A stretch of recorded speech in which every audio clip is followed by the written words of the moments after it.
Are you ready to show off your summer bod? My summer bod is decent. It's decent. It's not like Venice Beach, but it's alright. These videotapes would first appear ordinary. Is this dude a school shooter? Oh no, this is a 16-year-old killer. So this dude's 16 years old and he's the killer. To the unsuspecting. Open and shut case, Johnson. We got him. Eye. However, as you continue to watch, it becomes abundantly clear that something is wrong. So we're gonna kill her and her friends, and we're gonna keep moving on. I heard some news about Kirsten. She's gonna be home alone from 6 to 7.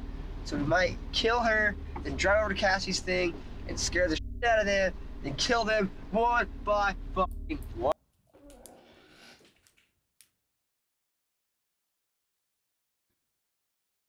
What the fuck? Bruh. Only small snippets of the videotapes filmed by teen killers Brian Draper and Tori Adamczyk have been available to the public until now. The majority of the following footage has never been seen before. These are the lost tapes of the Scream Killers. Police Deputy Karen Hatch arrived. Oh my god. At a residence on Whispering Cliffs Drive in Pocatello, Idaho. Well, this makes Idaho look horrible. The home belonged to Allison and Frank Contreras, who had recently returned from a weekend trip. Their 13-year-old daughter, Kelsey Contreras, discovered her cousin, Cassie Jo Stoddard, lying deceased on the family's living room floor. Hello, Cassie. Allison immediately called 911. Okay, what's going on? Somebody looks dead on my phone. Oh my god, it's my cousin's daughter. I need an ambulance. Let me get you order medical. Stay on the line. Oh my god, oh my god, oh my god, Bruh. oh my god. Get everybody out. There's a girl dead on my floor. Honey, is she breathing? No, she isn't. She's cold. Oh my god. She's cold as cut? She's cold. Okay, do you want to start CPR? Her fingers are blue. Okay, how old is she? She's 16, 17. And her mom just drove up here. She's dead. Okay, hon, we're gonna get him coming, okay? Oh my god, okay. Cassie's body was in a state of lividity. She was face up, wearing star-studded yellow pajama pants and a white spaghetti-strap tank top. Bro, why is there such heinous, horrible people in this world, bro? Her face fell to the right and her arms were raised over her head, elbows slightly bent. Most notably, she was covered. I can't, it's hard for me to even, wrap my head around. How is there such, how are these people? It's it's above mental illness. How does somebody, this doesn't make, it's crazy. It's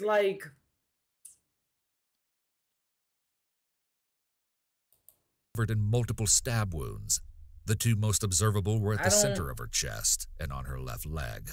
Cassie was a well-rounded. It has to be bad parents. It has to be mental illness. It has to be neglect. It has to be a whole bunch of things, and it has to do with probably getting bullied. It has to be with so much factors, because don't get me wrong. You don't think I'm fuck, man. My subs are low. I was at 1800. I was at 1800 subs. Now I'm at 300. I had 1900 viewers, 1700 viewers. Now Moshishito's channel is fucking so low. Ah man, you know what? I think I'm about to do something crazy. You know what's crazy to me? Ah man, I think I'm gonna go to Hollywood Boulevard and I'm gonna put a chair on Hollywood Boulevard and sit on the chair live streaming and stay there till 4 in the morning and then see what happens, because something's gotta give. That's my definition of crazy. But this, I don't get. This, I don't understand. I understand people, when people's view count is low and people's subs are low, they do stuff that's crazy. But like this makes no sense. How do you get to this point? How do you get to this point? A trustworthy and responsible 16-year-old girl. She was shy and loved music and art, and funny, with a great sense of humor. She performed well in school and aspired to be an attorney. Responsible as Cassie was, her aunt and uncle entrusted her with the task of watching over their home for the weekend. She agreed to help. Cassie's mother, Anna Stoddard, dropped her off to house sit, watching as she left their white Jeep Cherokee, walked up to the front door, and entered the home before driving away. This would be the... Living in a place like this, with all this land, is kind of dope, man. If having somewhere like this in, like, maybe in the middle of America or somewhere like that, bro, you could do so much content here. Walked up to the front door and entered the home before driving away. This would be the last time she saw her daughter alive. Brian Lee Draper was a 16-year-old junior at Pocatello High School. He loved horror movies and played the drums. I've always wanted to make a mark on the world and stuff.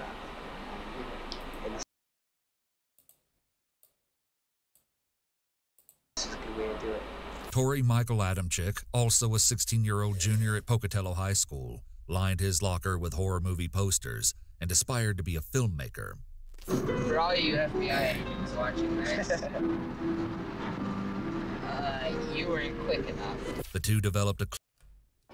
For all you FBI agents watching this, you weren't quick enough. Mental illness at the highest level. Close friendship, one that would ultimately foster their dark, violent tendencies. Johnny Depp isn't on the stand right now. Johnny Depp isn't on a stand right now. It's till May 16th.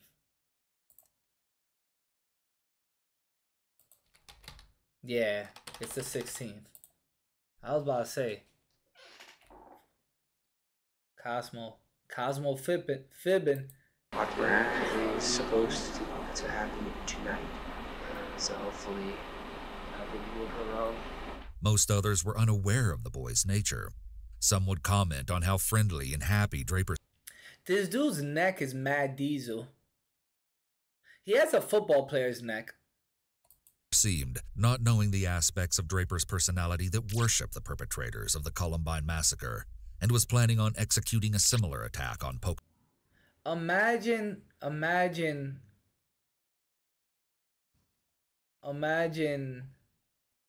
come on, Pocatello son. High School. Adamczyk, equally disturbed, shared in these dark interests, though not nearly as interested in Columbine. While Draper outwardly appeared more innocent, it was reported is interested in Columbine. While Draper outwardly... Why does this motherfucker kind of look like me?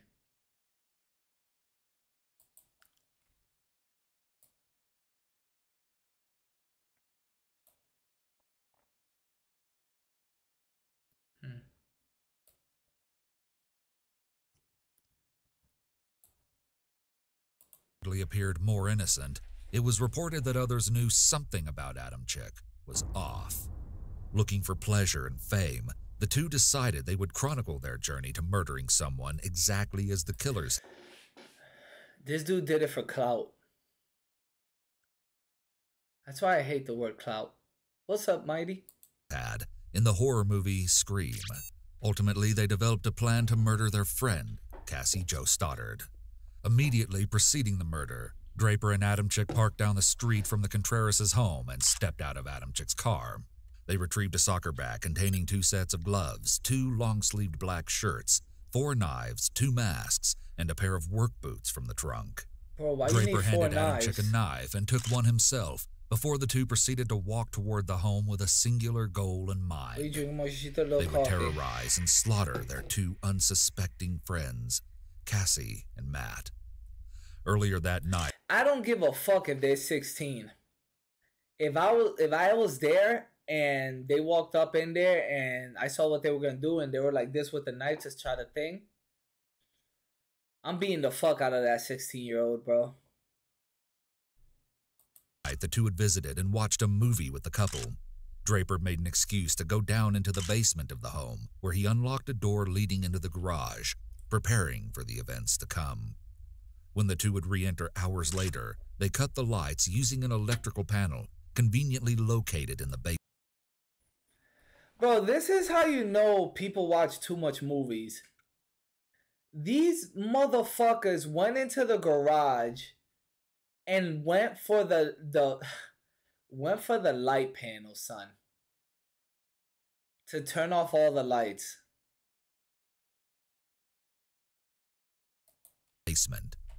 Draper broke 2 ashtrays on the stairway in an attempt to lure Cassie downstairs. This dude did a Call of Duty, Metal Gear Solid, to identify the source of the noise. After failing, they decided to wait for Matt to leave with the intention of attacking Cassie. He's camping, bro. He Once really she is. was alone, it was not long before she was. Adamczyk called Matt and learned his mother would soon pick him up. Cassie, frightened following the several odd occurrences of the night, asked if Matt could stay with her. Matt's mother refused, offering for Cassie to spend the night with them instead. Speaking of the Cassie, ever so responsible, chose to stay to follow through on her commitment to watch the house and the family's 7 dogs. days.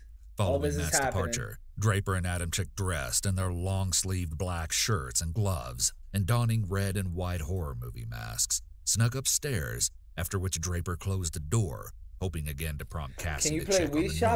I saw Gary playing to lure her to no avail, the two lost their patience and approached her. How do I even get it?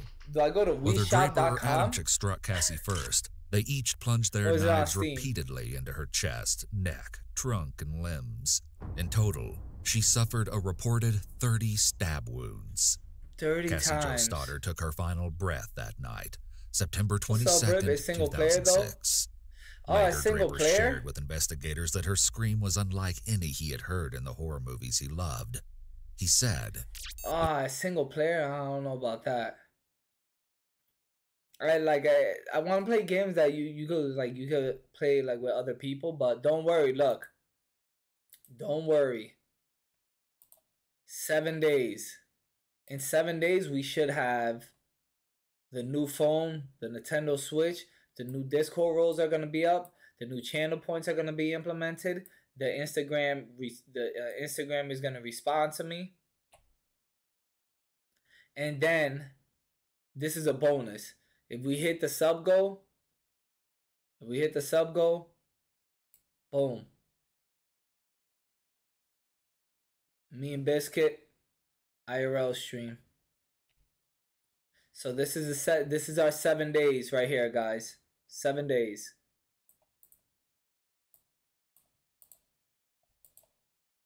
It was real.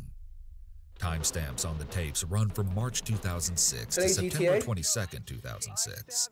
The very night of the murder, revealing all of their planning leading up to that horrific night.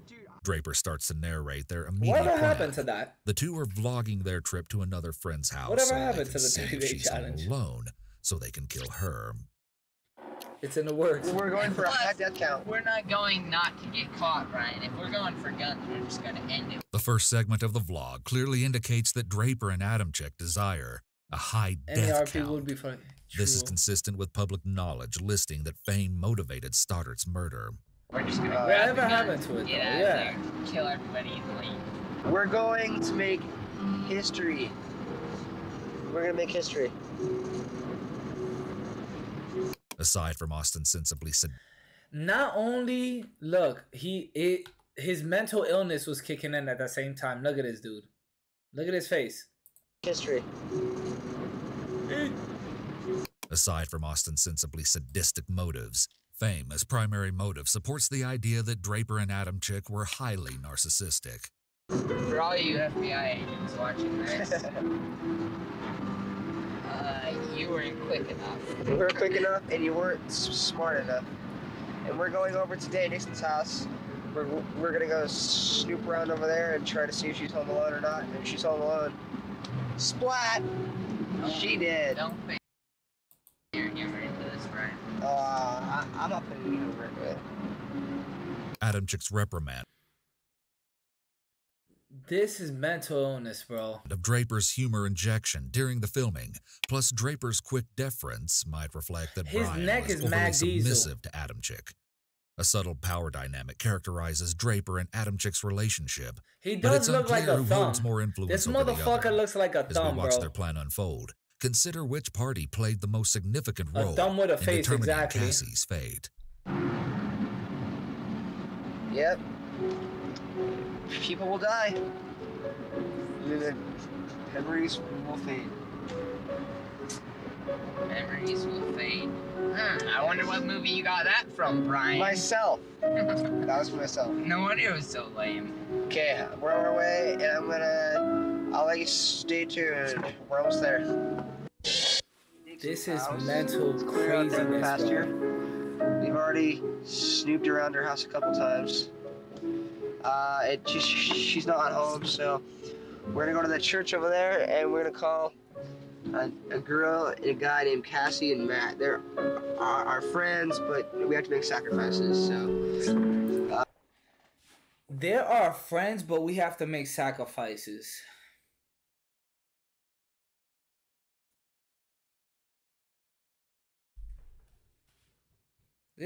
You gotta be careful who you call friends, guys.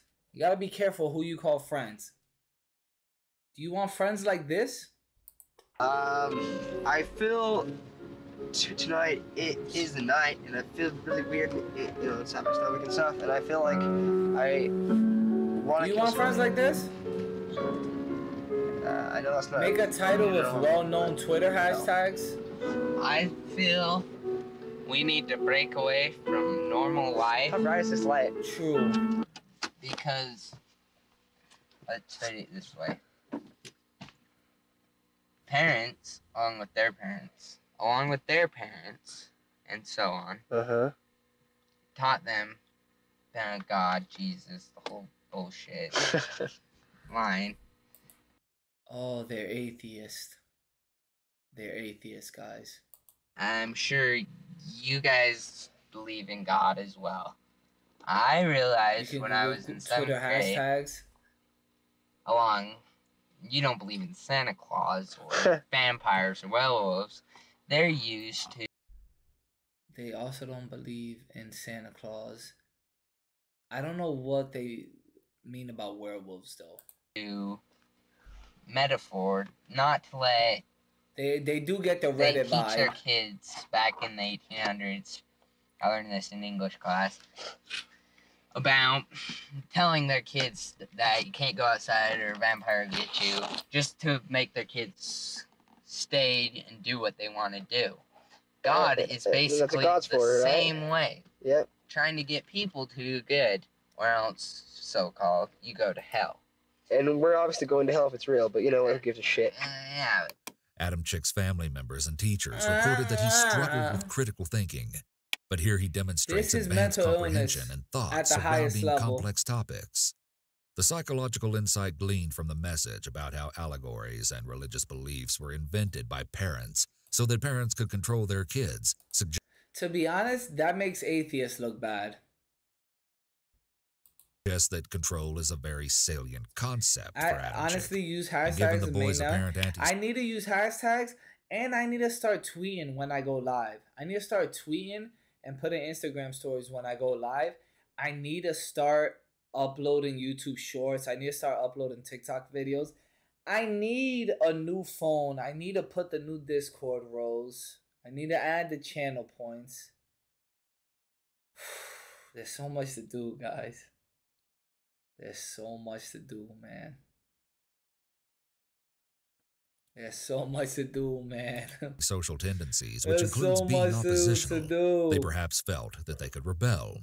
The boys rebelled against their perceived external reality by doing exactly the opposite as they best knew how. I was thinking about that. Not only did they refuse to believe in God or any associated concepts, both having grown up in the Church of Jesus Christ of Latter-day Saints, but also they did just what they seemed to gain pleasure from, killing.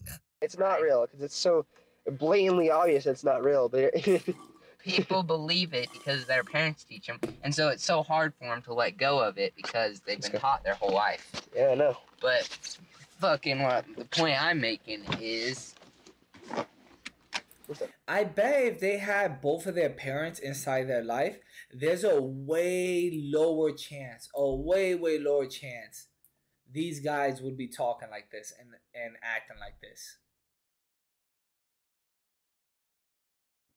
There's a way lower chance. They're saying, oh, don't believe the parents. The parents say they're Santa Claus and they always lie to you. And they're never there. The sign tells me the parents weren't there for these guys. We are also taught that things like killing people and other thing is wrong. The only thing that it's wrong about is because it's breaking the law, and the law is only wrong. The law natural selection, dude. Because natural selection. That's all I gotta say. There should be no law against killing people. Natural selection. That's all I'm gonna say, dude. There should be no law against. Bro, this is. How do you even get to this point?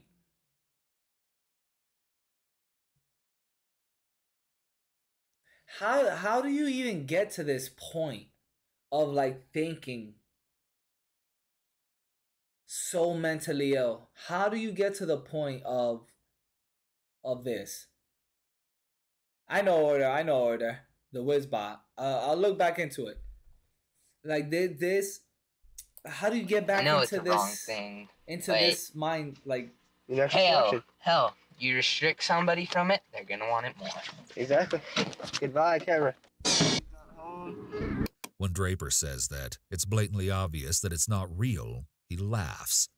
It's so blatantly obvious it's not real, but given that the statement was not actually funny, he may giggle or laugh as a learned response to discomfort. Look, he looks like a literal dissonance. Laughter makes us comfortable when an individual detects inconsistencies in his internal world. For example, two logically incompatible He was so drunk the night before he forgot the night after. And society or law says murder is wrong.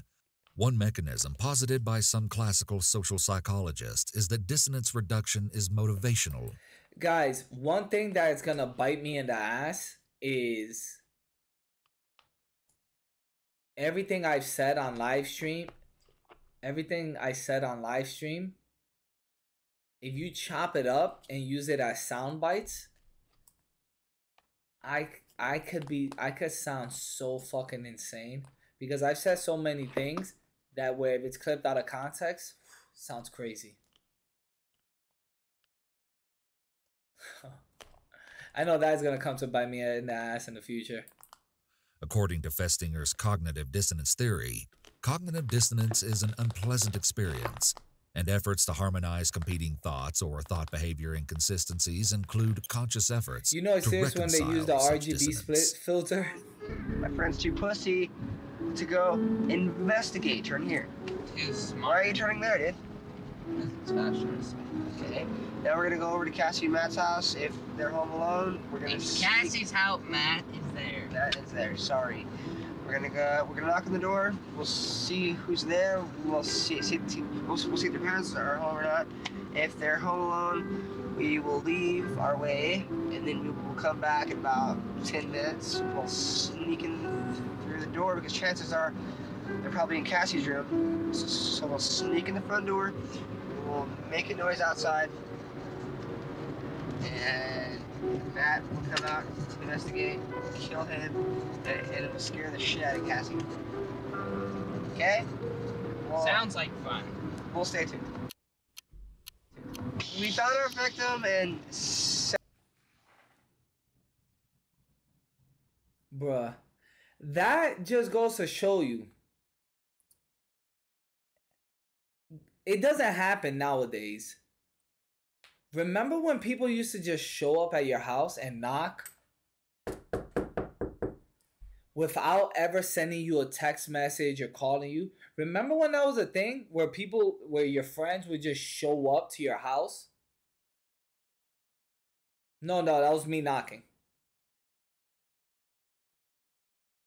Right now, if people show up to my house knocking, it's a little different because I live in a guest house. But if I lived in the front house and anybody showed up to my house without like texting me, calling me, or anything like that, immediately, especially if it's at nighttime, immediately I'm like, let me answer the door with my gun. Especially if I live in the middle of Bama in the woods. Bro, if I live in the middle of Bama in the woods and I hear a knock on my door at nighttime, I'm going down with a shotgun, bro. I'm going down with a shotgun, son. As it may be, she's our friend. But you know what? We all have to make sacrifices. I wonder if Gary says that about me when I'm not there. He tells Vanessa like, Moise is our friend, but you know what? We all have to make sacrifices. And they're planning to kill me so they could take my car. So each of them has a car now. And it's easier.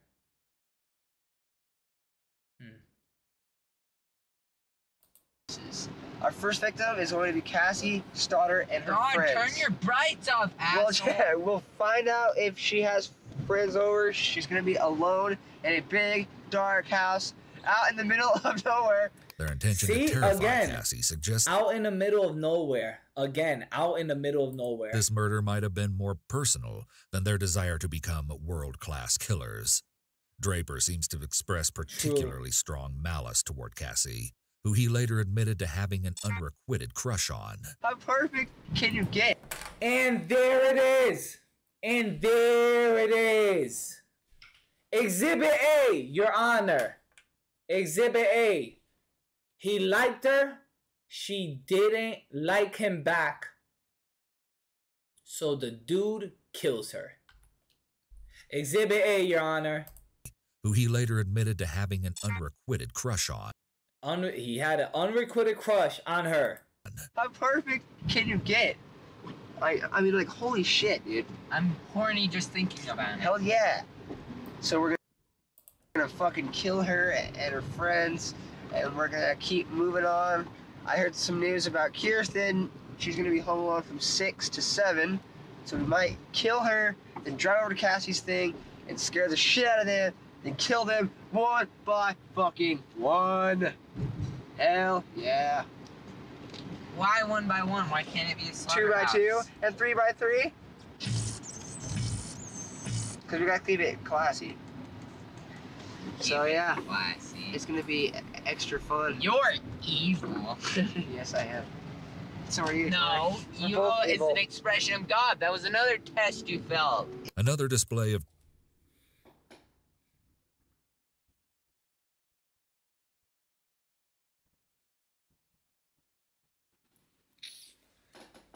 Bruh.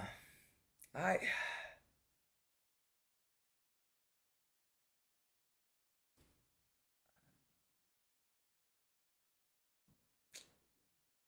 think Moshishito needs to get a shotgun or something.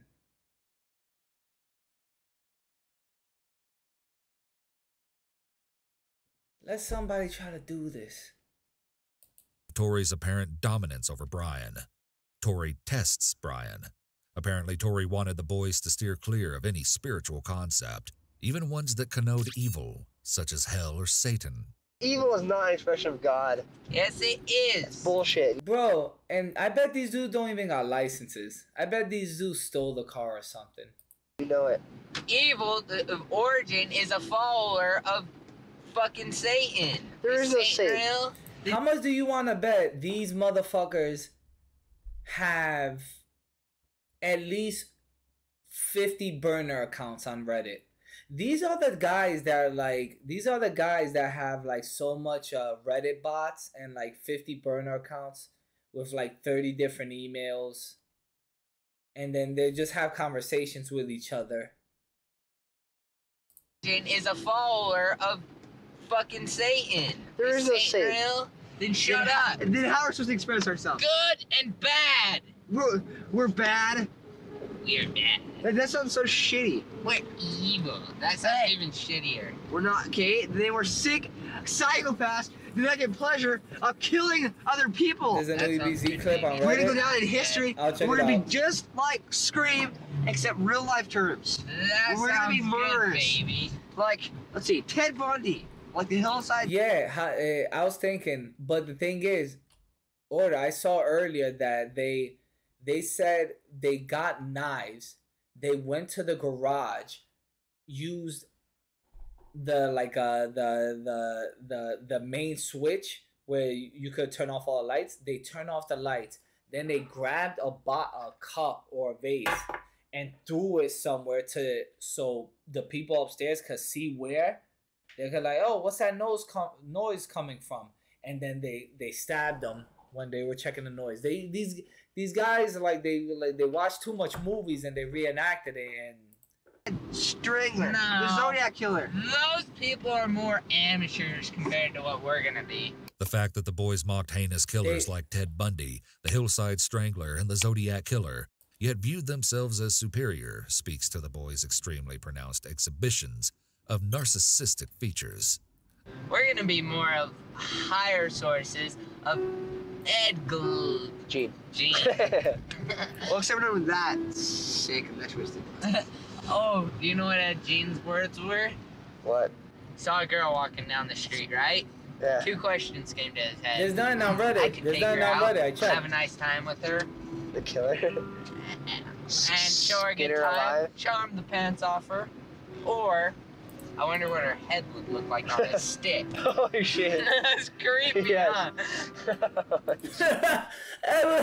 I wonder what her head would look like, a stick on the stick. Among the 4 styles of humor, affiliative, self-defeating, self-enhancing, and aggressive, aggressive humor is most common in dark personalities. Draper and Adam Chick display aggressive humor here. Adam Chick references a quote spoken by Edmund Kemper. "When I see a pretty girl walking down the street, I think 2 things. One part of me wants to take her out, talk to her, be real nice and sweet and treat her right. The other part wonders what her head would look like on a stick." Is a quote spoken by Ed Gein. Adam Chick misattributes this quote just as the main character in the film American Psycho does. Holy fuck, so this was the character Christian Bale played. Oh, I didn't even know that. American Psycho. Yo, I didn't know that. What the hell? Murder is power. Murder is freedom. Goodbye. I don't know. The tapes then start off the next day, the day of Cassie's murder. Oh my god, these guys are filming the whole time. The whole day of the murder. Sick fucks. No way, man. That would, but Perhaps Brian wanted to show one more snap. I remember being in middle school. Just like this. Like the hallways and stuff like that. Snapshot of his normal life when he made these series of recordings on the same tape. Draper's steps are intentional as he turns each corner into the echoing hallways with a singular mindset. He holds the camera low as he approaches Cassie, a predator stalking its prey. She stands alone by her locker. Hey, look, it's Cassie. Hey, look, I don't know. Hello, Cassie. I'm getting you on tape, okay? Say hi, please. Hi. Okay, see ya. I'm getting you on tape. Say hi, please.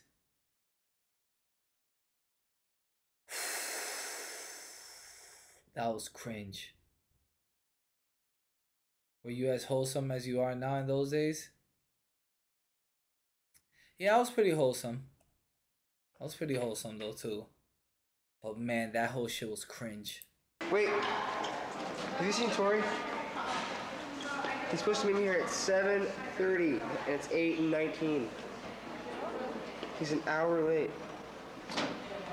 What's up, Mook? You don't even care, dude. Okay. See ya. Draper immediately retreats to a bathroom. Imagine talking to someone like that. Like, he seems like... And then just stabbing them multiple times that night.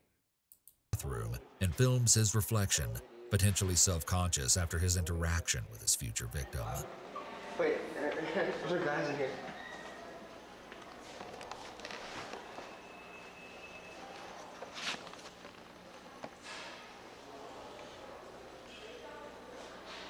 Sick fuck.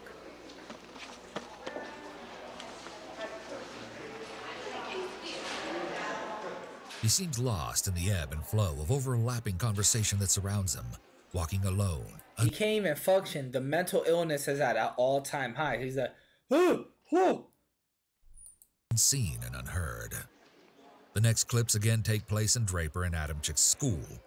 It appears that both are cutting class and using the library or study hall to finalize a written plan for the killing of Cassie, to take place later that very same day. Draper does most of the narration, with Adamchik interjecting. Adamchik. Guys, remember, if you ever see somebody act like weird, super antisocial, if you see somebody act, what's up, what's up? If you see somebody act super weird, antisocial, don't shit on them. They could be as mentally ill as these two. Is writing in a notebook, apparently making out written scenarios of how they will commit the murder later that night. Sure.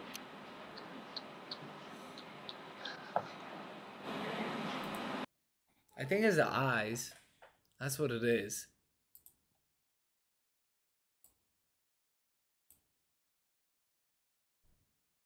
I think it's the eyes. I think it's the eyes. Right?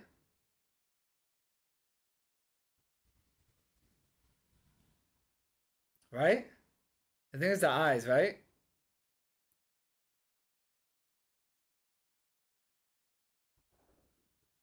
I think it's the eyes. It's the eyes. September 22nd, 2006. We're skipping our 4th hour. We're writing our plan right now for tonight. It's gonna be cool. Imagine thinking it's cool, you piece of shit.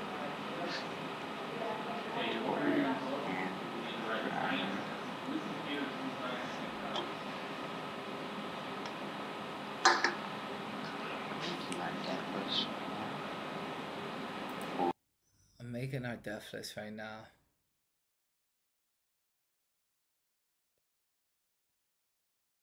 We're actually tonight. The candle's already empty. Exactly. That's how mentally ill.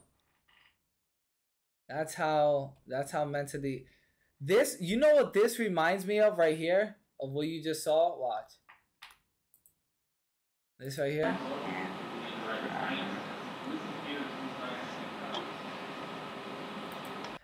That reminds me of this. Hold on. Let me see. Hold on. Let me see if I can actually find it. See if I can find it.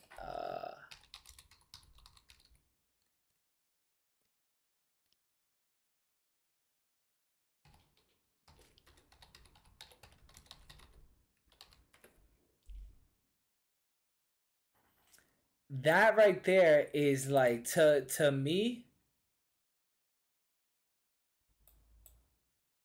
that right there to me is so like, this is how mentally ill that looked to me. Look, this right here. This is mental illness, right? Right? Mental illness. Right? Mental illness. That right there reminds me of this.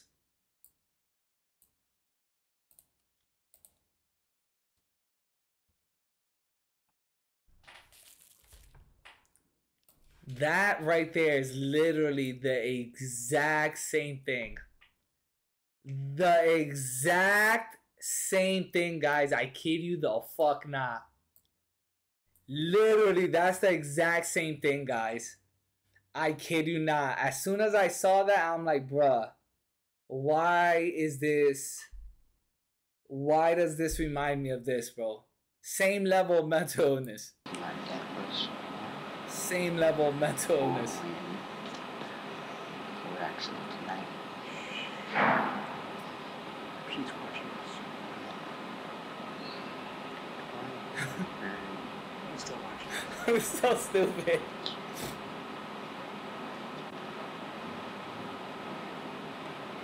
Number 2 is what?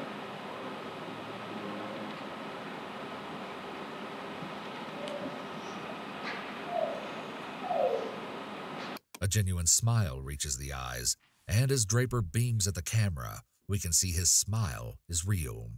Adamczyk follows suit. This is insidious insight into the minds of two teenage killers. Guys, don't let a smile fool you. Do not let a smile fool you. And I would say don't let someone that looks innocent, but these guys don't look innocent. They don't have the innocent look. To me, I don't know for what reason. They look like killers. They kind of look like killers. Like they could be killers. With intentions similar to Draper's idols, the Columbine perpetrators. We see behavior mirrored between is the making two me pairs. nauseous. Oh no, In one Pengus. picture, Harris and Klebold stand side by side, donning long trench coats, grinning from ear to ear as they load their guns. The FBI believed Harris was a boundlessly aggressive sociopath, and Klebold a vengeful depressive. Yo.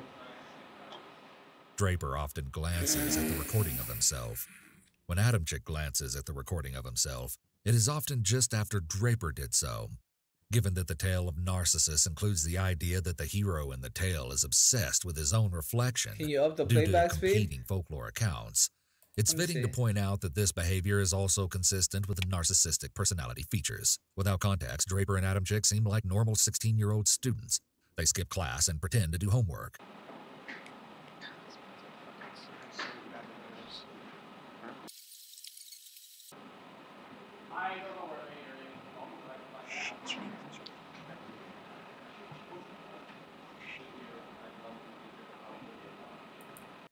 It's ruining it for me. It's ruining it for me.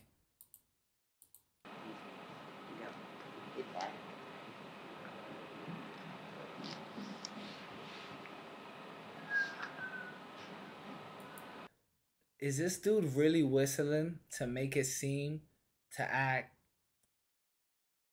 like I've only seen that in movies.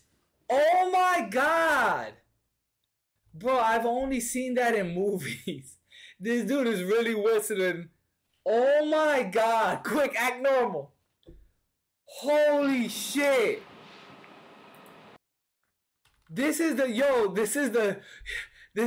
quick, act normal.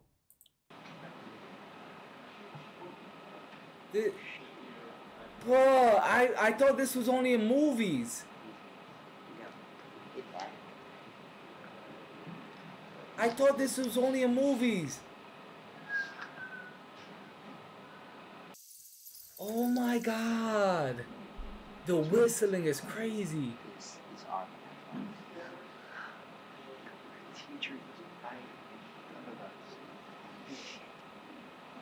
The dude's doing his hand like fucking psychos.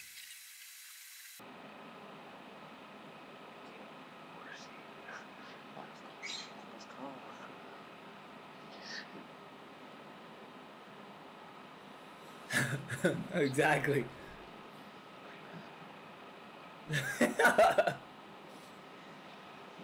not much going on, I know. I'm sorry. Their noticeably inconspicuous behavior seems like that pulled directly from the characters of a sitcom.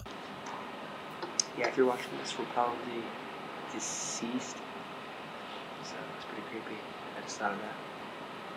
They're even doing the thing. If you're seeing this video right now, most likely I'm dead. If you're seeing this video right now, it's too late. Whatever. Well, actually, that's what happens. You die.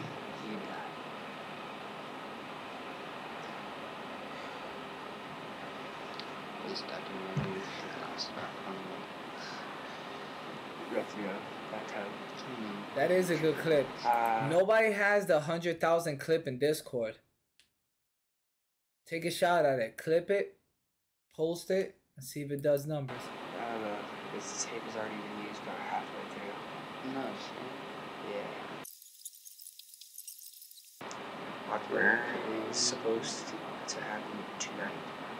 So hopefully nothing will go wrong. Everything will go smoothly. And we can get our first kill done started and we can keep going. Our first... The dude is like an evil Ben Stiller. It is fucking crazy because you guys are going to commit murder. I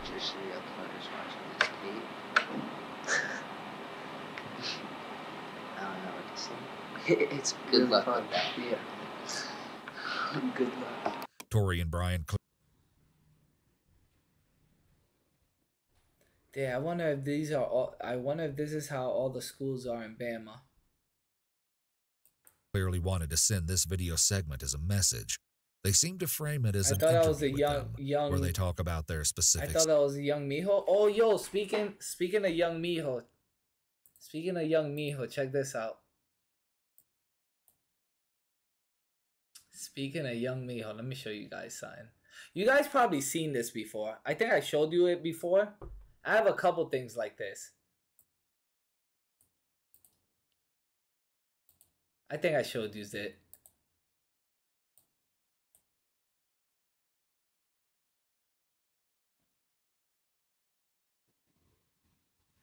Look at this dude's face, right? You see this dude's face, right? You see this dude's face, right?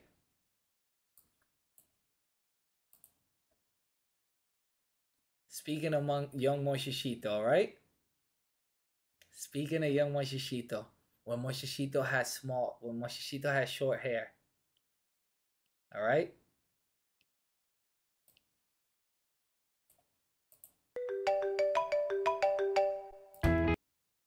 All right? This is speaking of Moishishito has short hair.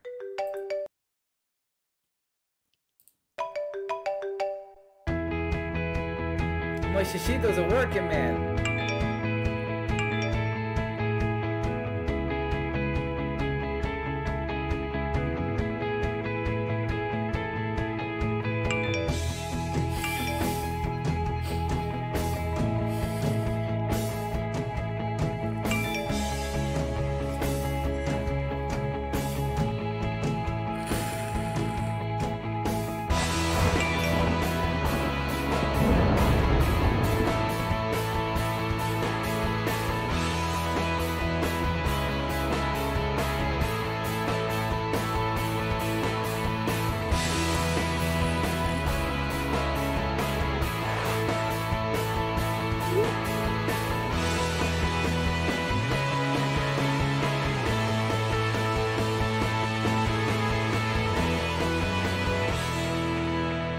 APT, Snyder Electric. But yeah, there's a couple of those floating around. But that, as soon as you said young Mijo, I thought about this.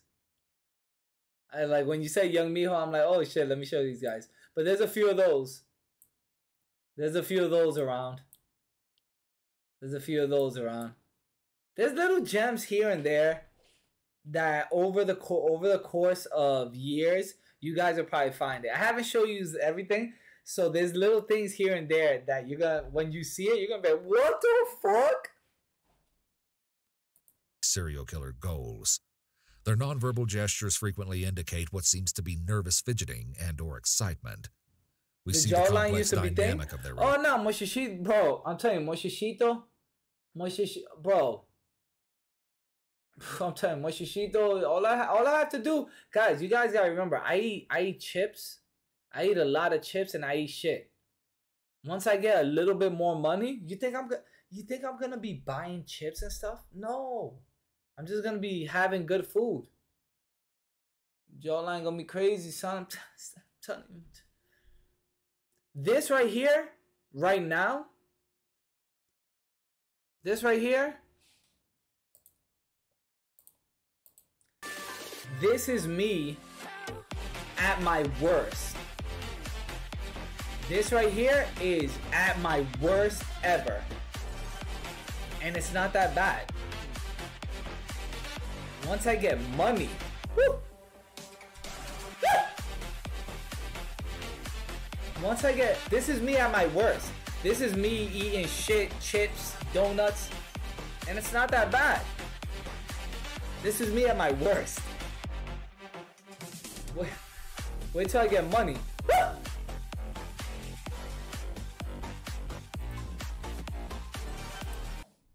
Relationship. They play off and bolster one another, gaining momentum as they go. Add your line to the thrive and adapt more efficiently with social support. Encouragement from friends and family often increases goal attainment, which contributes to overall improved quality of life. These are the two youngest, craziest looking motherfuckers I've seen, I think. If someone would have shown me two pictures, if someone would have showed me these two pictures along with 10 other sets of two people, and they asked me, who's the two murderers? I think I would pick these two guys. Take down the slander EBZ video. I checked, what video? I checked, where is it at? I don't see a EBZ one.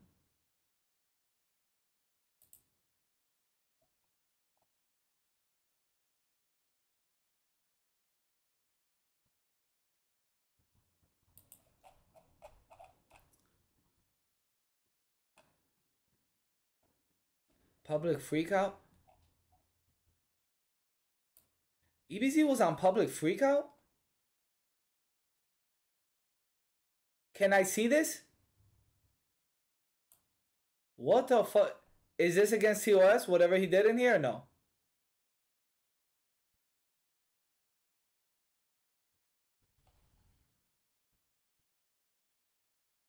Could I see this or not?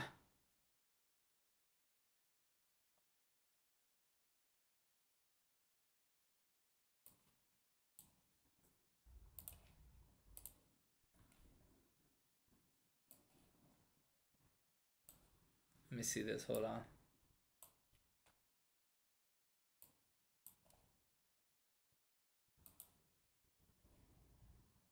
Hold on.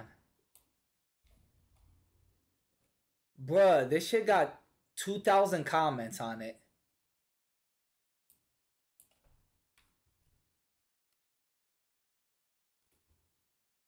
This got 10,000 upvotes.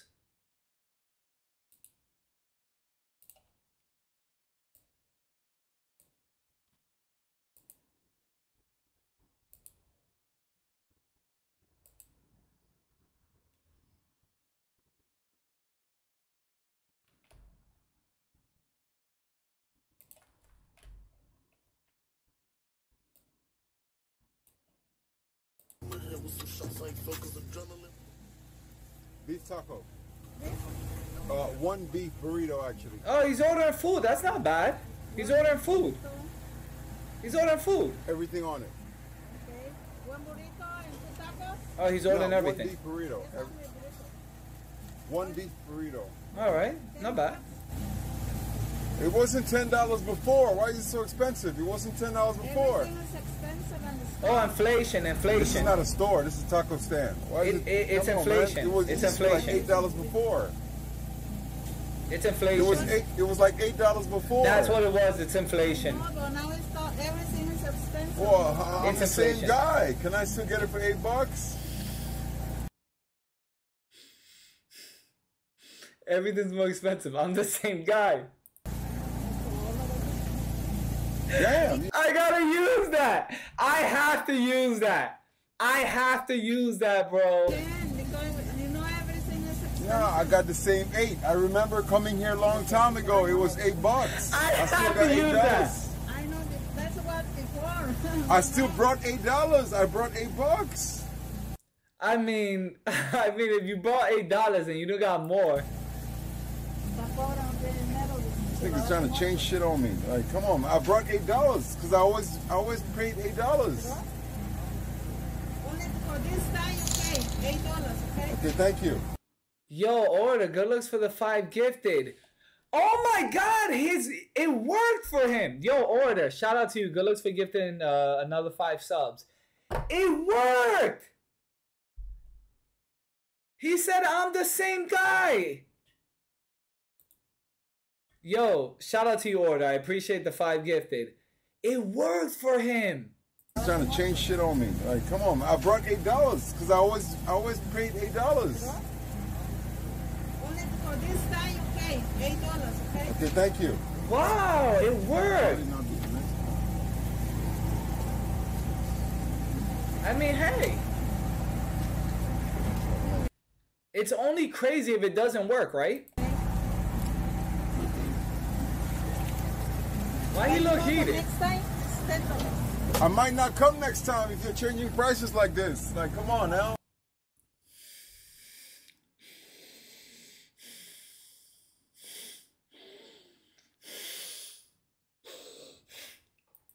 Okay.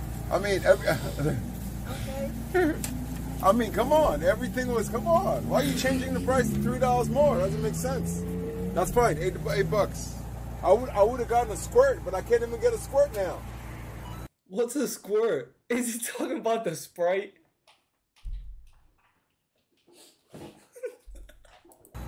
I can't even afford a squirt. I can't even afford squirt. I was gonna get squirt.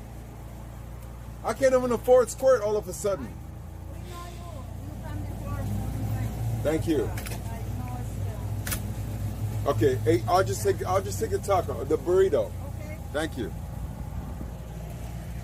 Fuck out of here with this $10 taco, nigga. Where are we? Beverly Hills?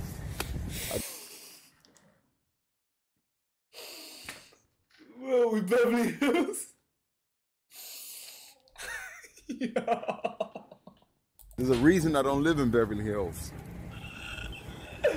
Oh my God! You know what I mean? There's a reason I don't live in Beverly Hills. Protect EBZ at all costs, Give me bro. Beverly Hills prices in the valley.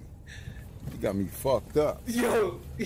I mean, thankfully she accepted, but nigga, I make dinner. I ain't gotta pay you $10. I make dinner. Granted, this is ready-made, but you trying to scam me, man. That shit was like, fuck out of here. $10 taco. That's like Beverly Hills prices. Fuck out of here. I'm never gonna pay these niggas $10 for a taco. If I'm in Beverly Hills, you charge me $10 for a taco, I understand. I'm surrounded by $1 million homes. $3.50 burritos are $1 at Taco Bell. Yeah. I was like, damn, fucking insane. She was like, baby, will you roll my hand? That's a scam. That's a scam. Let's stand outside.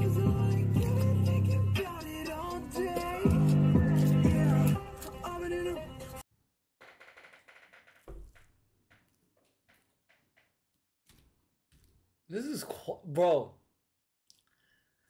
I'm gonna. This sounds crazy. This sounds crazy, but it's the truth. This sounds crazy, but it's the truth. EBZ has a bigger brand in live streaming. People know of EBZ in the live streaming space more than me, Gary, and almost any other person that I could think of, other than like that came out of the old school community. Like, EBZ's name is big, guys, in live streaming. Like, EBZ's name is, I'm surprised he's not at 5K. If EBZ was on Twitch and knew the like workings more of Twitch, EBZ's name is big, bro. EBZ could be 5K Andy. I swear to God, I'm not joking, bro. EBZ could be 5K Andy. EBZ's name is big in the live streaming space. I kid you not. EBZ's name is big in the live streaming space. I told people this. I told Paul, I told Gary. Paul even agreed. Paul's like, you're right, Moises. He's like, you're right. EBZ's name is big, bro, in the live streaming space. Is that his numbers just don't reflect it. What do the comments look like? What do the comments look like?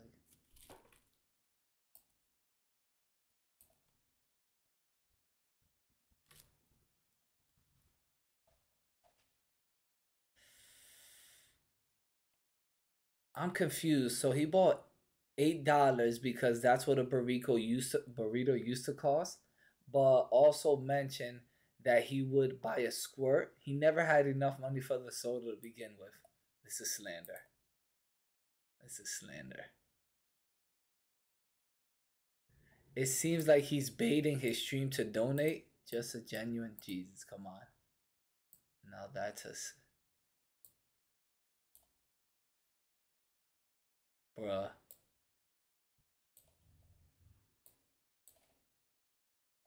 So people watch this for fun? How dumb has the world become? I thought Twitch was video games. Twitch? They call them on Twitch? Twitch streamer orders a burrito from a local taco spot and gets furious and embarrasses worker because the price went from 8. Bro, they call them a Twitch streamer.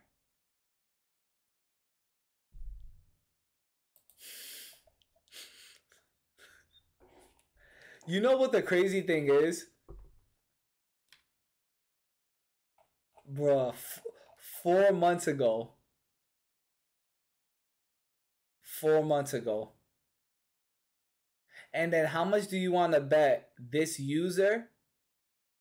How much you want to bet this user is a burner account? Is one of many burner accounts from the person who actually really posted it. This is probably like this person's 100th burner account on deck. This is how you do Reddit manipulation, bro.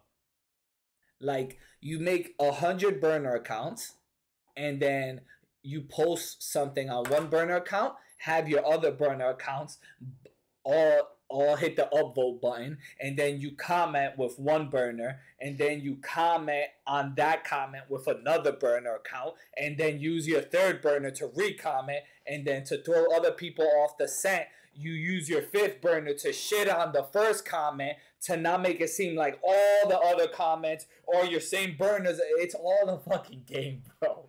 It's so crazy. It's so crazy, bro.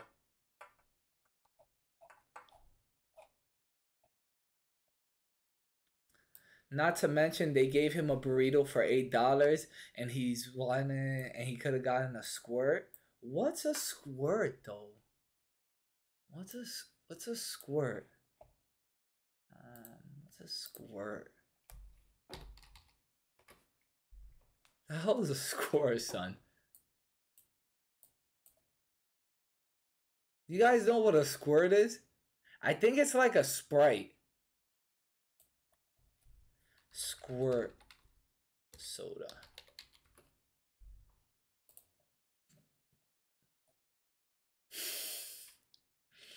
It is Squirt grapefruit soda.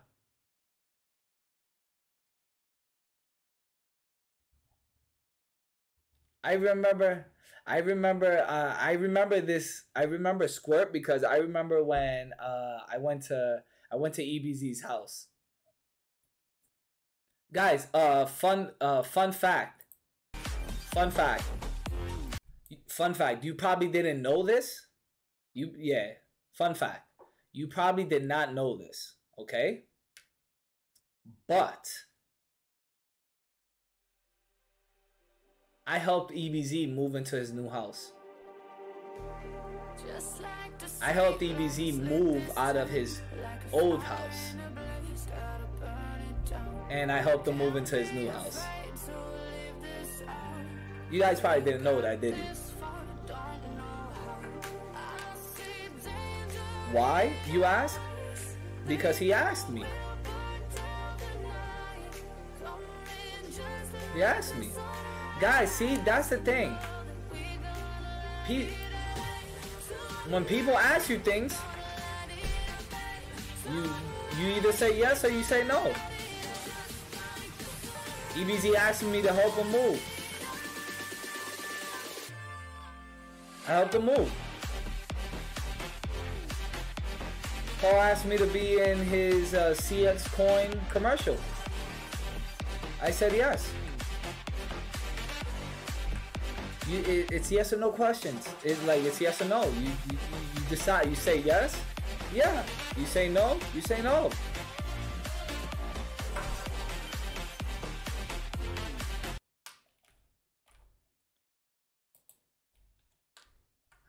Let's see what other. You take the good with the bad.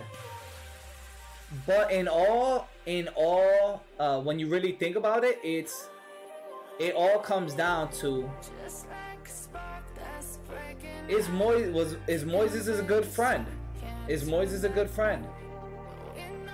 Does Moises say yes to his friends when they ask him for stuff? Yes. Yes. I say yes. People ask me for stuff, I say yes.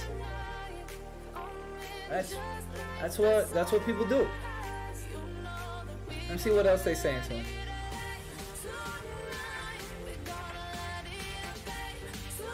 Check your IG DMs, Camel Bus, what banana wump.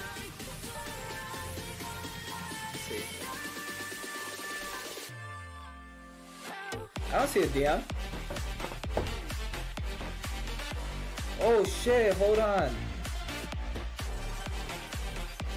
There's other folders. There's hidden requests. What? A Linity DM me?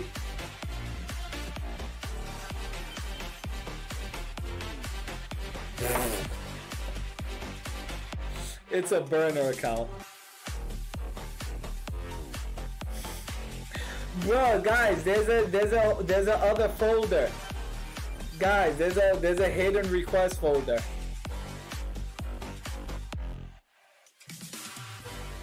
There's a hit, bro. I'm not gonna look. Bro. Yo, I need to DM people back. Bro, there's multiple folders. Yo, I got about 100 DMs. Holy shit.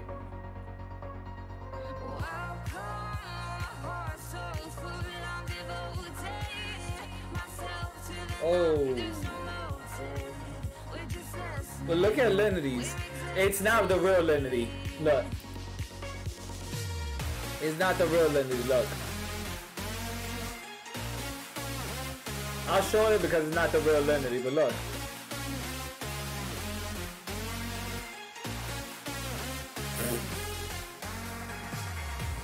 It's a burner account. Hello! thanks for your beautiful comments. Oh yeah, Alinity put a picture of this like showing like you know, and I'm like oh, I think I liked it and I said hello. But look,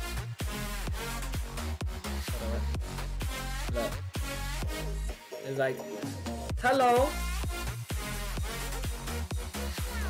Hello, thanks for your beautiful comments on my page, and thanks for following my main page, Alinity Divine. I don't follow her though. Here's my private page where I chat with few fans. You won of my lucky fans. You one of my lucky fans. You one of my lucky fans. I just thought of throwing you a surprise. You can DM me anytime, any day I get back to you.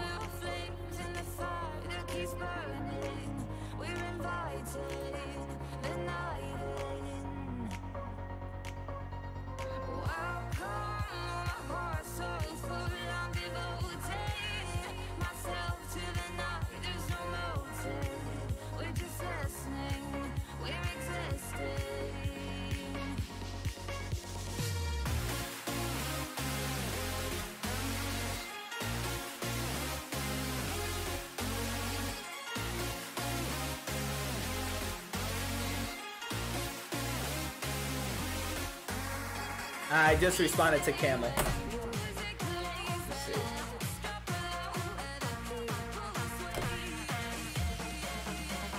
Let's see what else they said. Okay, that was the most disturbing part of the video.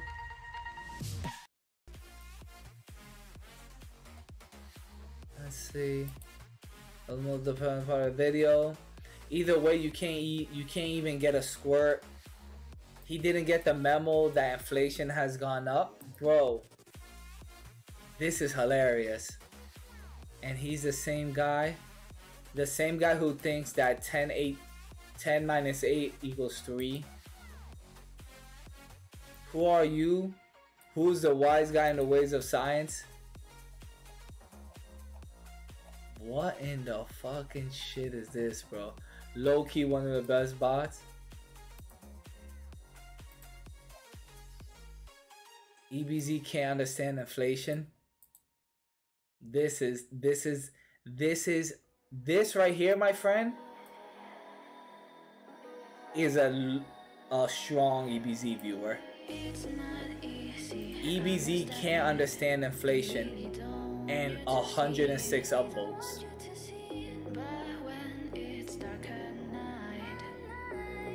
I'm telling you guys, EBZ's name is big in the space. EBZ's name is big in the space, guys. You gotta read between the lines. Read between the lines. It's not really inflation. It's used to be $8, now it's 10. Why do you change the price to $3 more? A true intellectual. 2.3k upvotes.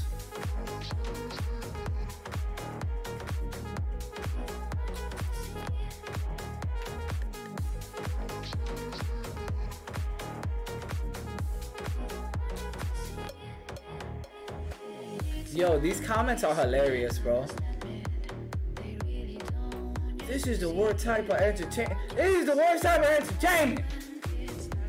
This is the worst type of entertainment. I don't get these streamers / influencers. It seems like they're only going live is to cause trouble.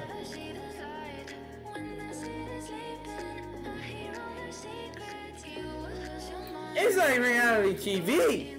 No one wants to watch boring stuff. They want someone 3 drinks in, starting drama.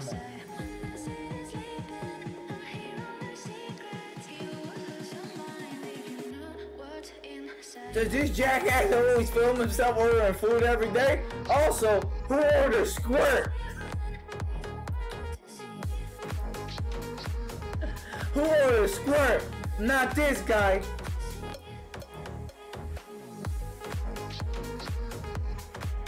We're spit flying while he talks.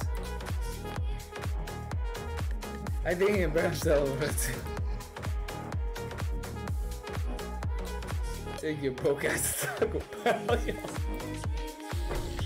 Yo, speaking of Taco Bell, exclamation point treat. Event. I haven't eaten today. If anybody wants to send Taco Bell. Taco Bell is expensive, low key. To be honest, Taco Bell is pretty expensive if you order a lot of stuff. Bro, I bet, to be honest, if someone already hasn't done it, somebody has to put like a compilation of. There's streamers that can have a compilation of like best clips of that streamer. I wonder, like, I would love to see a compilation of somebody to put the best clips that I have since my whole like streaming career, wherever. All the riots, all the like in one compilation of clips. I bet EBZ, I bet all streamers like have a compilation. I bet EBZ's compilation is fucking insane, bro. EBZ has so much clips. Akon fell off, he broke now. Come on, son.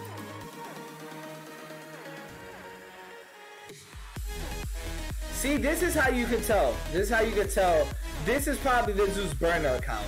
Look, this dude's probably burner account. Oh yeah, right after this, I'm gonna jump on Fortnite so I can unlock the Doctor Strange outfit. All I need to do is play 4 games. And then I'm gonna jump in China, unlock it, and then I'm gonna uninstall and burn the Fortnite game down. Look at this. This is one person with several burners. Akon fell off, he broke now. Smack that. Snack that. Snack that. $3 more. Snack that. Price from before. Snack that. Until I'm poor. Snack that. I bet he wanted the karma. I bet this dude, these are all his burners. I bet this dude is one of the main accounts. This is a burner account. This is a burner account.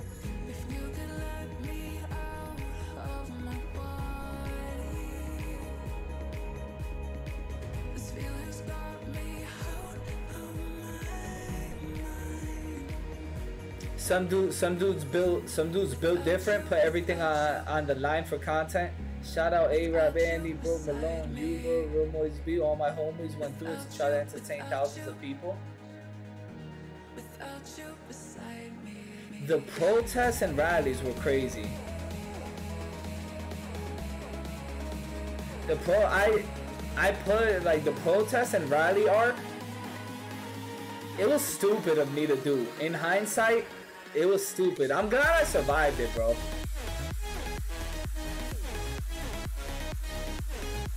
I'm glad I survived it, bro. That could have went very left.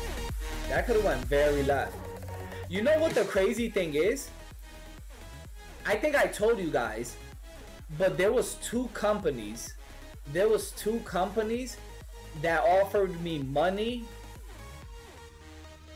They offered me around $3,000. 2 companies offered me different amounts. They offered me around $3,000 cash. They offered to buy me a new PC before I had this PC, and they offered me $50 a day for food. They wanted me to fly to DC for the January 6th insurrection, and I would live stream on their channel, not my channel. I would live stream on their channel, doing the same thing I was doing during the protests and rallies. They were gonna fly me out put me in a hotel. They were gonna give me $3,000 cash before they were gonna just PayPal me $3,000 cash. They were gonna buy me a PC, give me $50 a day for food, and then all I had to do was stream on their Twitch channel, or the other company was a YouTube channel. But I told 2 people about it to get their input, and they said, hey man, it in total, it obviously you know how you are when you do IRL and events like this. You're gonna get like 10-20,000 people watching. 10. Oh no, I didn't tell Gary or Vanessa till after it. It wasn't. I didn't tell Gary or Vanessa. I think during it. I think I told them after it. I would have got hella views. I would have got probably like 20-30,000 like live viewers. I would have went so viral. But the thing is, look at the position a lot of those people are. I would have been right there with Baked Alaska. You crazy, man? Like I would have a GoFundMe page. Like, yo, help, man! These lower fees is killing me. But yeah, so I dodged that one. I dodged that one, son. He was trying to flex hard thing. Whoa, what is this? This is Ebenezer, aka EBZ on YouTube. Crow Life is his channel. He likes to scam people in the government. Also threatens people in his streams. Wishes death on them and eats blood. Megan talks to report channel Crow Life. Jesus Christ, bro. Ah, come on, son. Who the hell are these people who sit at home and watch live streams of people every day? Shit like running errands. The whole of live stream culture is bizarre to me. See this person right here? How much do you want to bet this person right here works for traditional media? How much do you want to bet this person has stocks invested in like CNN and traditional media? And he wants live streams to go down the hill because he has a personal interest in traditional networking TV. He's the type of person, hey, tune in at 7 p.m. The new episode of Duck Dynasty is on. You can only watch it at 7 p.m. once a week on E! Network. This is that person. Traditional media is dying, man. Traditional media is dying. And it's been dying for a while. But people have adopted. Now there's a hybrid. There's now like traditional is a high. The people at the highest level are traditional media with the new wave of media. Mash it up, and if you conform that hybrid, you get to the top.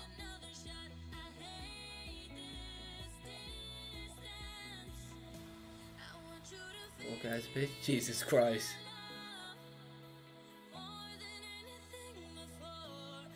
God damn, bro, look at this. Look how much people are on burner accounts, bro. This is EBZ. Dude's a bum. These games gift cards. Bro, I'm telling you, these people, I'm telling you, these like, bro, how much people are on burner accounts? Yo, Barry, thank you for gifting a sub to Logan. Actually, I appreciate it, man. Bro, you know how much people on burner accounts, bro?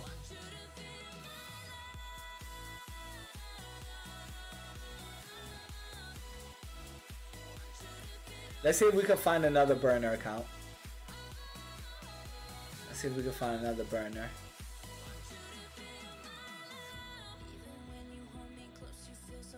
There has to be something. You could check it out. There's subtle hints. There's subtle hints. I think Trump's gonna be back on Twitter in like a few months. He's gonna get unbanned. Elon Musk already said it. Come on, where's another burner account?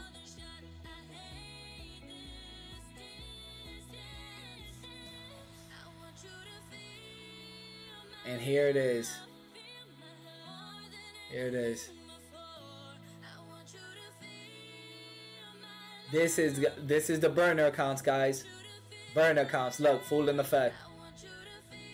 Is that EBZ? EBT or 3BZ. This is it. Trump said he wouldn't go back on Twitter even if they unbanned him. You believe him? You crazy? Trump, the day Trump gets unbanned on Twitter, that dude is gonna tweet, bro. Trump has too much power on Twitter. Too much power on Twitter. There's 100% he's going back to Twitter. Are you crazy?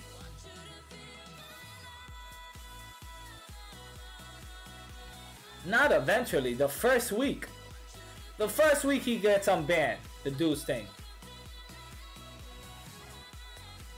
I downloaded Trump's True Social Network and was put on a waiting list to make my account. Oh yeah, I'm already on True Social. I contacted them. I'm on True Social, the real Moises B. Cause I knew Trump was gonna be there. I'm like, fuck it, let me make an account. Let me make an account on True Social.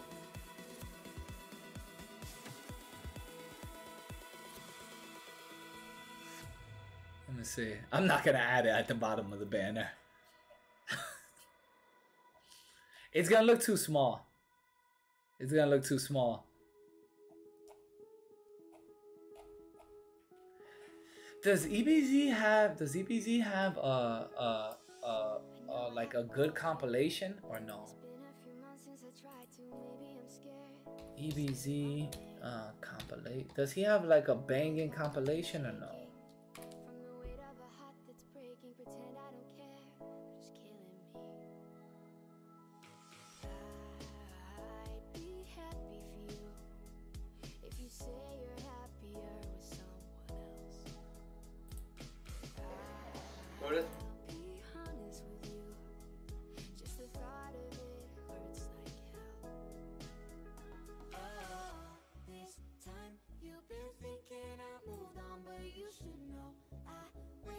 Streamers being scared of EBZ compilation.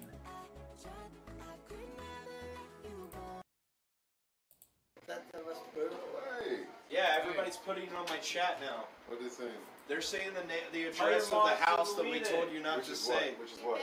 It's already in the chat, dude. I'm not gonna repeat it because you already recorded it. How easy was it not to? Do me a favor. Hey, don't fucking raise your voice at me, gentlemen. Oh, really? Is this your little? Don't raise your voice at me, bro. Don't raise your voice at me, man. Do not raise your voice at me. Don't raise your voice at me, man. Hey, no. Don't raise your voice at me. You need to stop arguing with him because there is literally nothing to get from it. It's not content. Oh, okay, hold on. What the fuck? That was let's see. Okay, let's see. Okay. Yeah, what the fuck? Alright, let me go back to this real. Individuals affected by severe mental illness are often socially isolated and frequently display avoidant tendencies that prevent them from forming healthy social bonds. However, Draper and Adamczyk share similar... Yo, guys. Guys had it too good back then, bro. Guys had it too good back then. You never really know what you've had till it's gone, bro. It was really the golden era of IRL, bro. You never really know what you've had. You really never know what you've had till until it's gone, bro. You never really know, bro. Everything's so watered down now. Yo. Dark and terrifying tendencies, desires and goals, a toxic and lethal combination primed for action. And to be honest, I think I coined it. I see people say it now, but I think it was me. It was me that said the golden era of IRL. I think I'm the first. Like it was. I think it was me that said the golden era of Because remember, the golden era was only a little while back.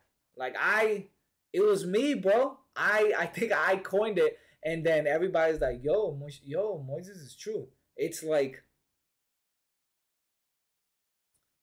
I've been noticing, guys. I've been noticing a few people picking up a couple Moishishito slogans. But remember, it was me. I coined it. That was Moishishito. Moishishito was the first one to say like, "Yo, nah, that was the golden era. That was the golden era." Hopefully we don't have to go through 8 or 9 failures like we have. Yeah, we've probably tried maybe 10 times, but they've never been on the loan, so. Or when they have, their parents show up. As long as we're patient, you know, and we were patient, never getting paid off, because our victim's home alone. So we got our plan all. Whoa, what did he say? And we were patient, everything paid off because our victims are home alone. Sick fuck. We were patient, never getting paid off, because our victim's home alone. So we got our plan all worked out now, so. I'm sorry. I'm sorry, Cassie's family, but she had to be number one. Serial murderers often identify a special first target. Fucking first targets may form the basis for desired characteristics in future murder victims, i.e. blonde hair, short, quiet. We have to stick with the plan. And she's perfect, so she's gonna die. Everyone just on Kirsten Barnes' house, probably. And then we have a new victim now. Her name is Miranda Chacon. She started just she told me to be quiet and to shut up, so now she's dead. I've always wanted to make a mark on the world and stuff. And this is a good way to do it. There's a car chase right now? Did y'all put in Discord?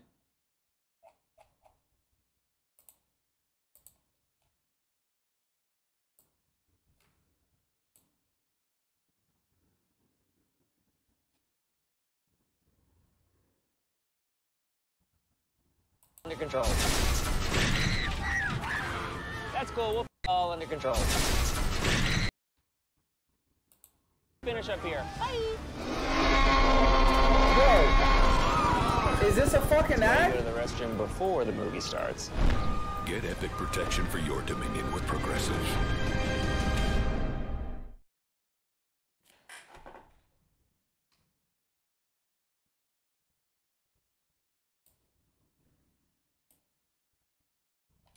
Where's the car chase? Is this the motherfucker?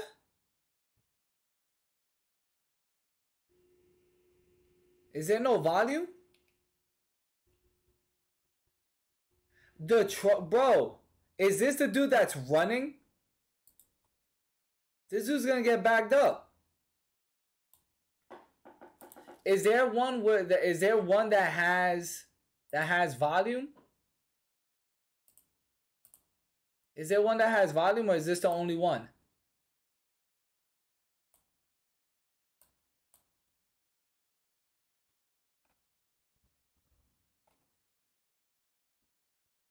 Guys, is there a link with volume? Or does this not have no volume? Is this in LA?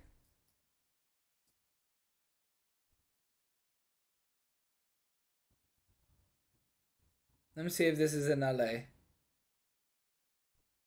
Is this in LA, guys?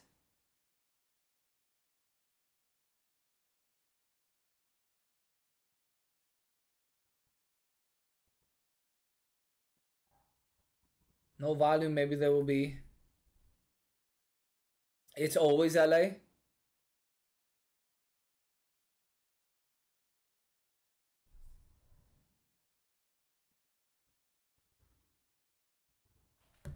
Let me see if I could spice it up. This is a good experiment. Let me see if I could actually spice this up and put cop music. Cop music. Let me see if that'll spice up the video.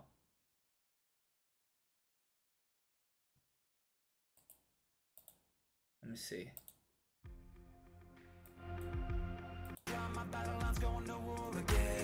Feeling the rhythm inside of my chest. All I need is just a pen. I know I was born for this. I know. Nope. Let me try this.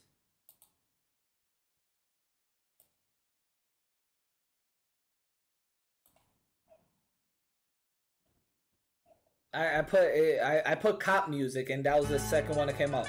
Let me see.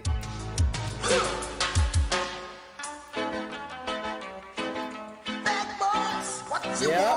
What you gonna do when Chevy John Brown come for you? Tell me what you wanna do, what you gonna do? Yeah. Bad boys, what you gonna do? What you gonna do when they come for you? Bad boys, what you gonna do? What you gonna do when they come for you? When you were 8 and you had bad traits, you go to school and learn the this makes it way better. So why are you acting like a bloody fool? If you get hot, then you must get cool. Bad boys, what you gonna do? What you gonna do when they come for you? Bad boys, what you gonna do? What you gonna do when they come for you?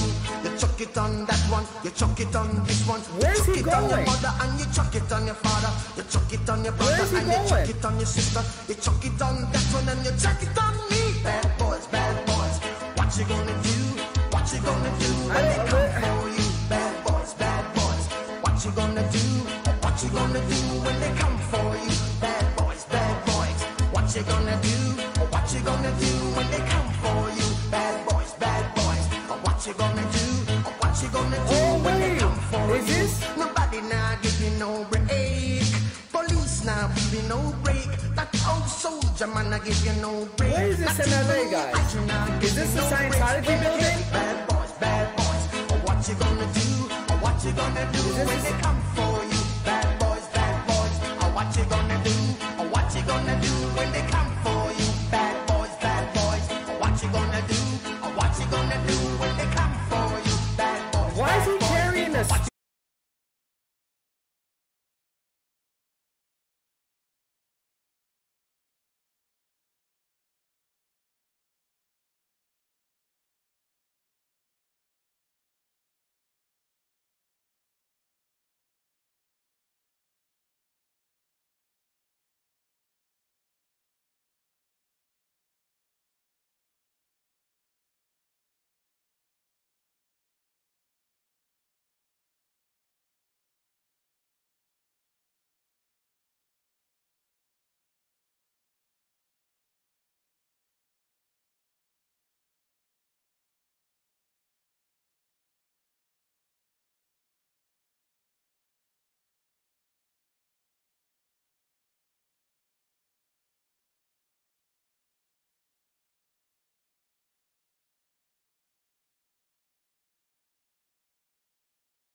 Is this how you gamble?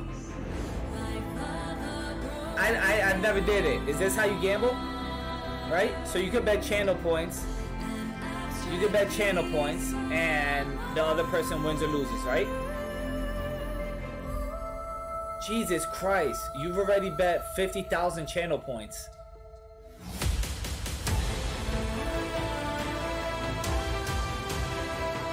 Oh, you guys are betting a lot of channel points. So we got 2,000 for yes. What just happened?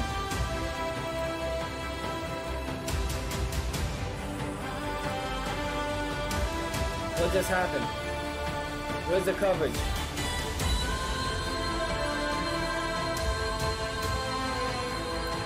It crashed?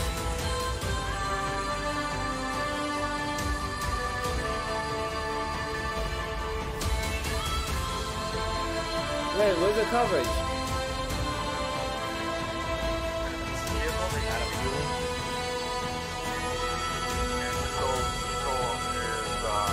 Yo, the stream, he crashed. He crashed. Did he crash?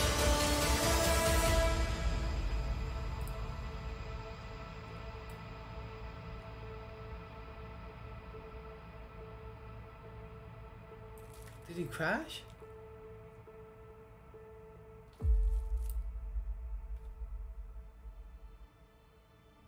The helicopter crashed?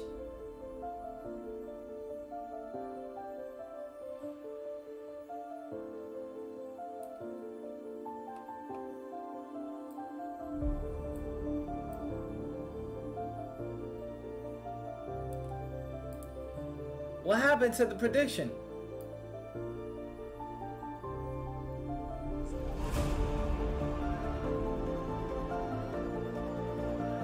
Post says crash in 2 minutes, crash coverage counts. The stream crash paid up to the what? No crash wins. Who won? I don't know. What's going on?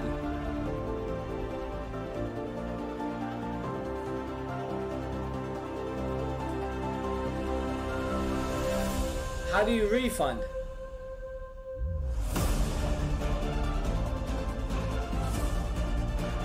I don't know how to refund. He just drove by my house.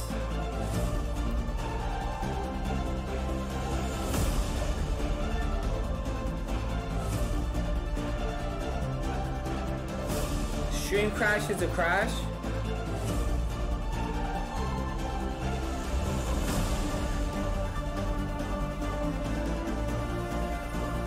Refund my 100K. You didn't bet 100K. You didn't nutty. Guys, the no side got up to like 80,000.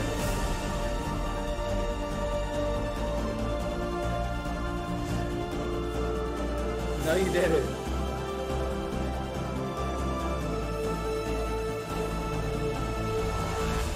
Check the points. I spent my life savings on predictions. I have 0 points left. I lost millions. Hold on, let me take a piss.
drunk water. Okay, let me lower it. Let me lower it. I haven't drunk water. I haven't drunk water the whole day. My piss is like complete the prediction. See, the thing is, I don't know how. I don't know how to do it. I don't know how. Like, I think this was the first time I've ever done a prediction. I don't know how to do it. I don't know how to pay it out. I'll ask Ryan or Tracy after, but I don't know. I don't know how to pay it out, and I don't even know. For all I know, some of you guys could be lying.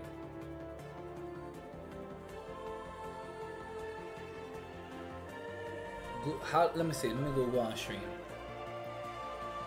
Type prediction. What was the outcome? See, the thing is, nobody knows. The stream crashed. To be honest, I don't know if it crashed or it didn't. Crash won Ryan. I don't know. Andy probably bet all his money on Crash. So that's why he's saying. Am I refunding then? Wait, does the refunding... Let me ask you this. Does the refunding take money... Does the refunding... What does the refunding do to me?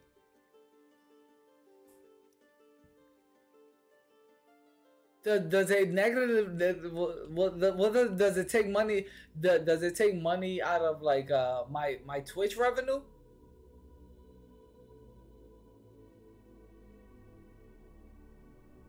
Okay, okay. I thought it switched up to money. I'm like, whoa. Buddy. I'm like, whoa, hold on, whoa. So yeah, I would say don't just do a refund because no one really won. So do a refund. No one really won. So just do a refund. If you can do that. I don't know if you can. Do a refund. I didn't see no crash. I didn't see the thing went out.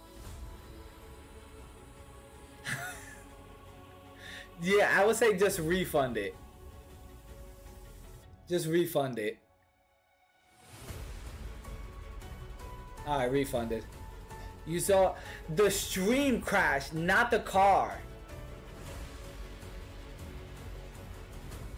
Okay, I got my coins back, you thief.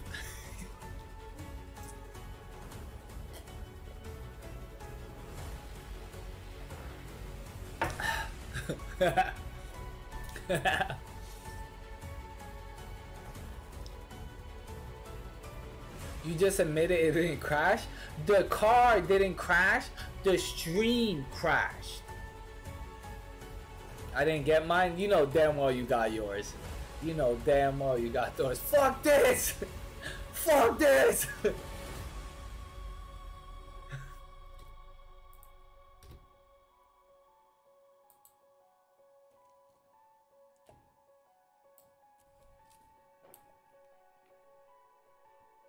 Alright, hold on, wait, let's watch.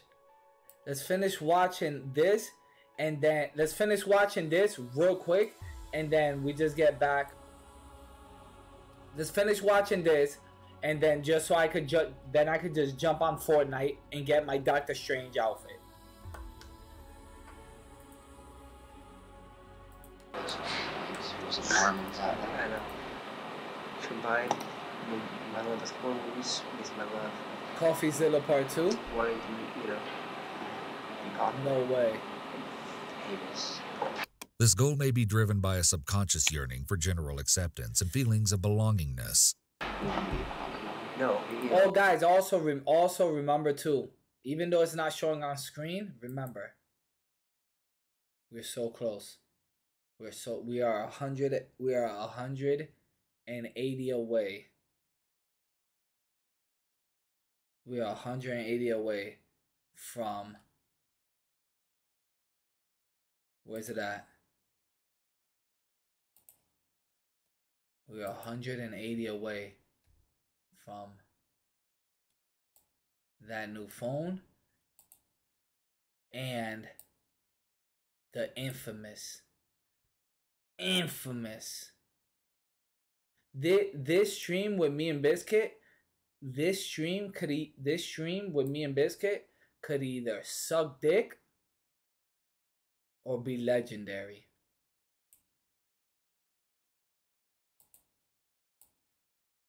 Who knows? The stream with me and Biscuit could either suck dick and be fucking horrible, or it could be it could go down in the books. Nobody knows. Nobody knows. Never knows my name. Well, I care. Harrison. Stealing people. Why would it suck? No one knows. What's Instagram verification? I'm waiting for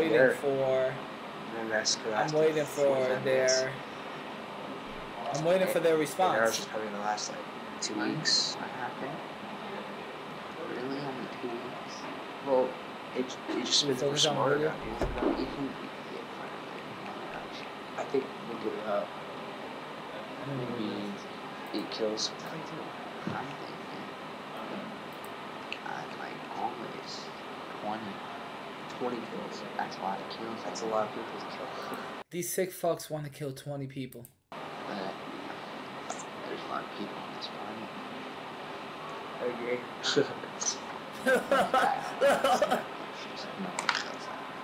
It seems that although Draper and Adam Chick conspired toward the same goal, one primary motivation behind their intent differs.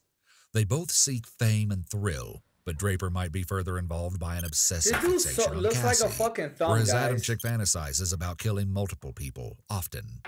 Adam Chick never mentions Cassie by name, and goes so far as to set a lofty goal of killing 20 people. It shall be done. Is that a younger you? It looks like a younger me. Well, we're on there, you know, breaking houses and you, so. 3-piece. Should you be in class? Sir? Well, we're taking her back to the right now. Oh, sorry. I just don't know. No, it's cool. It's cool. This dude just showed himself. Bro, imagine if you were that dude that didn't know what was going down and just put your face in front of the camera.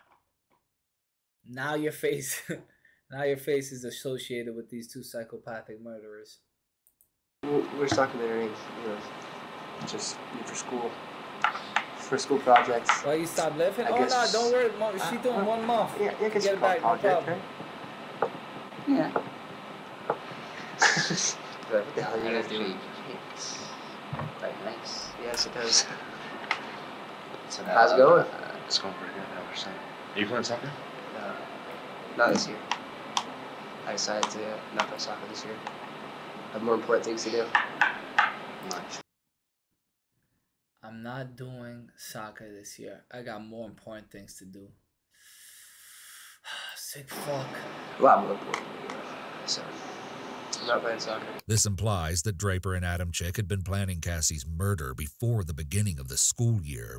Adam Chick had called a friend on August 31st, 2006, to ask for help purchasing knives under the guise of wanting to start a collection. They would use them to kill Cassie less than a month later. And you're on JV, I think it. 16 years. Yeah, you're on varsity. Importantly, as Draper fearlessly navigates the conversation, he displays little to no signs of anxiety or fear, calling into question his anxiety diagnosis. Remember this as we progress. Does Draper exhibit signs of anxiety, aggression, anger, or sadness? From the take-control behavior he displays here, we could infer that Draper is the primary instigator, or the video's almost done. The video's almost done right now, and then we're gonna jump in to get that Doctor Strange outfit. Ringleader, but the evidence is conflicting. We're gonna jump straight into China. So I go to the game tomorrow. I might not go. What game? Foosball. Do you want to go? I'll go with my grandpa. That's right after he eat. So. Is this So you take a sophomore class? This dude said I'm going to grandpa. I'm going to the game with my grandpa. Like it's nothing after this dude's gonna murder people tonight. Mental illness. Mental illness. I'm not playing soccer. I know. It's terrible. What the hell are you doing? Go behind our camera now. For all you viewers, this is the 3-piece in biscuit. And just like that, this dude unknowingly is being shown with these 2 serial murderers. 3-piece and biscuit. Whoa. Did he say this is biscuit? Whoa.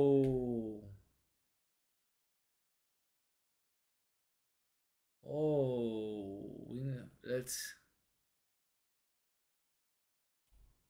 may need to switch the notepad up real quick. This is the 3-piece and biscuit. And biscuit.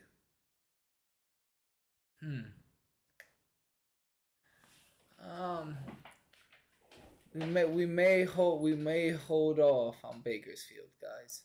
3-piece and biscuit. Inside joke. That's his name, man. And he plays foosball. And he stopped to say hi. And there he is. There's Biscuit.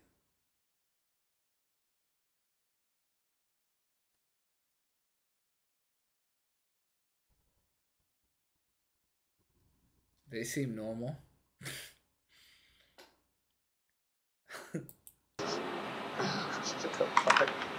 Okay.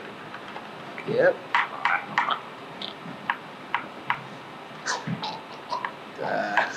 Oh no. Stay tuned. Hold on.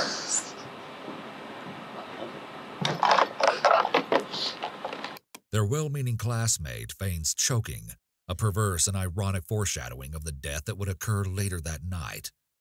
This classmate later testified as a civilian witness in Adamchik's trial, State versus Adamchik. Their lighthearted interaction suggests that Draper and possibly Adamchik may have been more involved and accepted in their high school community than is typical of youth with violent and antisocial proclivities, as it seems Draper and Adamchik display. Draper specifically seems to have been well ingrained. During his trial, character witnesses explained that he appeared to be a healthy, happy teenage boy, which suggests he has a keen ability to blend into normalcy. This is some freaky shit. This is some freaky shit, man. Okay, we're back. Sorry for that thing, but that's kind of not planned, but, you know, shit happens. You sound kind of dated. Sorry to do that little thing. Obviously, that's not true. Obviously, that's not you, bro. This is from 2006. Unless you're like 45 or something. How old are you, True? That's my 30, dude. Now you know what kind of person Brian is. Hey, come on. I like the way this scenario begins. And oh, you're good. You're 28. Her. Let's go ahead.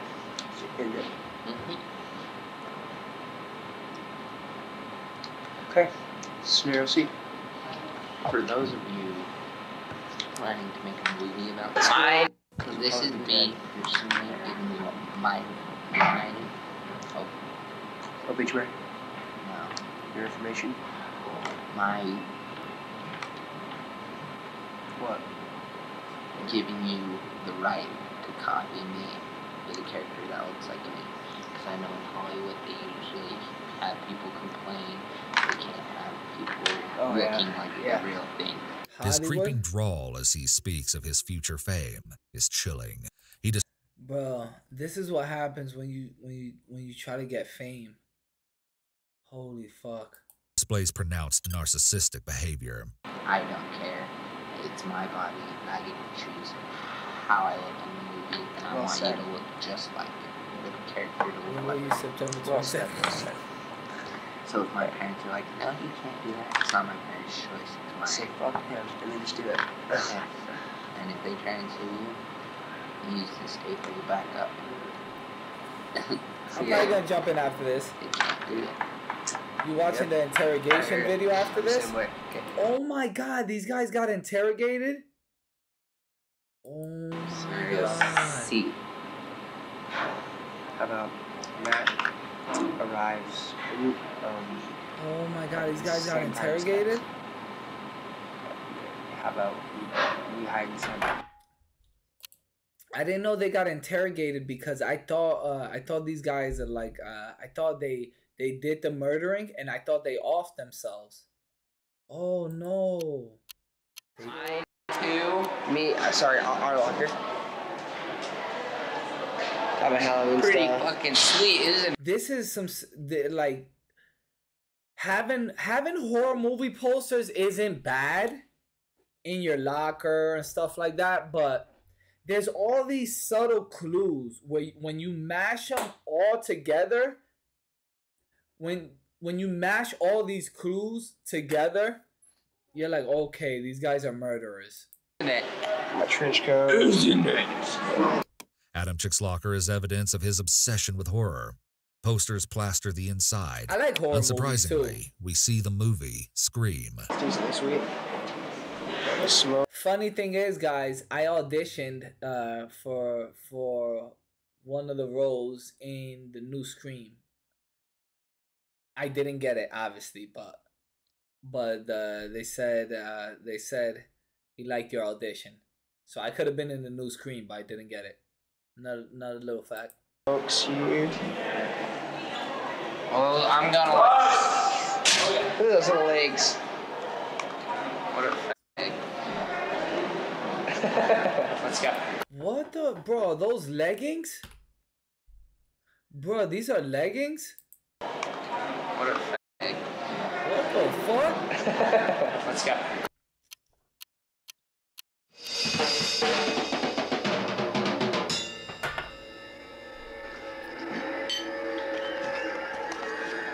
We see that his television is on, and a closer examination reveals that the movie that inspired Cassie's murder, Scream, is playing. Nah, this is sick. This dude's just playing drums, watching horror. This dude's just literally playing drums, blasting horror movies. Just hours prior to the murder at approximately 5:28 p.m., Draper seems to be practicing and gathering momentum, hyping himself up for what will follow. We hear a brief, chilling, and discordant musical hum before we find ourselves back with the pair and Adam Chick's car. One hour We're before here the murder. In his car. The time is 9:50. 9:50 p.m. September 22nd, 2006. 9:50 p.m. Unfortunately, we have the grueling task of killing our two friends. And they are right in that house just down the street. We just talked to them. We were there for an hour. But We checked out the whole house. We know there's lots of doors. There's lots of places to hide. I unlocked the back doors, so it's all locked. Now we just gotta wait. And Did you see the LA fires? You know, nah. we're ready. What was the fires? Greatest rock band We've waited for this for a long time. Pink Floyd before we commit the ultimate crime. Check Discord is crazy. Let me see. Is there LA fires?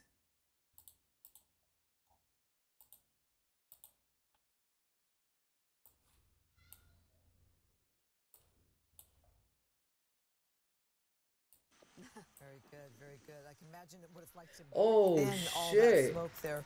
I'm getting some word from some of our viewers here that are sharing on social media, and some of these homes, this is live? one of which that we've watched burn, is close to a $10 million home, and these are multi-million-dollar homes that are burning up in this area above Laguna Beach. And once again, this is now a house-by-house fire fight. It's not that traditional wildland fire that we see here in Southern California. It burned up against that urban wildland interface. The fire breaks, the trails, the defensible space didn't work. And I'll tell you what, and I'm looking at the current wind speeds, and as I talk about the wind speeds, and this is the time of day, I keep saying that the winds, those onshore winds are strongest. No. We still don't have wind advisories in effect for this part of Orange County. We do not have red flag warnings, meaning rapid fire growth potential.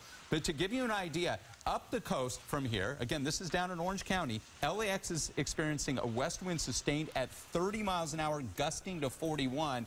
Winds in this area of Laguna. You think if I type I'm live streaming inside the house right now? Take a live shot from above. You think if I say I'm live streaming inside the house right now on Twitch, you think I'll get banned from this page? And protect the homes adjacent to, so that they save those properties. You think and this is going to be a ban firefight that is going to last for hours. These individual homes burn a long time, and as much water is being poured on these houses here, it is going to take firefighters quite some time to get control of each individual house fire that is burning. Think about when we cover a structure fire, one single house fire, how long it takes. These are multiple homes now in this exclusive neighborhood above Laguna Beach that are burning here, and they're trying to do whatever they can to prevent those flames from spreading to adjacent homes that have not been engaged yet.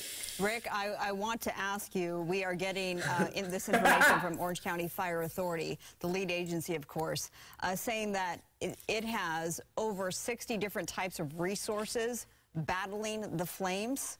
Can you describe? This is kind of crazy, though, when you think about it, bro.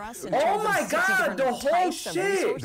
And that's multi-agency. The whole we're talking block. about Orange County Fire Authority. We're talking about the Laguna Beach Fire Department. We're talking about the agencies from outside of Orange County that have descended on this neighborhood here. Air resources, the fixed wings, the tankers that drop the Phos-Check. You saw that reddish haze there on the ground there that prevents the fire from spreading. This is where I'm at right now. We have the water dropping helicopters, the Erickson air cranes that have 2,650 gallons of water capacity dropping on these areas. So when you talk about the trucks, the resources on the ground and in the air, yes, we're talking about dozens and dozens of agencies and of those resources that are trying to combat major fire emergency here in Southern California. Though. Rick, I'm going to ask you the same question I asked our morning show producer, Michelle Palfrey. When you woke up this morning, were you thinking this is a high fire danger day? We'll come in early, be ready. Every day is. Every day, no, some days more so than others. No, you're right. We didn't have the red flag warnings in effect. We talked about the potential of some strong onshore winds, the deserts, the mountains. There's a shot of Skyfox. We've been up over this for hours now. We got to go get some fuel here in the belly of that helicopter so we can continue to provide the crazy thing is, from above. Did we see something like this happening? The whole block, Not necessarily, but again, whenever we have wind in play, wind is king, and we did know that we were going to see some wind gusts at the coast of 30 miles an hour. This is an earlier shot of those two men just up on the trail there above those homes, watching casually, nonchalantly. Bro, these guys are literally just walking. The fire really invaded that neighborhood and caught multiple homes on fire. You know what that shot reminds me of, Rick and Marla? How we were talking earlier, thinking that home had survived. Yeah, remember? We did. The flames are coming up to that one home on the corner there, and then smoke overtook it. We couldn't see. Bro, imagine living in this area, bro. Shot that kind of opened up, it parted ways with the smoke there. Imagine living in this area, son. Do you think that's one of the ones that burned? Yeah, it does appear that that's the case. And again, I bro, everybody's gonna have to get evacuated. It appeared that the fire fight was going to end right at that fire line, right at that trail, that fire break, where they essentially create that defensible space. But Right there, you just saw, that is a firestorm, and that is a clear indication there. Look at that palm tree going there. That is not just wind velocity created by meteorological conditions, by differences in atmospheric pressure. That's what drives the winds. High pressure to low pressure, air blows from high to low. That is because of the intense heat that is created by that fire right in the zone there, and that hot air rising, creating even a stronger difference in pressure and creating even Damn, bro, imagine having a multi-million-dollar house over that fire and zone, your shit's about to burn down. You look to the left, you look outside your window, creating bro. higher wind velocities than would be. You look outside your window. I just want to point out, bro, look at the fucking house, bro, and look at the fire. At least an hour ago that we're looking at right now, because Skyfox, our live picture, is going to refuel because it's been up for so long. So these are images. Insurance companies about to pay up in the last couple of hours since we've been on the air. Christine jumped on the air with Rick about 3:45. Damn, look at this house, bro. That was an hour into the first call into Orange County Fire about this. Thinking I might only be on for 10 or 15 minutes. You did text me and say I just have to do a quick little update here. Update, yes. And it just blew up. Yeah. Just see, this is just devastating. And again, if you're just tuning in, this is the Coronado Point area of Laguna Beach in South Orange County. So it's inland slightly from Laguna Beach proper, the coastal areas. Up in the hills there, those hillsides that are covered with the brushes, the chaparral, that the house belongs to plants, Elon Musk's part of our stepson, Southern California landscape. Not the palm trees, not those trees and eucalyptus trees that have been planted by landscapers, but the brush there is what is natural or indigenous from one to of the Southern houses. California. Check it and out. That fire roared up the canyon. Fire spreads much quicker uphill than it does downhill. We watched it explode, and then right up against these homes into this neighborhood. Again, Coronado Point, which is along Pacific Island Drive, along Crown Valley Parkway. These exclusive multi-million-dollar homes. I saw one picture that was shared on social media. One of the homes on the market right now for $10 million. Bro. Yeah, I'm just reminded of how quickly a fire can spread. You might think, you know, oh, I'm a street over or a street back or several houses down. But to have those items ready to evacuate. The crazy thing is, look, guys, all these houses right here. It can be just a knock on the door from a sheriff deputy or a firefighter saying, the fire was caused by the fire concept that have that box ready with your prescriptions, the 5 Ps, valuable information. Bro, look, even the family look at the fire, bro. Irreplaceable. All these houses on the whole strip is on fire. Look, all these houses. Like this. Hey, that's right. And I just want clarification. Do we have? Look at this shit, bro. Our fleet is 2 helicopters now. Is this a live picture? Okay, this is a live picture, correct? Correct. Okay, so this is a live picture again, an aerial picture of this one home. You could see firefighters. I talk about the surround and drown. They just put resources around the periphery of these homes that are burning, try to cool them down, try to salvage as much as they can from the home. But people, multiple families, we're talking likely a dozen or more homes here. They've lost almost everything. Let's get to 1,000 viewers. It's awful to see this, and this is something that we've seen time and time again in Southern California. One house on fire, 2 houses, People 3 talk houses. about climate change. All what these have higher. you. Look. And sure, we are seeing an uptick in incidents like this. We are seeing an uptick in longer dry seasons. We are seeing an uptick in less precipitation. The poor millionaires. Bro, imagine these guys stronger and longer. Imagine these guys don't have insurance. And this is an area of Orange County. We love our Southern California communities. We love those urban and wildland interface areas because of the views. They don't we love have the it. beach because we can see the ocean. But all of those areas are vulnerable to natural disasters like this, and that's what we're seeing here. And this is not a Santa Ana wind event. It's very important. Hey, you want me to get you and your Hazan This is not because of winds blowing from the land towards the sea. 30, 40-mile-an-hour wind gusts with 90-degree temperatures and single-digit relative humidities. This is a cool onshore wind. I'm just watching. I'm just watching. I live in Los Angeles. Spread rapidly. I'm just watching the stream. All right, on the ground there we have Joab Perez below the summit. Because this could be outside my house. Neighborhood that has really been I live in Los Angeles. Flames. Joab, I'm legit where scared. are you precisely now, and what are the conditions like? Yes, I'm still in the same position from our last live shot. and definitely still getting a lot of winds. As this is the OC, bro? As bad. How far is the and OC? Then in a split second, we just got another strong gust coming in. So definitely in these neighborhoods. Imagine promoting your views by YouTube. What are you talking about? I'm just watching. I'm just watching the stream because they said there was a fire in LA. You got about 1, 2, 3. You got about 3 trucks just in this area every now and then. I live close to there. I'm freaked out. Me too. So you got Costa Mesa. I'm freaked out. You have just different Newport Beach. You just have, as you mentioned earlier, it's a multi-agency effort here. And every now and then you'll see another truck. It's kind of warm. Perhaps you'll see definitely just more kind of warm of a presence from fire in this area. I don't know if you can hear these pops as well. As I'm walking, I'll hear just a loud pop, perhaps from something igniting. Or sometimes you could also hear, earlier there was a car on fire and you had the horn going. Yo, how far away is this? Yes. And it's just very, very, very kind of hot. As I mentioned, I think I mentioned in a previous live shot, it's just being out here in these conditions. You're just really, really at the mercy of the winds. Wow.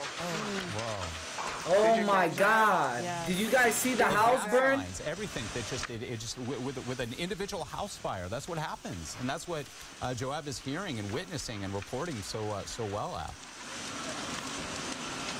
Wow. Yes, Rick. And again, you just catch just little things like that are happening. You have like a car go off on fire, the horn go off. There was another loud bang. So it's just very, very. Kind of a surreal. Wow. Oh, do you hear the chaotic there? And please be do safe. you hear the there. fires? Yeah. Please be safe out there. You can see the air quality. As you mentioned, it looks like something did. As you mentioned, you know, you have gas lines out here. You have, I believe, it looks like they're rushing to this particular area, and there's still several loud bangs coming from there. So as you mentioned, Rick, there's a lot of lines out here, a lot of things that could go up in a very, very quickly. And I just hope that everybody got out safely. And I know that evacuation orders were put into play, but in a very quick way. And people want to stay close to their homes. They want to stay close to what they've built upon for years and all of their belongings. And it's so hard so much smoke to out pull there. away from that. It's kind of. We're just hopeful that I'm smelling smoke everybody too. got out of there safely, because this truly does look like a war zone in terms of this neighborhood. Joab, I'm curious because you just mentioned that you made your way up the street. What are you seeing in terms of damage? Are you seeing home after home caught on fire? Absolutely. In this neighborhood, absolutely. On the way up here, I smell a little smoke. I can see why deputies were urging people to flee as fast as they can. This is the type of situation where they do not want people to be stuck in. They do not want people to be in an area like this, because as Rick said, it feels a bit, I've never been to a war zone, but I just, on the way up here, it's exactly what I was feeling. You had this large plume of smoke on the drive over here. As you slowly started making your way up, you could see the nerves on people. Smells like Black Miles in there. Up here, perhaps residents trying to come to see their, kind of rush to their properties, perhaps to see if the property was okay. You could see the nerves on their faces. The closer you got up here, the more and more, you could hear another loud pop there. The more and more things just began to get more and more intense. You had from just down the street here, look at, look at this though, bro. One street, to put things into context, guys, look, every single house on the whole block is on fire. Multi-million-dollar houses, all on fire. You have loud bangs coming. As Rick look at this. You have perhaps, all the houses on fire.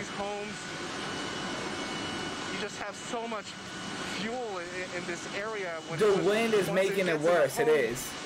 You just have all this.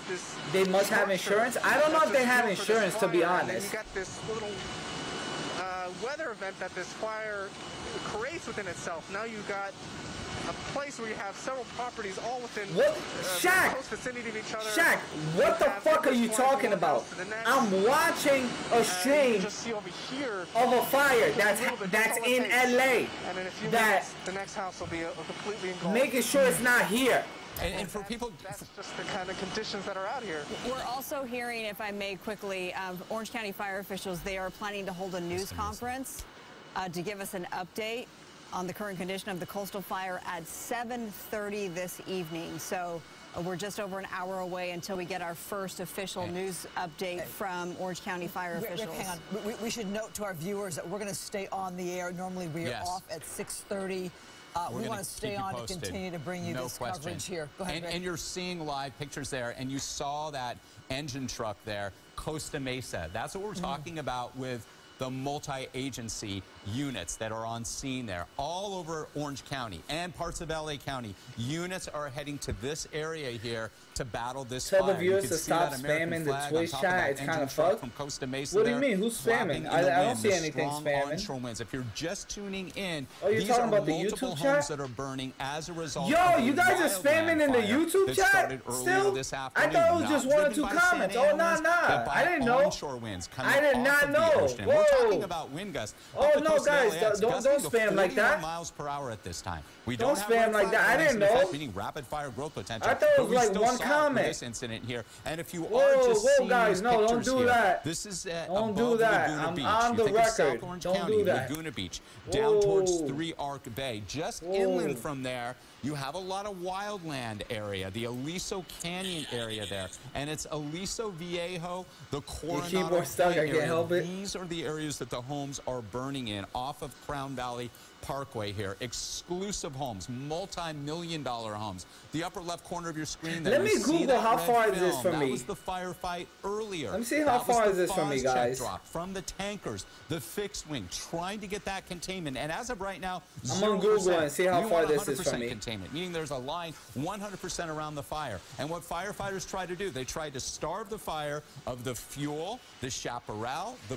brush, and anything else that allows that fire to spread. The fuel, heat, and oxygen. And they're doing it on the ground along and in the air here. But now this is a house by a house firefight. All of these homes in this exclusive neighborhood have been engaged by the fire, by those embers being driven by the winds, getting caught underneath the eaves, the ember intrusion that we talk about. And all they're trying to do is salvage as much of the property that they can or wet down the homes that have not been engaged by the fire. I'm wondering if we can maybe take the small box full to show the perspective of the fires on 2 different streets there. Our photographer Joab is on the ground there. I can't find it. But look at how the fire has spread there from home. Okay, it's in Laguna. And when we think too, after a 92677, that's the area code. And the people whose homes did not burn. 92677 area code. Feel about why did my home survive? You're looking there, the fire's still burning near that Phos-Chek drop there. A lot of fuel there in that canyon area. And these homes, 60 miles away, 65 miles away. The ocean and to enjoy Southern California at its finest.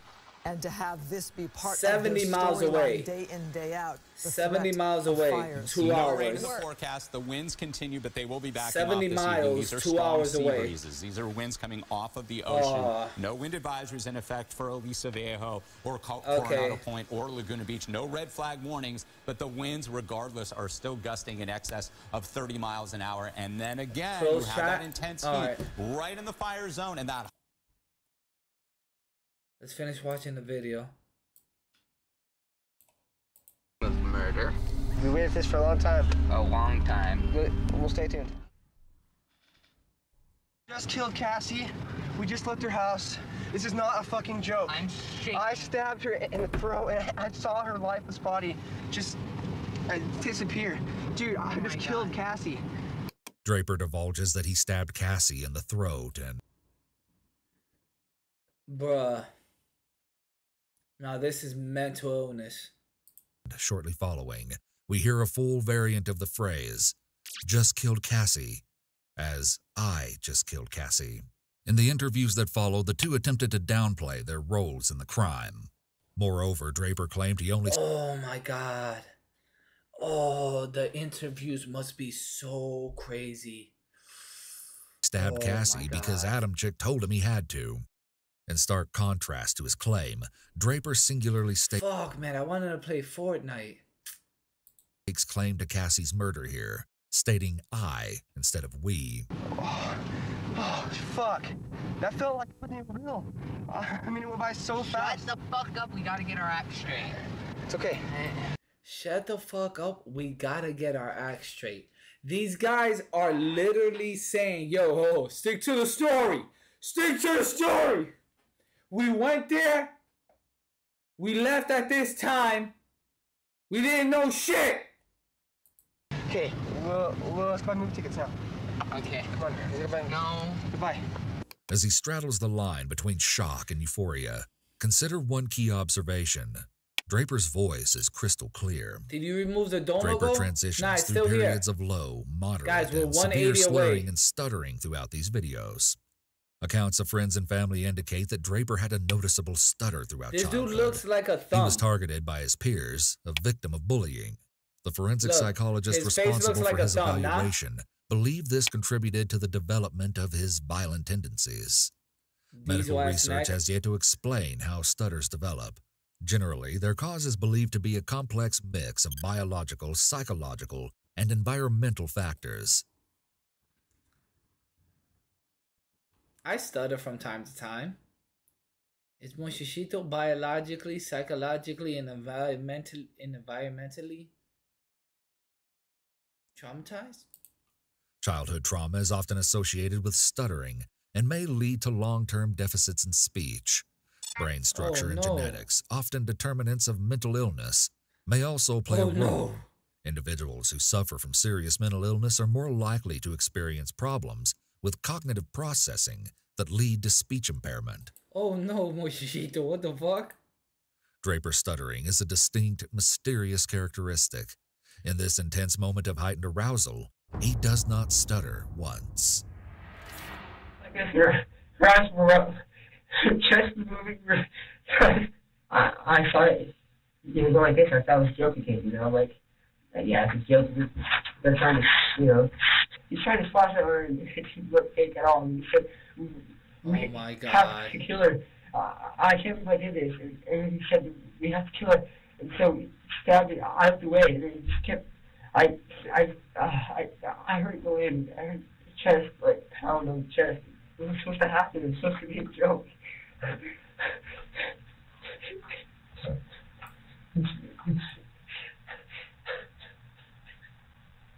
So sorry. This is mental illness. Mental illness.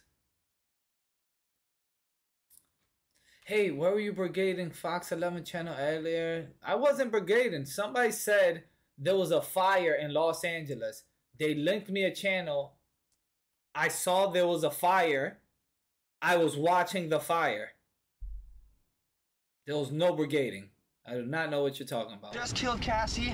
We just left her house. This is not a fucking joke. I'm shaking. I stabbed her in the throat and I saw her lifeless body just disappear. Instead of asking that, why don't you ask the important question?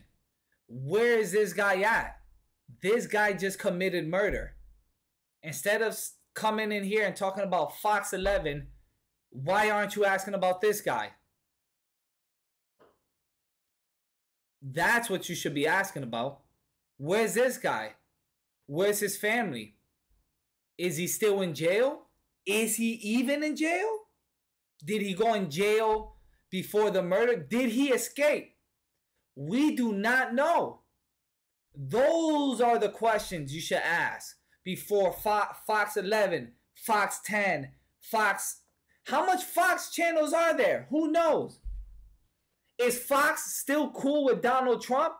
Is Donald Trump going to get unbanned from Twitter? There's a lot of questions you could ask. There's a lot of questions you could ask. But you're asking the wrong ones. Okay, you sold me, bro. Okay. Shout out to you, Cars. Cars, welcome to the community. My name is Moshishito, Moises, born in God. And we live stream on Twitch. Variety streamer. And yeah. What's up, bro? What's up to you, man? Guys, welcome Cars. Welcome Cars. I saw her lifeless body just disappear. The two were sent to Idaho's. Carlos, welcome to the community. Damn, y'all really welcome him? Of course, Carlos. No matter how someone comes in the community is very good at feeling people out. So no matter what, I'm telling you, our community is so unique. We are so solid. Somebody could come in a situation with a different intention, with a certain intention, and then out of nowhere, they could have malicious intent, and they could be like, oh my God, I came in here with malicious intent, but why is everybody so nice? Why is everybody so loving? Carlos, how's your day? Oh, you asking me how my day was? I mean, I've had a tough day. I was gonna come in here and just start wreaking havoc. I'm sorry to hear you had a tough day, Carlos. Oh, thanks for saying that, man. Just Carlos, are you hungry? Well, now that you bring it up, I am kind of hungry, and this community is so nice. To be honest, that's what happens. State correctional institution following their initial convictions, and remain set to live the rest of their lives in prison.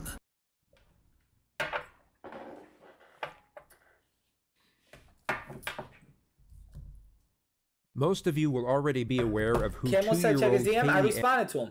I responded. I didn't until it took a little while because I didn't know I had a hidden filter on top of a filter list. I opened it and I just found out I got 100 DMs that I need to respond to. We have to watch the interrogation video.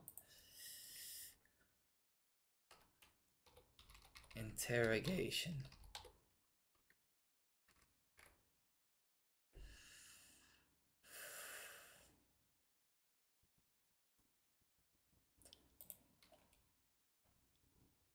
Damn, bro, this is 2 hours. Oh, look at this fucking weirdo. You remember this crazy fuck? I'm not demanding. Remember this crazy fuck, guys? I'm asking nicely. As a kind civilian that also knows how to manipulate. This crazy fuck. The following interrogations of two 16-year-old killers have never been seen before on YouTube. I just killed Cassie. We just left her house. This is not a fucking joke. I'm shaking. I stabbed her in the throat and I saw her lifeless body just disappear. Bruh, this is... He got Dumbo ears, exactly. He got Dumbo ears. Seems like you're gonna fit in just fine here, Carlos. Seems like you're gonna fit in just fine here. Dude, I just killed Cassie. Oh, fuck. That felt like fucking real. I mean, it went by so fast. Shut the fuck up, we gotta get our act straight. This is literally...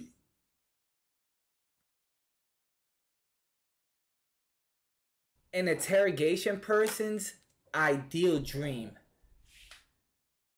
Non-stop video evidence of you talking about what you were gonna do, the illegal, heinous crime, premeditated, documented, all videotaped. It's open and shut case. The self-snitching is at the highest level. And to watch them lie, to try to act in the interrogation, I could just imagine. I swear to God, I didn't do it. Thanks, man. Yeah. Just 4 days after filming this video, Brian Draper sits alone in an interrogation room. He gets up and looks outside before shaking his head and sitting down to play the air drums. He fumbled the deal, Jesus Christ.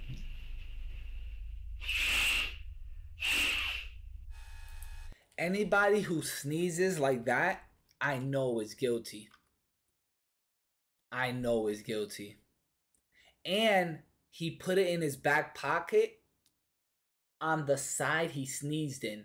So you know when you sneeze and you put it in your pocket, it's one thing. He sneezed and folded it this way. So he put the one that's full of snot and everything in his pocket. It was also a fake sneeze. Oh, he's a beatboxer too, guys. He's a beatboxer. He takes out his wallet and reorganizes its contents. At first glance, it might seem he's not taking this seriously, but as his questioning goes on, it becomes abundantly clear that he's trying unsuccessfully to calm his nerves. And Brian has more than enough reason to be nervous. 4 days prior to the taping of this footage, a sweet local 16-year-old girl named Cassie Jo Stoddard was brutally murdered while house-sitting for her aunt and uncle.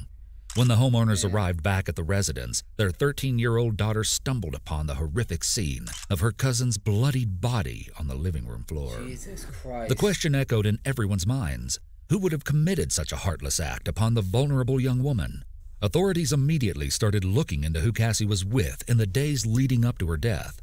On the night of Friday, September 22nd, 2006, Cassie did have some guests over. Her boyfriend, Matt Beckham, and 2 classmates, Brian Draper and Tori Adamczyk. Brian and Tori departed the get-together early, but shortly after they left, the power in the house went out. There were also strange noises emanating from downstairs. Eventually, some of the lights in the house started to flicker on and off. The couple was feeling very uneasy, and Cassie hoped her boyfriend would spend the night, but his mother declined. She did offer that Cassie could come sleep over at their place, but the responsible teen reluctantly stayed behind to fulfill her house-sitting duties as Matt's mother came to pick him up around 11 p.m. The next morning, when he tried to contact her, there was no response. With the knowledge that Cassie's 2 teenage pals, Brian and Tori, were some of the last people to see her alive, detectives went to Tori Adamczyk's home on the 24th, the very same day her body was found.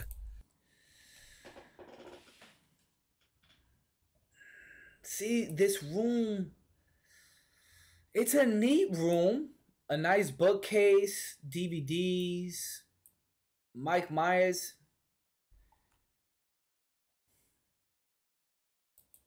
He told them that after saying goodbye to Cassie and Matt on the 22nd, he and Brian had gone to see a movie at a local theater before spending the night at his house. Investigators found it curious that he was unable to describe what the film had actually been about, though. Reportedly, a similar that was their alibi, a fucking movie. Reported initial interview took place with Brian that day as well. The police then brought Brian Draper in for questioning on September 26th. Tori would be brought in the day after for a second interview as well. Tori's parents were in the room with him this time.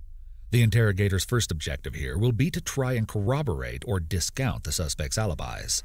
Brian is agitated and fidgety as he waits. Cool. He puts his hand over his face and slouches, subconsciously trying to make himself small and less noticeable. The interrogators enter the room and immediately establish a friendly and calm mood, likely putting an already anxious Brian more at ease. Bro, that's why you can't, guys. Just because someone smiles and makes you feel good, you gotta know. These guys, even though they seem nice, these guys are killers. They want to get this man life in prison, bro. That's their #1 priority. Get this motherfucker life in prison. Hey, Ryan. Hey. Here we talk to your folks. And they're filled in. They're comfortable with the fact that we'll sit down and kind of, the other night we hashed over some things about, where you were and all the details and stuff. And, as you recall, you're one of the last 3 people, to see Cassie. And so it's so important and critical that we just answer some questions and we get by some of those things. And so we kind of preface that with your folks. They're good for you sitting in here. I want to remind you that, of course, you're not under arrest. Okay, you're free to leave. And if you don't have to answer any questions that you don't want to, and any. As soon as he would have told me that, I would have been like, I hate to interrupt you, but okay, bye. Have a great day. I'm out. As soon as he would have said that, you're not being detained or anything. Hey, man, thanks. Anytime you can walk out that door and go hook up with your parents, okay? So you're not making you stay here for any reason. I'm out. Tori's interrogation started similarly, with him also... That makes you look guilty? The thing is, the motherfucker's guilty. I would never do anything he did. But in a hypothetical world, if I did, if the cop tells me, hey, you're free to go, you're not being detained, okay, sorry to interrupt you, officer. I'm out. I jump in incognito mode. I buy a one-way ticket to Dominican Republic. I buy the one-way ticket to Dominican Republic for 2 hours. Within 2 hours, I go to the gas station. I buy a gasoline bucket. I come back here. I put gasoline on everything, my clothes, everything. Light it on fire. This whole place goes on fire. I go outside. I light my car. I throw gas on my car. I throw it, light my whole car on fire. I Uber to the airport. Passport. I go. I'm out. So being strategically seated close to the door in a move that makes him feel free to leave whenever he wants, which, although technically true, is a false comfort given the gravity of the... Why go the distance for gas? Your passport wouldn't be flagged? It wouldn't be flagged. They allowed this person to leave. They allowed them to leave. I'll probably burn everything because I don't want my whole life. Yo, you're in the top row for bipolar disorder category? Finally! Bipolar disorder, finally, man. Finally. The situation he's gotten himself into. Finally, fuck, Unlike man. Brian's more closed-off mannerism. Guys, can someone take a picture of it? Can someone take a picture of me on the #1 top row of bipolar and put it in Discord? Finally, man. It's literally a milestone. There's three milestones on Twitch that I'm proud of. The first milestone is I'm the first live streamer to get partnered only doing IRL. I went from Twitch affiliate to partner only doing IRL. Only streamer to do it with a cell phone. No PC streams. Number 2, we maxed out at 1,800 live viewers during the protest and rallies from 5 viewers. I started at 5 viewers, or like 20. I started between 5 to 20 viewers on Twitch, and we got all the way up to 1,800. And autism, put a picture. So those are the 2 things I'm happy about. And the third thing is the first partner streamer to get no donations.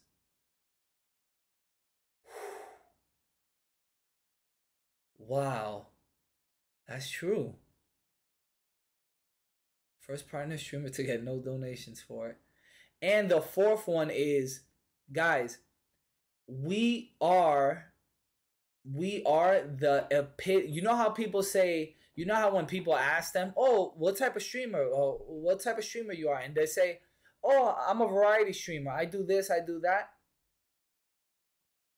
I am the definition, the living embodiment of a variety streamer. If you look at my streams, the clips,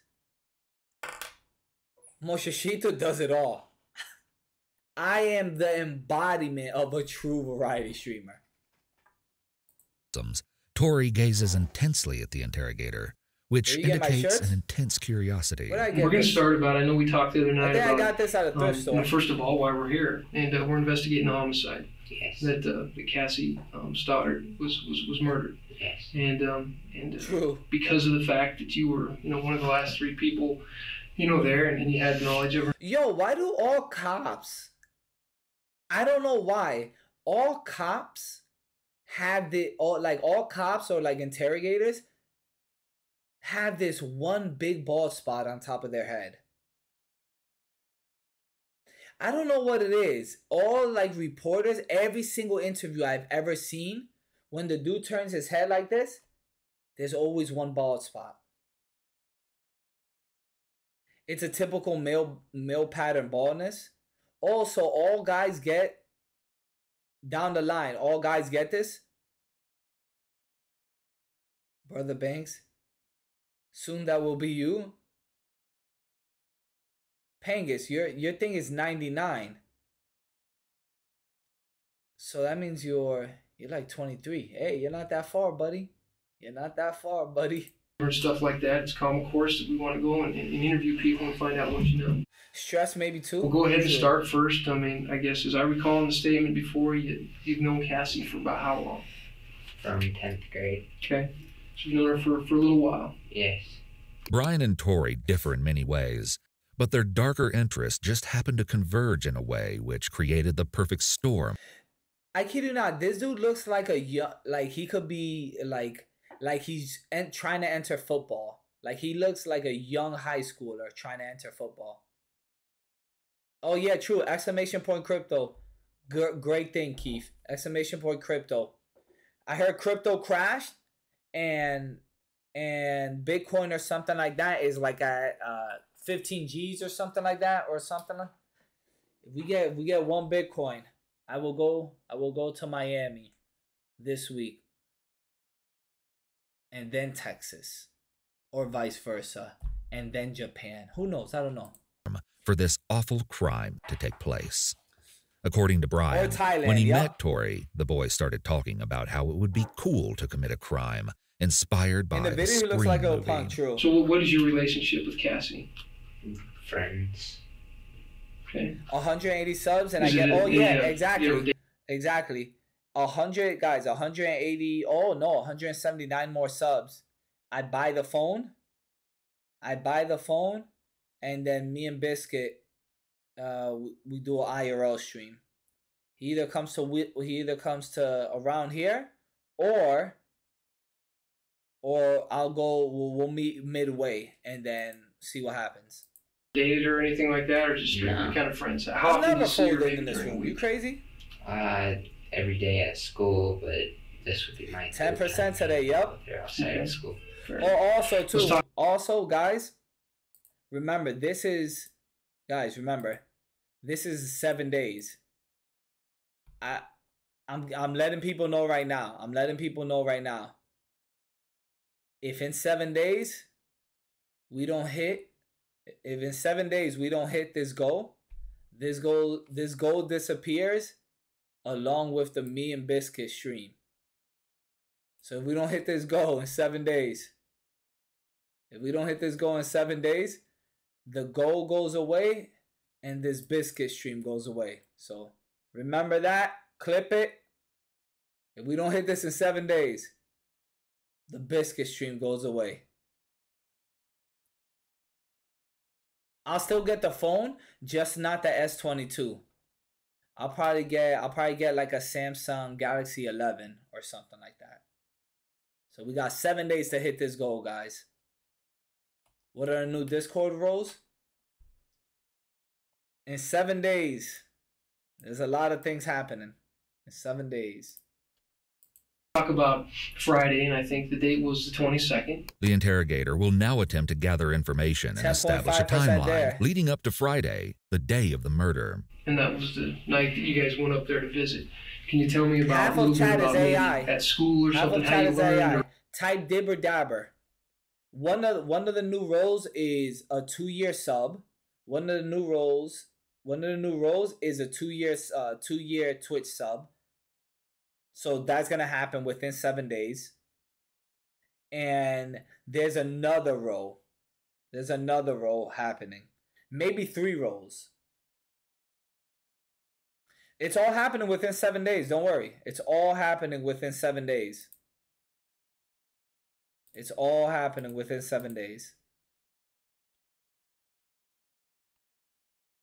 New phone, Nintendo Switch, new Discord roles, new channel points, and Instagram response to me. Hold up. I need a east sign. To Cassie's place or out to that place she was house sitting. She told me on Thursday. Oh man, I haven't ate today. She was having baby sitting in the house, basically. House sitting. Okay, so you guys decided to go. Plans are made. It's Friday. What time do you get ready? What time do you end up? How does it work out that you and Brian head out to? What time? I'll just refer to as Whispering Cliffs. Okay. Yeah. Fair enough. Whispering Cliffs is the street address of the home Cassie was house sitting. Tori's mother is helping him recount his timeline. Mom, what time did I leave from our house?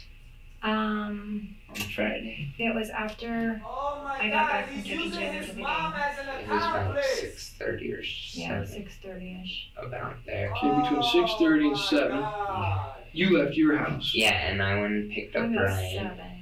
Probably, yeah, between 6:30 and 7. Okay. And picked up Brian. You were driving your way. That way is a Jeep. Yeah. Okay. That's your car. You get back and forth in. So you drove that to Brian's house. I picked him up, and then about around what time you think it was? I don't know, maybe 7:30. Okay. In reality, Brian and Tori had planned to kill Cassie on that very Thursday he talked about. They filmed themselves in a car that night, saying that they'd snooped around another girl's house, but she wasn't home, so they were going to call up Matt and Cassie. Yo, that's just mad loud. I've been actually, yo, what's up, Jules? Yo, I've been thinking about maybe taking that off, because shout out to you, Jules. I appreciate it. Even though it's 400 bits, I gotta think about what is the long-standing effects of me constantly having a shriek and fucking with me. Like, what's the long-standing effects that does to somebody mentally?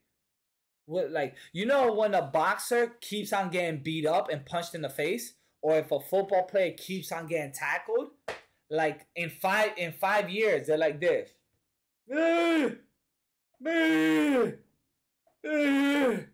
So if I keep on hearing this, who knows what it could make me like in 1 year time. It could be worse than PTSD.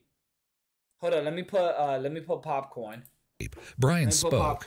There are friends, but we have to make sacrifices. So I feel tonight it is the night, and I feel really weird and stuff.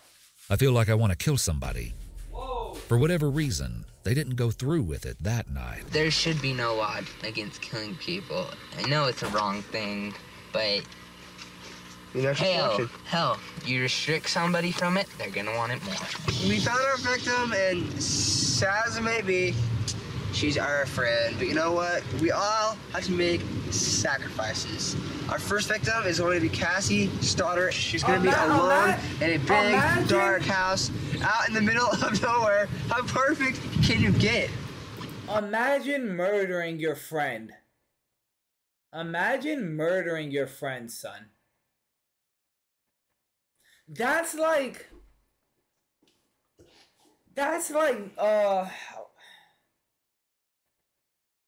me just chilling here streaming. That's like me just chilling here streaming, and then out of nowhere, I hear the door. I'm like, whoa, what the fuck? I do like this, and all of a sudden, I see Gary. I'm like, whoa. Then I open the other curtain, and then I see, I'm like, whoa, what the hell? Paul? What? EBZ? I'm like, what's Gary, Paul, and EBZ doing here? I'm like, bruh. I'm like, why didn't you text me? So I open the door, and then all of a sudden I'm like, yo, I'm streaming right now, and then out of nowhere, boom. A knife to the neck. Guys, be honest. If someone was gonna murder me between Gary, Paul, and EBZ, who do you think would be the person? Be honest.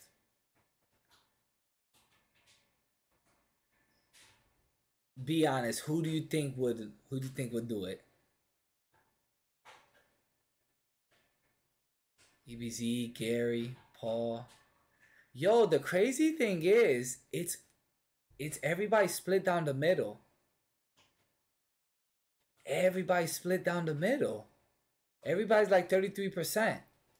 So that to me either says, that to me says they're all equally crazy. EBZ is angry, so EBZ would do it on impulse, but Paul would plan it. Gary would be the driver. Alright, so if EBZ does it, he does it off impulse. Spur of the moment. Paul is the type of person to plan it. Gary would drive the car, but he wouldn't commit the murder. Okay. Okay. Gary would freak out and keep saying, I don't know, dude. Ain't that the truth? I mean, like, holy shit, dude. I'm horny just thinking about it. Hell yeah. At school the next morning, Brian recorded a short video of Cassie by her locker. Have you seen Tori? He's supposed to meet me here at 7:30, and it's 8:19. He's an hour late. You don't even care, dude.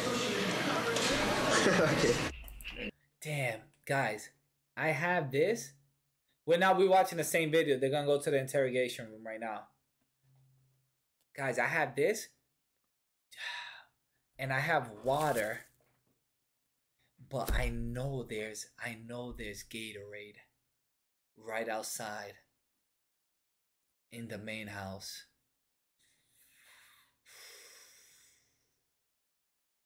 I know there's Gatorade.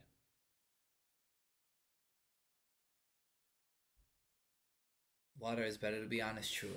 And so, at school, I told a whole bunch of people that there's gonna be like a party there and stuff, and they're just gonna be home alone for the whole weekend. Okay, now let's talk a little bit about that. Why did you like a whole bunch of people? What does that mean? Does that mean 10? Does that mean 20? I told a group of 10. I believe it was like 8 or 9. Okay. Number, of course. And I was talking to them and stuff, and they said that they would tell their friends and stuff. Okay. It was actually just Matt, Brian, and Tori who came over on the night of the crime. Although we can't be sure if Brian actually told a bunch of the other kids that Cassie would be alone at the house that weekend. Damn, did this dude murder her because she stuck the middle finger at the camera? It seems like something he could have easily made up, hoping to make the interrogators believe that any number of students could have had the necessary knowledge to take advantage of Cassie's vulnerable situation. And in fact, interrogators would deliberately bring this point up. Does this dude look like a murderer? Nah, it's just his stare.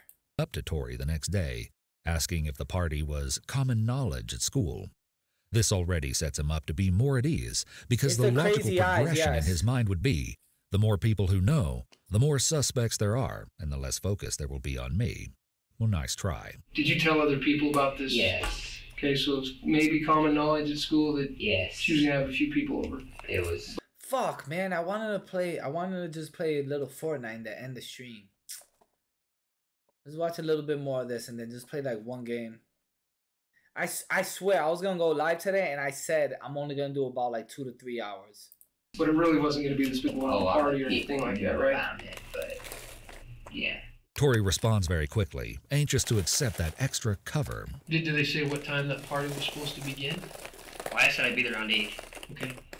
Tori mentions planning their trip to Cassie's at school that Friday. You hooked up with Brian and you said, hey, we should go to Cassie's place. Yeah, we were planning that during school. Okay. In reality, he and Brian had indeed used their class time that day to plan the night out, but it wasn't concerning fun activities with friends. Instead, they taped themselves saying things like, hopefully this will go smoothly and we can get our first kill done and then keep going. And, I'm sorry Cassie's family, but she had to be the one. She's perfect, so she's gonna die. September 22nd to 26th. We saw this. Let's get to interrogation. We're not even planning right now. Common way to let the suspect apparently control the narrative, while also paying close attention to what they add, omit, or even alter in the timeline of events, as compared to what the interrogators already know. This helps to establish their general trustworthiness, or lack thereof. Then what? Then we saw Matt up on the front porch, and he said, "Hey guys." Is that like up on the balcony? Is that up like on the second level? The balcony. And so he come out of the house to greet you. Oh, this dude's stuttering. Oh shit, he's folding, and they haven't even started asking really anything.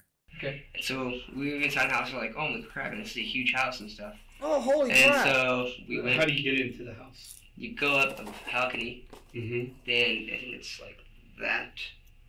So you ended up entering the house at the same place where Matt was standing greeting you. Yeah. But did you notice there was a lower door too in the garage door? I did. Okay, you didn't go in that door. You went in the second level. Yes. Okay. And then what?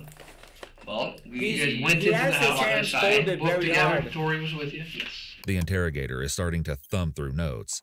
He's attempting to distract the suspect and make communication more difficult, but the suspect doesn't seem to notice. Okay. And we saw the house, it was really big and stuff, and we thought this was cool, you know. And then I remember asking Cassie, where is everybody? You know, she said, "Oh, well, I'm not sure, but okay." So we sat down. I remember he had a big video. So you went there and you went into a first room. Did you go into a living room, a hallway? What was There's a living room on the left side. Okay. I remember there's a staircase. So what's the first thing you did when you arrived there? Did you just go into the living room, or did you go throughout the whole house? I walked check around. out the house. Yeah. Okay. Was you escorted by anybody, or was I you was just Matt. Okay, so Matt, like, where's the nitty and gritty? I want the nitty and gritty shit. We watched that, and did you watch the whole movie? Did you guys all go in the living room and watch the movie? Yeah. And I was on the couch. I was on the far wall. Okay. And Matt and Cassie were kissing and stuff. Okay. And whoa, man, Tori was right by the TV. They had a huge TV. Brian says they watched a little of the movie, but then around 8:50 he was feeling a little bored and said he should probably head home. Matt purportedly said he needed a ride, and Brian says Tori promised to come back and get him. Brian starts talking about when they left the house, but then the interrogator cuts him off to bring up an unexpected subject. Brian had earlier described the other friends enjoying popsicles at the house, and now the investigator asks what they used to open them. What do you think I said? They were eating popsicles. Now, were you in the kitchen? What were you using to open them? Were they these ones you have to cut the top open, or did you tear them with your teeth, or how? You had to cut the top open. Okay, how were they opening the popsicles? I remember there was a knife in the drawer that had like a child hang on it. Okay. And nah, we need to get to the nitty gritty. We need to be like, I did not stab her. To find a cell phone call Matt. Today, Junior. Okay. So was this in the neighborhood, just not far down? No, I was like maybe 20 feet away from the house. Okay. Then Matt wanted us to come back and get him. So this is not track me because I'm just, it's probably me. I'm not understanding, but so you leave the house and you're just like, you're 20 feet down the road. Yeah. The interrogator keeps saying it's probably just his fault for not understanding. He's not directly calling out how little Brian's story makes sense, but rather using this method to have him repeat key details and find any inconsistencies. Then you called Matt. You hadn't been gone from the house for about a minute or two, right? I mean, well, we didn't call Matt yet. Okay, so you stopped there to find the cell phone. Yeah. How long did you stop there for? 5 minutes. Okay, what were you doing? I was talking about the movie and stuff. Okay, talking about going to the movie. Okay. Okay. Talking for about 5 minutes. About 5 minutes. Okay. Then you want to keep going? Yeah. Sure. Yeah. So you didn't make a phone call from there. You kept rolling. No. Came back to the movies. We got the tickets and stuff. And then we called I'm just gonna Matt. back you up and slow down just a little bit, so I can make sure and get all the details here. You find the phone there. You guys talk for 5 minutes there. Yeah. Brian is clearly trying to speed through. We need to skip a little to like the more nitty gritty shit. Can't be here forever, man. With like streaks of like blonde. Your stories, you didn't really watch them. Well, I'm talking to the girls. Okay, but they're 2 seats away. I mean, you could be doing a lot of talking in the way. At least you're picking up you get these things, Brian. Okay, and I'm saying, I think he's folding. You parked there. Did you go? As you may recall, Brian stated hold up. Yeah, But you didn't take anything, no CDs. No. I mean, this is the one time in your life that somebody needs to come up with something. There's about to be a swap out right now for his somebody boy. needs to verify. Yeah, but something you did. You should tell us something that we can go back and we can say you did this. Aside from being charged with it, I mean, we don't care about that. We want to go back and be able to say, yep, your story fits. Think, is there anything that we can go back and make your story fit? No, there wasn't anything in the cars. So nobody saw anything. You didn't say anybody? There was a mother that was yelling, and at like her kids or something.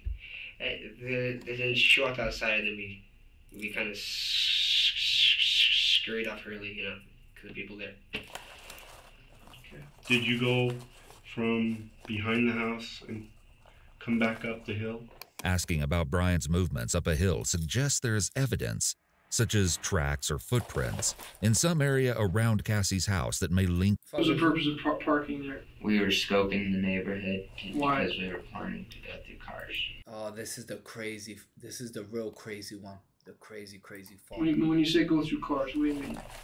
Oh, see the ones that are open, we don't go through any with alarms or that are locked. We just walk by, push the handle, and if it's open, we get in it and spill the gas money or change. So have you done that before? Once this year and in 9th grade. Okay, so it's something that familiar with? I mean, you. Yes. However, like Brian, he's incredibly vague about where they looked at cars, and even tries his best to breeze past the conversation altogether. We got out of the car, we got out and looked around. I don't think they for discussed shit. 15 minutes. Look around, what do you mean? Just standing There's a CD case that I said, whose CD case is this? You said it's and David's. you said it's Brian's. You said or David's. When was that? So that is a stolen CD case? Yeah. We better start thinking about where you got it. Do you remember it was that night? I don't think it Stop was. skipping it. Is that where? Man, I need to stop skipping it. I need to I want the part where these motherfuckers are getting grilled. Like, we know you fucking stabbed her, pussy. Admit it.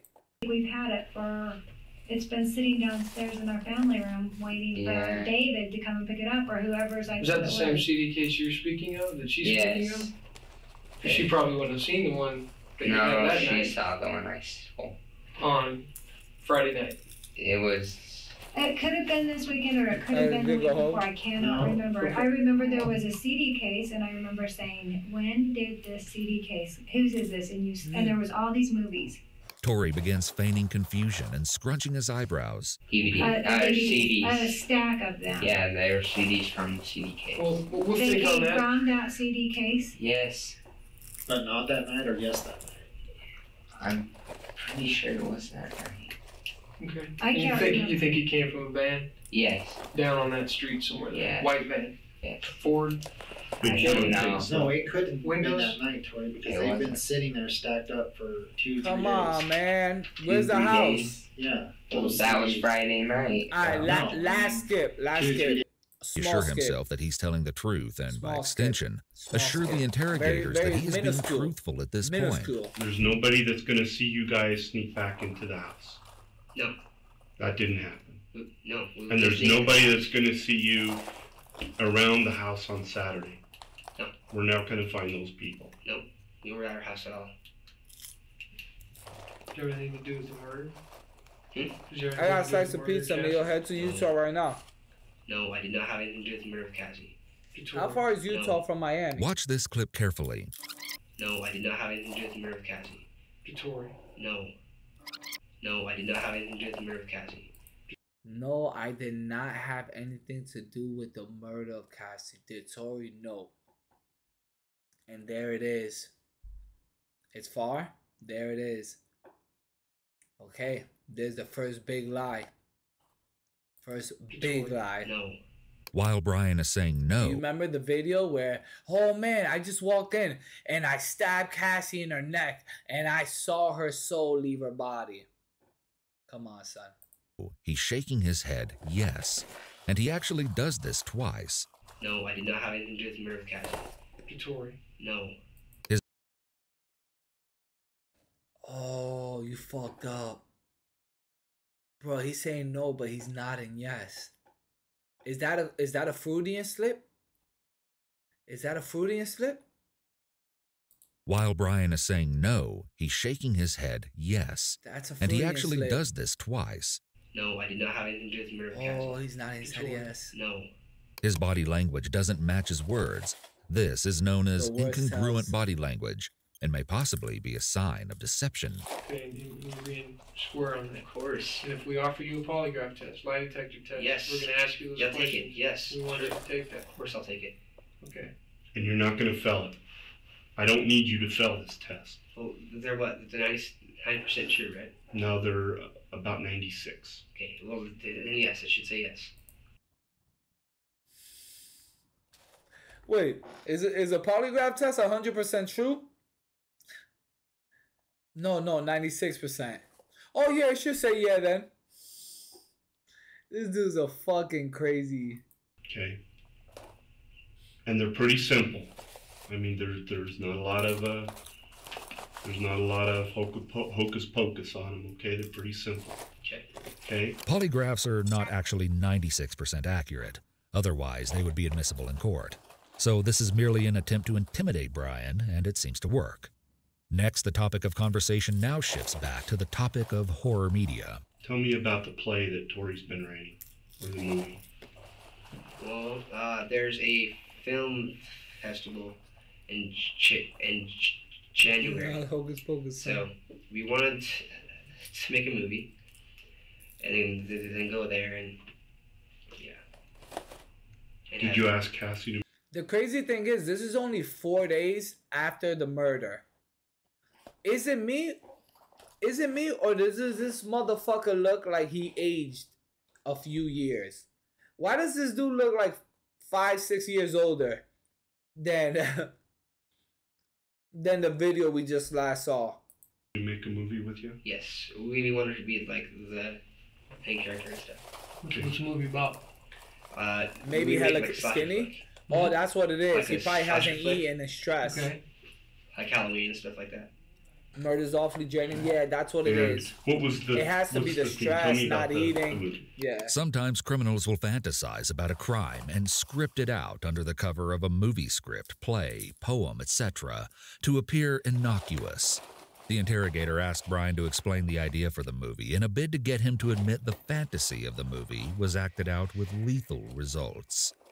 It's an effort to reassociate the suspect mentally with the crime if he is disassociating himself from the crime by using the device of the alleged movie script. His idea was totally different than mine. Okay, let's hear yours first. My story, there were 4 kids. You won't know the script? No, there were 4 kids. We'll just kind of give us a general idea of the movie. Did you see EBZ on public radio? Got it? With 10 votes? Yeah. No. This idea. Just kind of. Yep, Edge. I reacted to it too for like 10 minutes. There was 4 kids and they had on stream. Their parents with them. Okay. They drove to a cabin in the mountains, you know.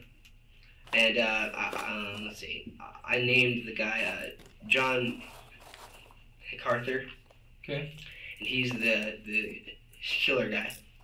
And let's see. Yeah. And the mom and dad killed, you know. But speaking of that, let me send EBZ. Let me send EBZ a message right now.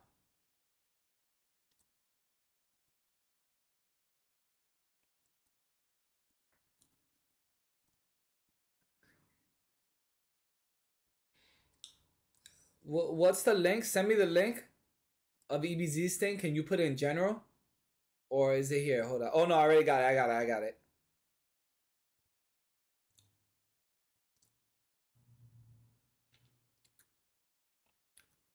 I'm going to send it to EBZ and I'm going to be like, yo, we reacted to it on stream.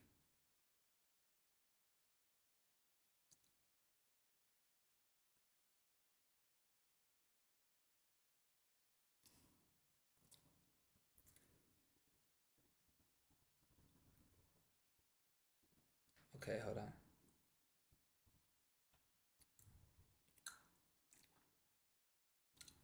And now let me record a video.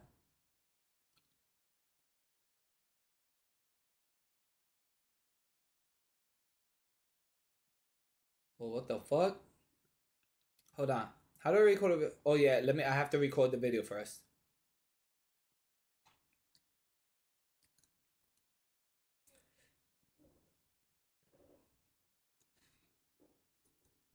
Yo, the video I just sent you, I'm streaming right now, but we reacted to it on stream. Bro, you should go live today. You should go live today and react to it, and then just farm the shit out of it. Farm the shit out of it. Bait it so fucking much. Okay. And let me send this to him too.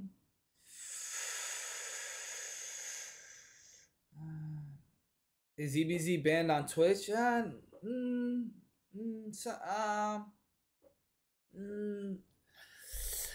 What is banned really?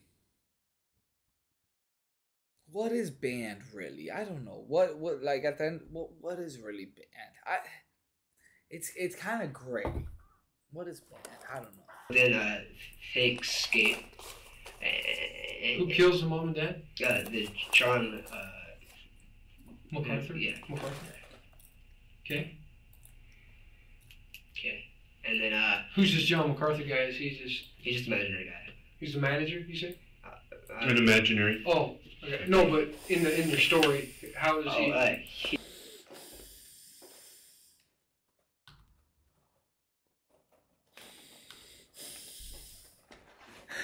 Bruh. Who's this John MacArthur guy? Is he's just an imaginary guy. He's the manager, you say? An imaginary. Oh, okay. No, but in your story. Is he?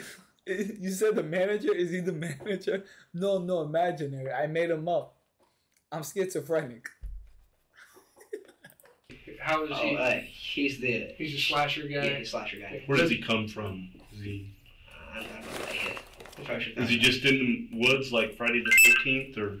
I really just. I don't know. Yeah. So what? So the kids get killed too, or they get away? No, they escape. Okay. Then 20 years later, they go back to the cabin. Okay. And they stay there, and of course, then they see him again, and that's that's about all I really. Okay. What about Tori's version? As you said, his is a little different. What has he told you kind of what his version is? His version it's similar to mine, but we had to speak about the name and stuff. To Junior? Well, it's about the they get attacked, and I think his version. Just a little. And he ends up with her. Yeah. So. That's cool. You tell the truth, and maybe you hold back a little bit more because you don't want to go all the way, and somebody else that we interview comes in, i.e. Tori, he comes in and gets stuck. Leaves a guy like you in the cold. Oh man, he's trying to make him flip. He's like, somebody else comes in, i.e. Tori. Hey man, Tori comes in, says everything. That's not good on you, man. He throws everything on you, throws you under the bus. And then what happens? The state gives you the needle. And you die. But if you give up your friend, Tori, and tell us everything, your friend Tori gets the needle, not you. Old. And then you're like, dang it, I should have been up front first. I should have snitched. You know what I mean? With what? About killing Cassie. I can't be I'm concerned about that. You know what I mean? I'm not sitting here accusing you, but I got to tell you. I'm concerned you had something to do with it. The interrogators are now using soft and caring tones to play the friend role and put the suspect at ease, while launching into the prisoner game with Brian. Who will rat out the other person first for a lesser punishment? That's the question they're trying to stick in his head. Police often employ this tactic when there are multiple suspects, and they're unclear about who the guilty party is among the group of suspects. There is an enticement that we will go easier. That's exactly how I felt when I hit the live button, you remember the day after the whole partner thing came? I hit the live button. I kept the stream on for like a whole hour. It got up to like 600-700 viewers. As soon as I showed my face, I hit the webcam. Everybody's like, "Howdy, partner. We got a couple questions to ask you." You're on you if you just tell us the whole truth before someone else does. The problem is that charging decisions are not up to the police. A district attorney makes that decision, and that decision is vetted by the court in pretrial hearings or preliminary hearings. Yeah, I'm saying okay because your story's not washing, bro. It's just not working for us. It's not working. The truth, this isn't. Chat was bugging that day. Okay, the last time you told us this was the truth. It wasn't a story. You even put it on paper, man. But I didn't want... The interrogator is indicating that Brian now has no credibility because he lied about the events prior to the murder. This is where they try to finally break him down into telling the actual truth. My parents said I was going to do Cardis because they... But so you didn't want us to solve Cassie's homicide then because you didn't really care enough about that to tell us the truth up front. You know what I mean? Yeah. You understand where we're going with this? Remember I told you that night? I said, if any time in your life, this is the time you need to tell the truth. Yes, I should have told you about But if there's something else? No. You need to tell us. You went back in the house and you played a prank. Are you sure? On Cassie? No, we didn't pull anything. All right, man. You're not turning the lights off. No. You're not playing with the lights. You're not messing with them. You're not doing that kind of stuff. No. You go back. I mean, you're not getting into the trying to scare them, just screwing around, spooking with them, and then you guys get out of there. Yeah. Yeah, that happens or no? No, it did not happen. Okay. Bro, how can you just lie? How can you lie like that knowing you recorded yourself on video cam?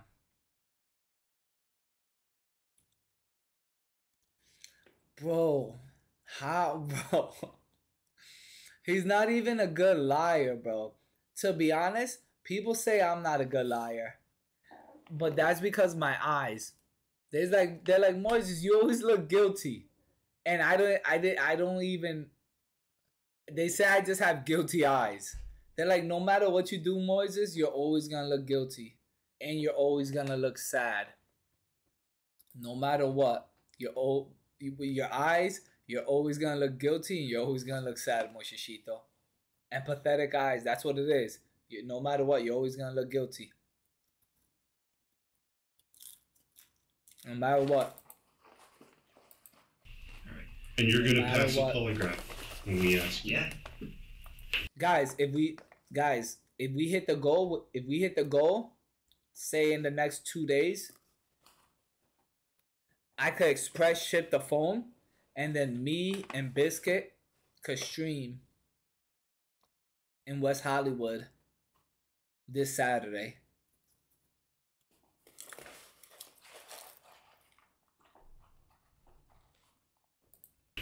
Okay. And you have, or we have a promise from you that there's no more lights, right? No, this is not Skid Row. I don't know why you... Maybe we could go somewhere else. Come on. It could happen. You get wrapped up in movies. You get wrapped up in movies. You get wrapped up in all this culture. The interrogator is tying the fantasy of horror movies into action in real life. He'll now switch to playing bad cop to apply pressure. Yeah, honestly, we've got to wonder. I've got to get through those things. You guys are like heavy into this stuff. It's not like you haven't seen it before, like in movies. You're sitting there in disbelief, wondering how the hell could they be thinking this? But then you watch this stuff all the time. I've lied to them. I'm wearing fucking gloves. I think I have, but I don't remember. But we could go to Japantown. I understand what you're saying. Yes, I guess. Me and Biscuit could get sake in Japantown. Oh, that sounds cool. Yeah, instead of West Hollywood, me and Biscuit could go to Japantown for sake.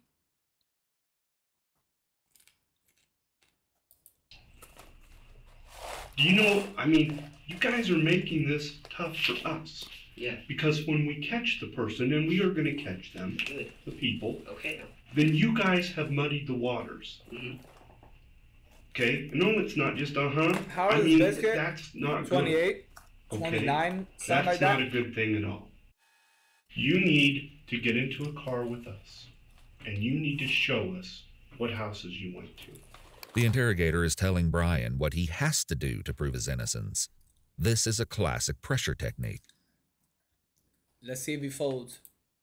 That's what I needs can't to happen. exactly say exactly what. And dude, you're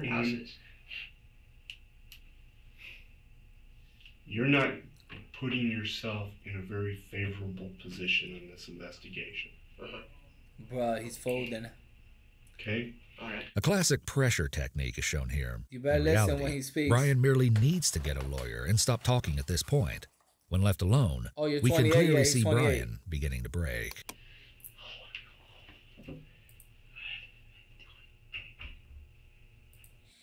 Imagine doing this and actually not realizing this is monitored. The camera is fucking looking at him directly, like, bro, the camera's probably directly looking at him. It's in 2006, but look, come on, man. The camera is like the camera is as close as this camera is. When left alone, we can clearly see Brian beginning to break. Come on, man. Come on, man. The first thing Brian asks the returning interrogators is how his parents are reacting, just showing us how juvenile he really is, despite his horrible crimes. Well, I mean, you can talk to him. We just talked to him. You're going to go back out here in a second. You want to talk to How they him? react? You got great parents, man. They're supporting you. They're supporting you. They want what we want. They want multiple life sentences. Something. If it is, they're totally 100% supportive. We're a team, and you got great. Oh, parents, 100%. man. He watches my streams. I'm telling you, and you already know that, but they're willing to stand beside you and support you on this thing. But like I said, Amber Heard was a stutter, yep, and a pooper. Non-issue. Despite Brian's brief relief, the interrogators are quick to let him know he's not out of the woods yet. They know he's not. That's crazy. That's crazy. Yeah, I don't care. You good. Go. You know what the crazy thing is? Amber Heard taking a poop on Johnny's bed. You know how much people will pay top dollar to be Johnny's bed? There's fucking sick people out there that would pay money for Amber Heard to take a poop on them. They'd be like, Amber, no, let's go out to dinner first. Here, let's eat some steak, mashed potatoes, some collard greens, some mac and cheese, and then just let it marinate, sit it down. And then what I'm gonna do, Amber, is I'm gonna lay down right there. And then you walk around, just stand right over me. And just take the biggest poop on me, Amber. And here's $10,000. You don't have to talk to me after. You just put your drawers up. Put your drawers up. Leave the poop on me. Raise your leg. As you're about to walk away. Oh, you know what? I'll give you an extra $2,000 if you turn around and just breathe in through your nose and just spit the biggest loogie on my face. I'll give you an extra $2,000, Amber. And then that's it. You could just walk away and you just leave me right there. Quickest $12,000 you'll ever make. Not telling the whole truth. At this point, the interrogation has been going on for a good while, and part of their strategy is to psychologically wear Brian down. They know he wants the process to end, and often a suspect will think that a confession of some sort, even to a lesser crime, will bring the unenjoyable experience to a close. Ryan, John and I have both been doing this for 20 years. It's okay, baby. Okay. My pillow's already We've both stained. been doing this a very long time. We've been sitting in these rooms many times over and over and over. And I'm not very good at a lot of things in my job, but the one good thing that I am good at is reading body language. Okay, so I see you the very first night, and I tell myself, you know something, Brian is not going to be the type of person that if he's involved in this, that can handle this. He may be able to put on a show for a few people, but you know what? Down here inside, it's killing him. It's absolutely killing him. This dude is basically saying, I've seen people like you. He folds. Brian appears to... Oh my God. You know what he basically told him right there? Yo, I'm so good at this. Oh man.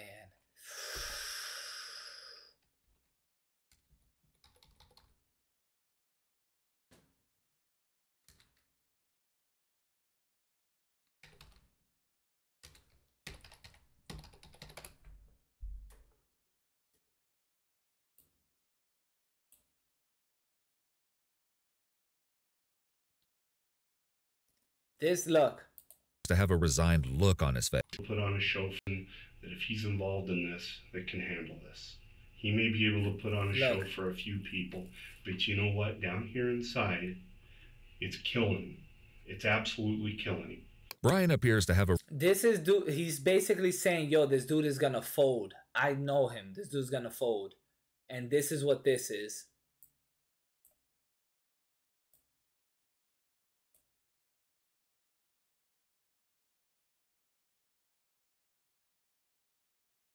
No, you don't understand. This is what the Joker says about this dude. What the hell is this? As you're all aware, one of our deposits was stolen. A relatively small amount, 68 million. Who's stupid enough to steal from us? Two-bit whack job, wears a cheap purple suit and makeup. He's not the problem, he's a nobody. The problem is our money being tracked by the cops. Thanks to Mr. Maroney's well-placed sources, we know the police have indeed identified our banks using marked bills and are planning to seize your funds today. And since the enthusiastic new DA, I go to Hong Kong, far from dense jurisdiction, and the Chinese... And this is him. This is basically what the cop told this dude.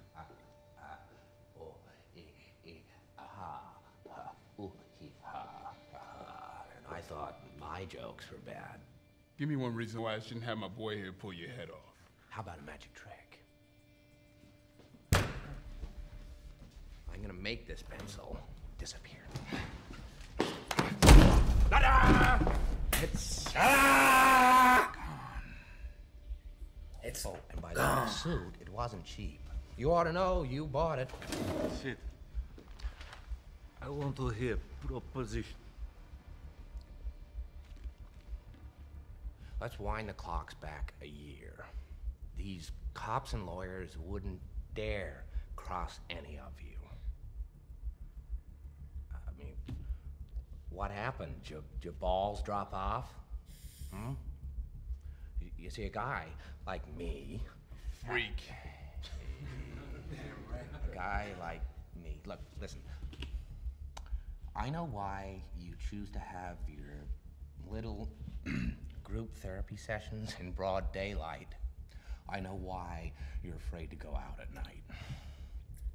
The Batman. The Batman. See, Batman has shown Gotham your true colors, unfortunately. Dent, he's just the beginning. This is what he says about the cop watch. And as for the television's so-called plan, Batman has no jurisdiction. He'll find him and make him squeal.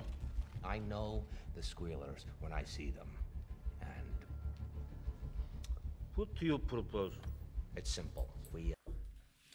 That's basically what he said. He's like, this dude, this dude's a squealer.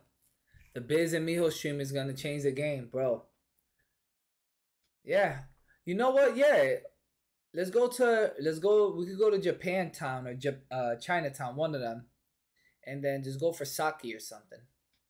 A resigned look on his face and may be beginning to break. So I just kind of filed that away. And I keep putting the big scheme of things together, and I keep putting the big scheme of things together, and we talk. I mean, God, we've talked to so many kids. There's a couple things we could do. We could go to Japantown, go to Chinatown, go for sake or something, or we could go to WeHo, or we could go somewhere that we midway between Bakersfield and LA and do something out there. Possibilities are endless. Strip club, I don't know about that. I'll probably get banned on Twitch. I don't know. You know what the kids are telling us? The kids are telling us Brian is pretty cool. Pretty cool dude. But Tori Laguna Beach, is pretty ruthless. Tori's kind of different. Okay? While it's debatable whether or not the other students described Brian as cool, so they described this dude as cool, more laid back, but the other dude is the real murderer.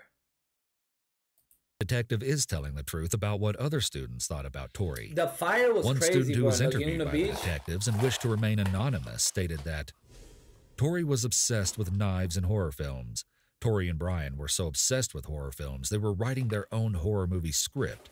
Tori and Brian's movie script was about a boy, girl, and little boy being killed. They heard Cassie tell Tori that she wanted to be in his movie. They heard Tori bragging about committing the perfect crime and how he watched killing movies and actually took notes during the movies on how not to get caught while committing a murder. This is the new age of Hollywood directors, guys. Tori liked to mess around and pretend he was stabbing people and cutting their throats at school. Tori had a crush on Cassie for at least 2 years. Sick fucks. Guys, and look, he had a crush on her for at least 2 years. That goes to show you, guys, if you have a crush on a chick, shoot your shot. Don't let it build up inside of you without shooting your shot. Because if you hold that bottled up for too long, you may fuck around and do something crazy. If you like a chick, shoot your shot. Shoot your shot. Not just one. I'm saying we go down the line. I mean, you've seen us at Pokey, probably. I mean, we've had detectives there every day going through, talking to people, getting information. She had a boyfriend? Flooding everything that we can, and it's all coming back. And we put it up on a great big board, and what does it say? It says Tori, Tori, Tori, Tori, bad. Okay? Brian, Brian, Brian, Brian, good. The interrogator is on read technique step 2, moral justification, such as placing the moral blame on someone else, shifting the blame away from Brian onto Tori. Then we start theorizing things. We know that Brian is not being truthful about the movie. We picked up on that in a second. Okay, but we had to go prove it. Okay, the second thing is that we know that you're not being truthful about the car burglars. Choose your words wisely. Because your body won't let you tell a lie. Okay, I can read it in you. You are not the kind of person that is just a cold-blooded person that doesn't care about things, because you do care. Okay, the car burglary thing is not happening. Okay, that's what happened. Brian continues to lie in the balls on this dude, bro. Everything is documented. The guy was only 16 years old here. Imagine bro. It's one thing if you didn't record everything on the video. Like, if you didn't record everything on video. You recorded before the murder. Before the murder, right outside their house, directly after, weeks and months before the murder. It's all on video, bro. It's all on video. And then to just basically lie like this, I understand if he never had it on film, but you got it on film, bro. The interrogator quickly minimizes the denial by ignoring it, so they can redirect focus onto acknowledgement of the crime. Somebody has got you mixed into something, regardless of what level you're mixed in, to something that you do not want to be involved in. You don't want to be involved in this. Okay? There's no way in hell that you want to be involved in this. But, Brian, you are. And you know, the thing of it is, none of us go away. Yeah, you know, we can get hit by a Mack truck tomorrow, and there's going to be another fat guy sitting in a chair, okay, going over the same questions. The inner warrior hears everything, guys. If you're fat, don't call yourself fat. Even if you laugh after, the inner warrior hears everything. Do you hear what he just said about himself? Yeah, you know, we can get hit by a Mack truck tomorrow, and there's going to be another fat guy sitting in a chair, okay? The inner warrior hears everything, guys. Going over the same questions, saying the same things. Videos here, it might be a different case I'm thinking of. And this isn't adding nah, up, okay? Lucy, this dude definitely recorded everything. Brian, we know some things that you don't know that we know, okay? Okay. And we know that you may be able to leave here and think that, okay, I've got him fooled. Maybe even call Tori up. Okay, dude, this is what's going on. Okay, this is what we need to say. This is what I told him. Okay, I told him about the car burglaries, but you know what? We're not buying the car burglaries. Over. That is the truth. Brian continues to lie by reinforcing that the car That's the truth. I didn't kill them. Burglary story is true. The interrogators quickly redirect Brian to their assertion that the story is a How you know that? Because first of all, Matt told me. All we want, Brian, is.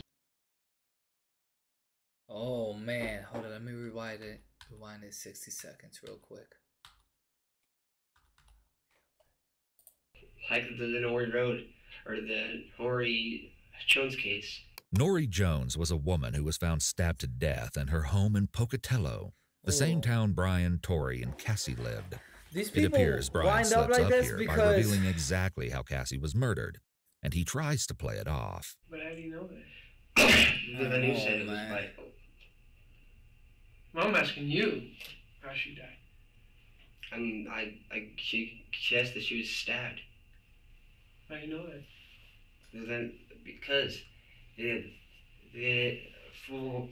first of all, Matt told me. All we want, Brian, is we don't want to twist your words around. We're not going to do that. The interrogator offers the typical lifeline to the suspect, a classic police technique of posing as an ally. Read step 5, sincerity.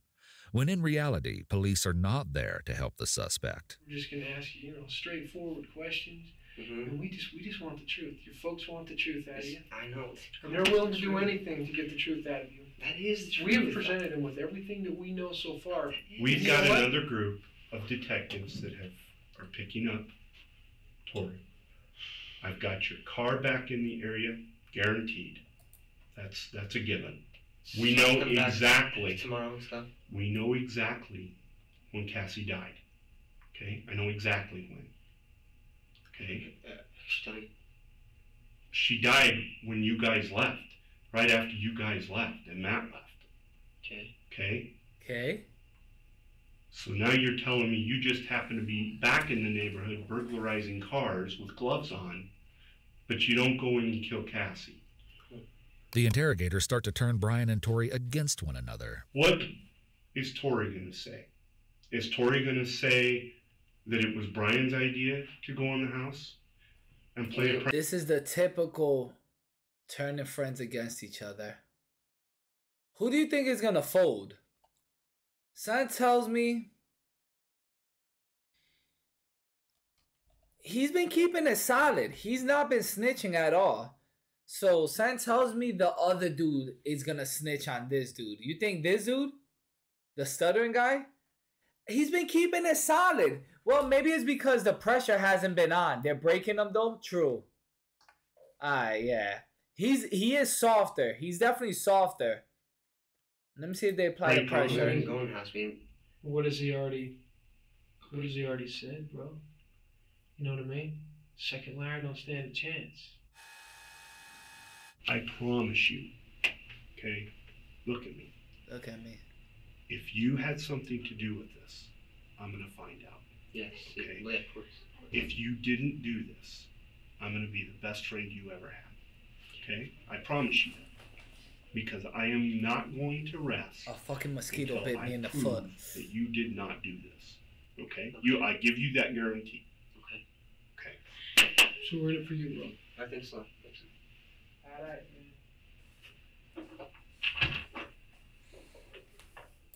Imagine waiting for the door to close to think they can't hear you. Or they can't see you.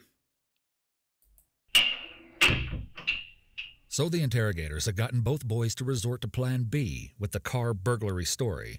But with Tori, they want to dig a bit deeper into what the pair did later that night. But first, we get to see a moment of Tori's dad offering him support. It is sad to watch, knowing that he's still genuinely holding on to the hope that his son is innocent. I'm glad you told the truth, Tori. I'm sorry I didn't tell you how important it was the first time. What's good, Poster? I should have spent a few minutes talking to you. The police came in, they said your friend's dead, and they asked you for a statement. I was just like, wham, bam. And I understand you're worried about the cars. I should. Damn, bro. This is a father that's still on his son's side and is like, bro, there's no way that you did that murder. Not my son. I know you fucked around, broke into cars, you did stupid shit. Okay. There's no way you did this murder, though, son. Taking you aside before you gave him that statement. I was just worried about the cars because I said that the cops told him that it was 10 years per car you get into in prison. Well, of course you were worried about him. That's a serious thing. You should have been worried about him as you were doing that, Tori. Well, we'll talk about that tomorrow. The mother. This one doesn't even matter. What matters is man. You told the straight story so they can look at everything. As Tori's dad supports him with these reassuring words of trust, Tori slowly turns his face away from both parents and looks at the wall. This is a common indication that someone has not been truthful, but hiding their face and not looking at the people who have believed their ongoing lies. It's a reaction of shame and consciousness of guilt or culpability. And at this point, Tori's situation is just going to continue spiraling downhill. The interrogators return, but now they're going to confront Tori with inconsistencies in his story. Not even his claim that he and Brian stayed home watching movies until they fell asleep is true. Well, now we're at the point where you gotta tell the truth, okay? Because there's some people that saw you common sense later that night. Where? Which common sense? Common sense at Oh, wait, yeah. Me and Brian went down that... Oh, yeah. Oh, yeah. Wait. They said they saw us there? Okay, yeah. I think we passed by there. Gas station. Brian wanted to drink. Tori then claims Brian then wanted to go to his house and they went a different way than usual and got lost. He says they then went to a gas station near Black Rock. He should have still quiet. The interrogator asks about what they brought with them on this trip. Did you take anything with you when you left your house? No. Again, it's important that you be honest with us here. If somebody were to see you putting a blue bag in the back of your trunk, were you taking some garbage out? Were you putting a garbage sack in there? Were you trying to do this? Or you trying to do that? No. You don't remember doing that? So somebody saw you open the trunk and you had some type of blue bag. You or Brian putting it in the back of your cars out in front of your house. Do you guys have blue garbage bags? Folding like a lawn chair. It could possibly be tinted. Minor tint. Blue. I believe they're blue. Okay. Probably. Did you take the garbage out with you, dump it, and when you went out, or did you have the garbage? I mean, I'm just trying to figure out why somebody'd see you with a blue garbage sack. What happens if he stayed quiet and didn't say a word? Garbage out, but it's like. Was it a sack full of stuff or just? Yeah, it had. It was full of stuff. Well, it had the sack, and then there were some items that you had apparently. What I want to know is where's the camera? Did they find the cam? I know this is 4 days after the murder, but where's the camera? He should have said he wants a lawyer. Yeah, it's... If they found that camera, I don't think they found the camera before this interview. Hold on, I need to put on socks. I think mosquitoes are biting me like fucking crazy. Oh my god. Holy shit.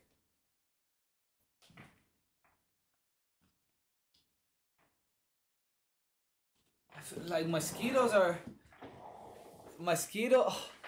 bro, the mosquitoes are fucking murdering me. Holy shit.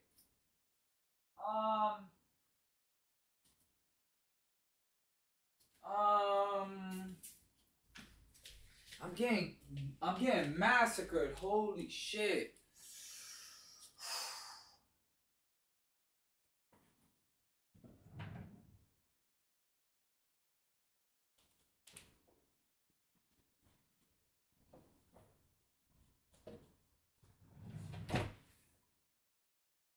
I don't want to mess up the bed.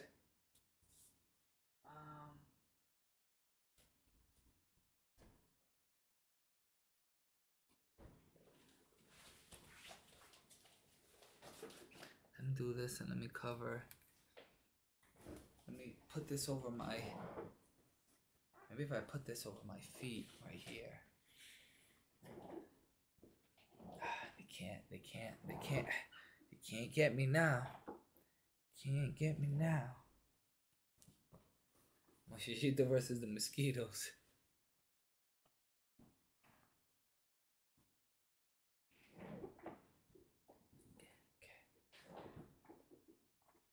Okay, cover my feet. And there we go. But now my blanket's on the floor. Okay. Let me just put socks on.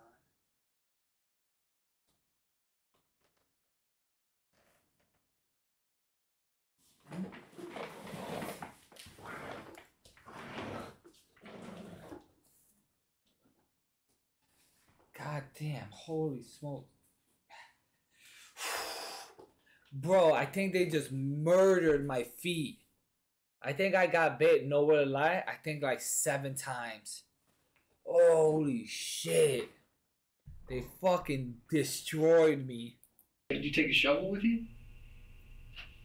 I think it was Brian's shovel that he borrowed. We were going to build jumps in the back of the yard. Okay. In the backyard. Who had the shovel then? I think it's Brian's shovel. So where did you put it? Was it in your car? I took a shower and everything. Is that? So it was gone by the I time live in a backyard. Yeah. I live in a backyard and there's So just like. So what? You put that shovel in that there's car like trees and stuff. So he's gonna just take it back to his house. Take it back to his house the next day. All right.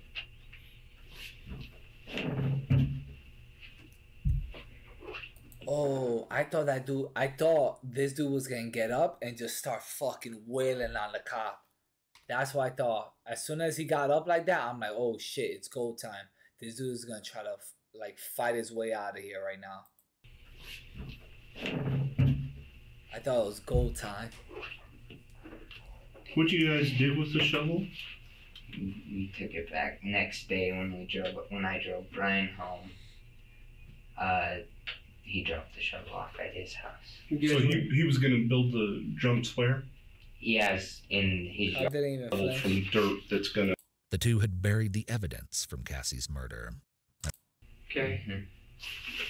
I guess the best way I can explain it is the house of cards is falling. The last several minutes of the interrogation has been the positive confrontation step of the Reed technique. However, this has been a soft implementation of the step, which is not uncommon. Letting bits of the confrontation out at a time, especially as a means of controverting an alibi or sequence of events, will slowly catch the suspect off guard. This makes fixes to the story almost impossible, and also creates a slow realization that the suspect has nowhere to go with the story. Options have run out. And you see, what Tori came into this interrogation unaware of was that earlier that day, the 27th, Brian had actually already led law enforcement agents to Black Rock Canyon, which is where, as you can probably guess, the two had buried the evidence from Cassie's. Oh my god, the other dude fucking snitched on where the bodies are. And his boy didn't even know. Sneaky, you stupid fuck. Murder. That's right. This entire time ass. They had been stringing Tori along and seeing what he would reveal about their trip to that area the night of the murder. Who knows if any of the witnesses they claim saw the boys that night even exist? It's possible they just used those as an excuse to explain why they knew where the boys went that night without revealing what Brian had told them. At Black Rock Canyon, they uncovered knives, a partially melted multicolored mask, a red and white mask, some clothing and gloves, partially burned notebook paper, a melted bottle of hydrogen peroxide, a box of stick matches. Hydrogen peroxide, bruh. And most importantly, a homemade Sony videotape containing the footage of Brian and Tori planning and later reacting to the murder of Cassie. Open and shut case. They found the video footage, fucking showcasing everything. You stupid, stupid fucks. But what led up to Brian showing authorities the evidence? Unfortunately, we do not have footage of this conversation, but legal documents indicate that he had had another interview that day, this time with his parents present. He eventually admitted that he and Tori had unlocked a door at the Whispering Cliffs residence so that they could return to scare Cassie and Matt. He confessed to wearing masks, dark clothes, gloves, and carrying knives. He said that after Matt left, he and Tori went upstairs and claimed that Tori stabbed Cassie. But Brian tried to downplay his role in the crime at this point, saying that he thought it was a joke to scare him and only later realized that Cassie was actually being stabbed. He denied that he had ever touched or stabbed Cassie, and even claimed that Tori had threatened to kill him earlier that day if he told authorities the truth. After showing authorities the evidence, Brian was arrested and spent the night of September 27th in jail. So now, getting back to Tori's interrogation, the investigators will soon let him in on the game-changing fact that Brian has already spilled the beans. But first, they'll make some final efforts to get him. Oh, now, this is what I want to see. I should have skipped to this part. I want to see. Put yourself in this position, guys. Imagine they tell you your boy snitched on you. Imagine they tell you your boy brought us to the murder scene, told us everything you did, and you've been lying the whole time, defending, and they finally give you the evidence to confess on his own. You know, it's kind of stories are falling apart and stuff like that. Tori, you know where we're going with this. Yeah. You know what we have. And we know, man. It's just one of those things. You come to this juncture in your life, and you just either gotta give it up, or it's gonna. Oh, he's putting the palm under his. Folks want you to do that. Oh no! I'm telling you. I mean, the truth is gonna set you free on this. You know, literally. He's gonna shit his pants. It's gonna set your feelings free, and you're gonna get by this thing. But I'm here to tell you that when someone tells you we have all the evidence, your boy snitched. He gave us everything. He told us everything you did. Immediately, what's gonna go through his mind is, I'm doing life in prison. we've been doing this for several days. That to talked me, to a lot of people. We've seen a lot of things. We've put the pieces of the puzzle together. That's what we do. That's all we've been doing. I can sleep. Okay? We know how it went down. Tell us what happened. With what? Out at Cassie's place. We went through cars, me and Brian.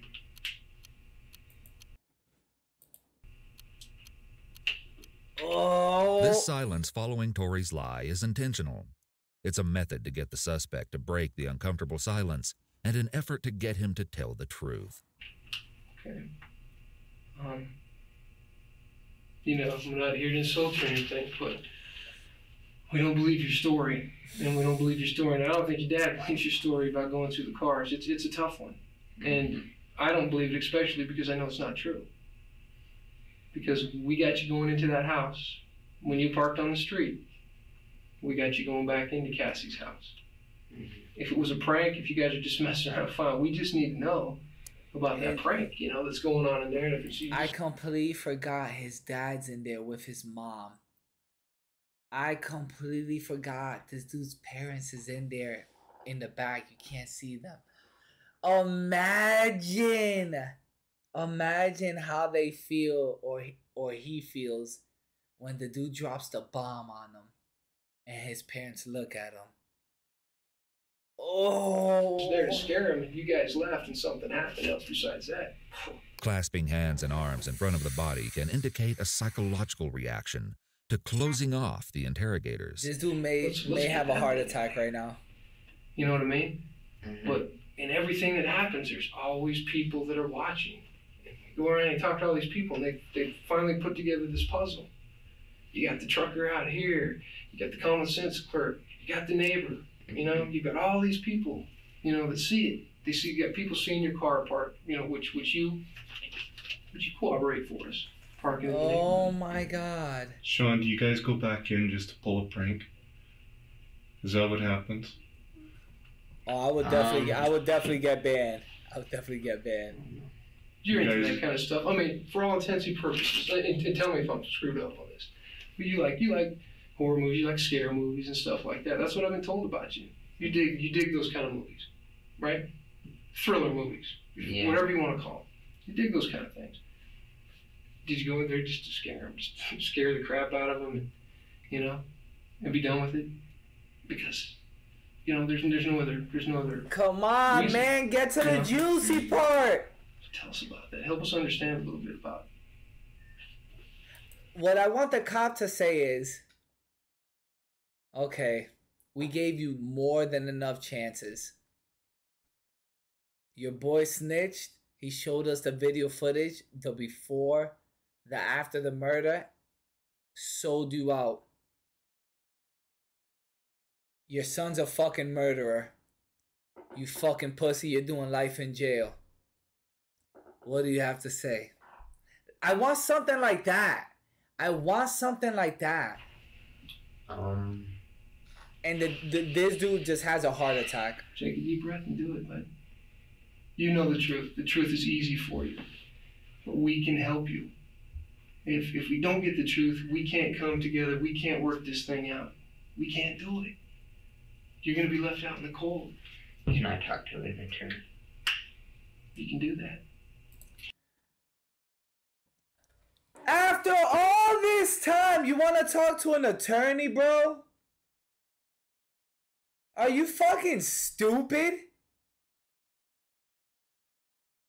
That you asked for that at the beginning, you fucking weirdo. Can you talk to me? Probably, yeah. Can I have a minute with him to see if there's Sure, something you should. Absolutely. Is this room private? You said there was We can kill it now. Oh, we can go in another room? Yeah, we can switch in another room. Yeah, let's do that. You'll feel more comfortable. Let me make sure there's nobody in the cell room real quick. He's like, is this room private? And he's like, oh, can we could kill it right now. Like saying, no, we got everything recorded, pussy. I'm gonna just leave those there.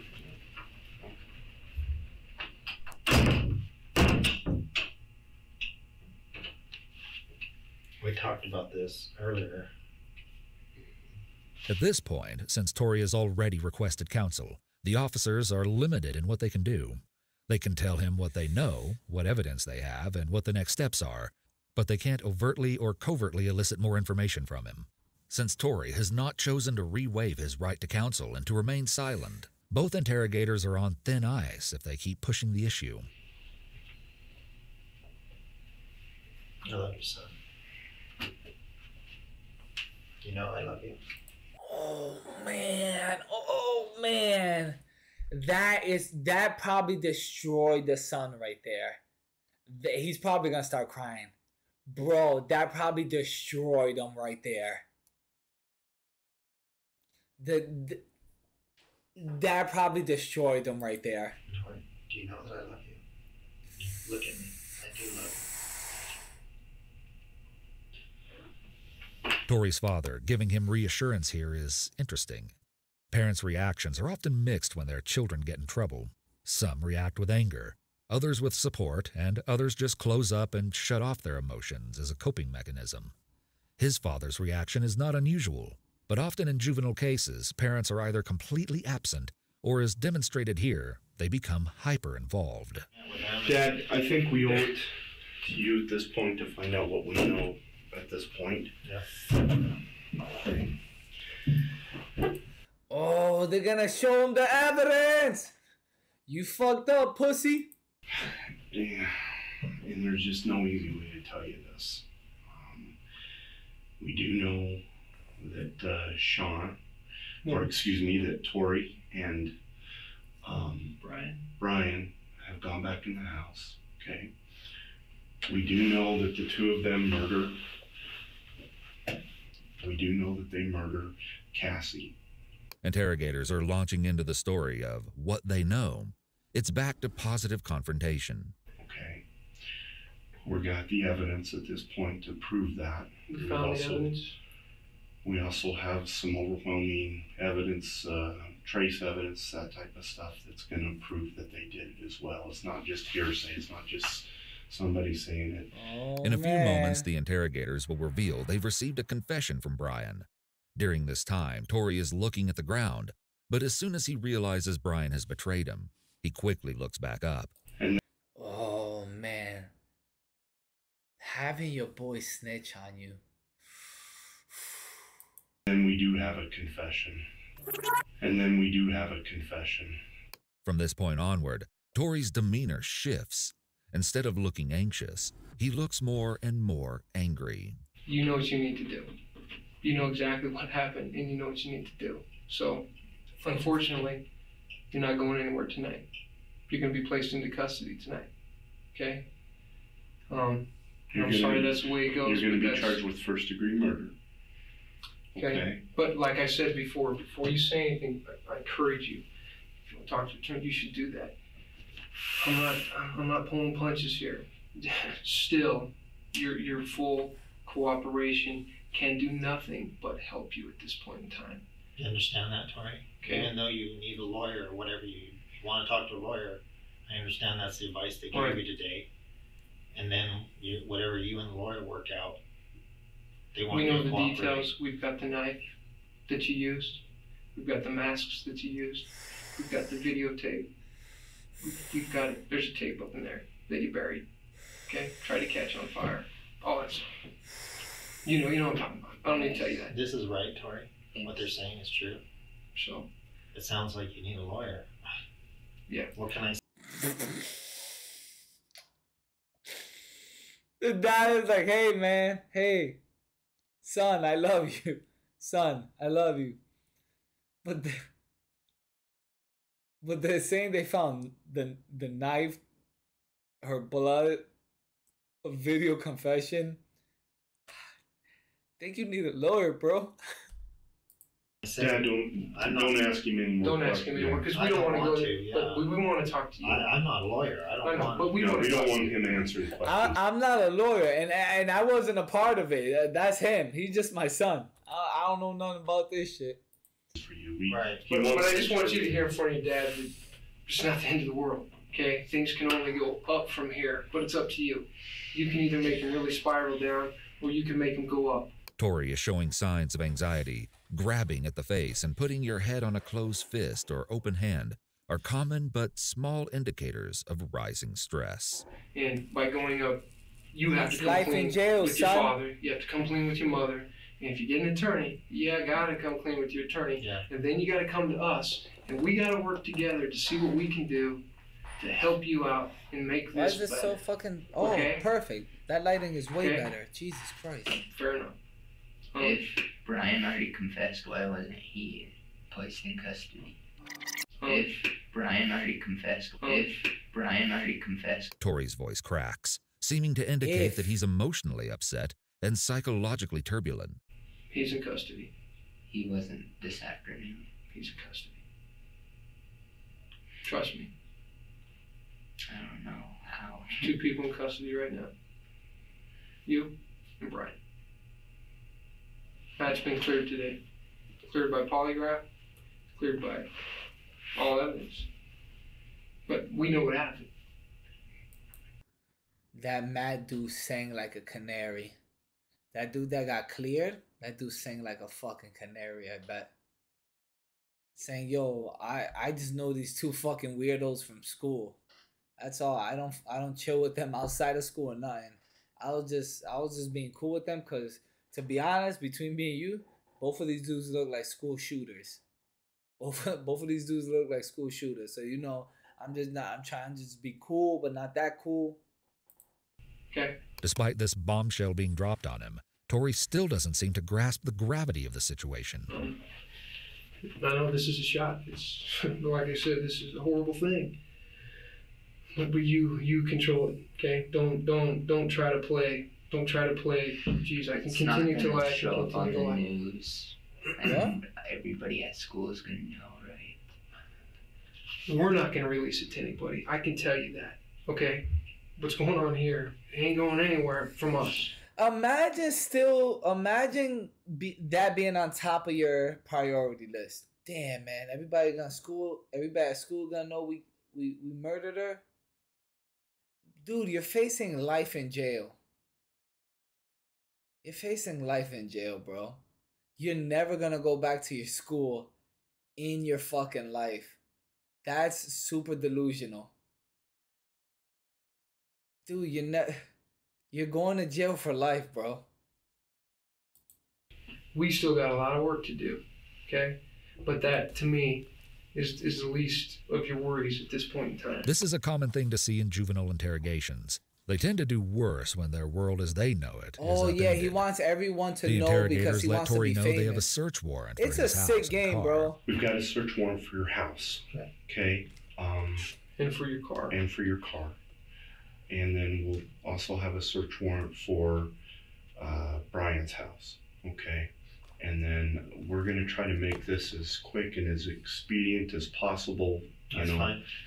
And we'll do everything that we can to accommodate you in your life. I know this is one hell of a blow to you guys. I can't even imagine.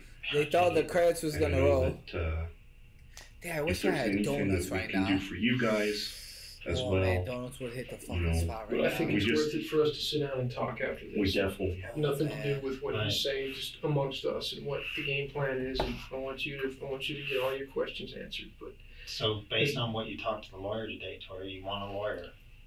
You talked to him. You know what he said. I mean, if you want a lawyer, that's what you got to say. I don't know what to say. It doesn't help to tell me. Well, he's already said he wants an attorney. So, as far as we're concerned, we've got to stop. We're out of it. You know, so. That doesn't mean he can't. This dude should just say, "I waive." What kind of donuts? I don't know. I kind of want donuts though.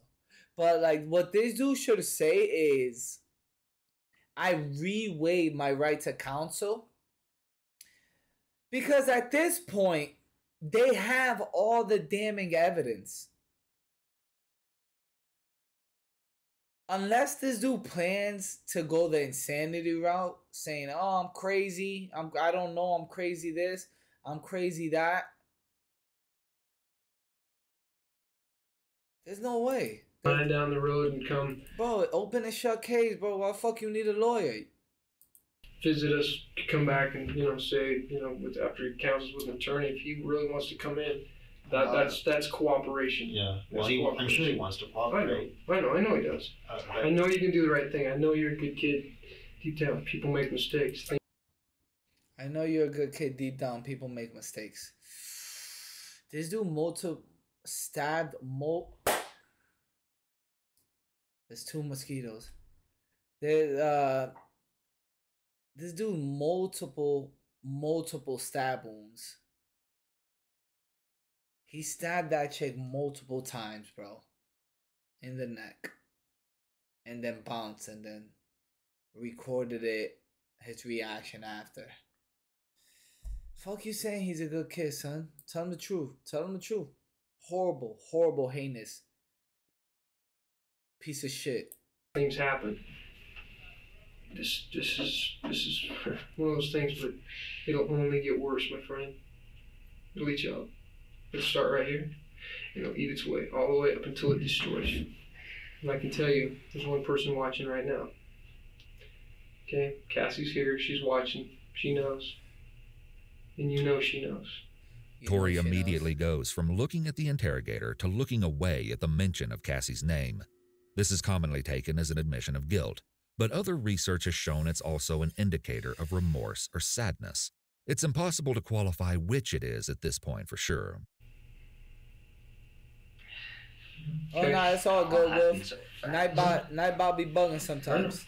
And those are the kind of things that you need to sit down and tell us once you get with your attorney, because you really want an attorney, okay?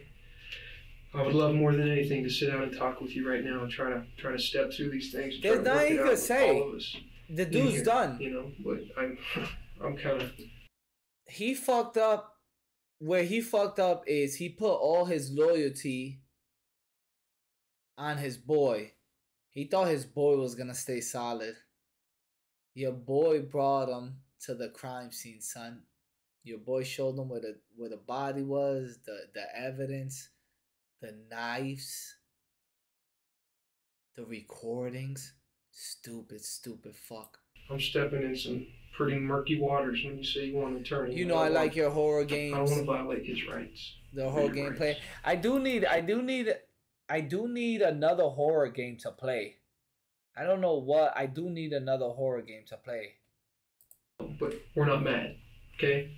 This is a shocker, but we know what happened. All you need to do, it's easy for you. Things happen fast, like you said. Tori is left alone briefly before two men come in to search him and take his shoes.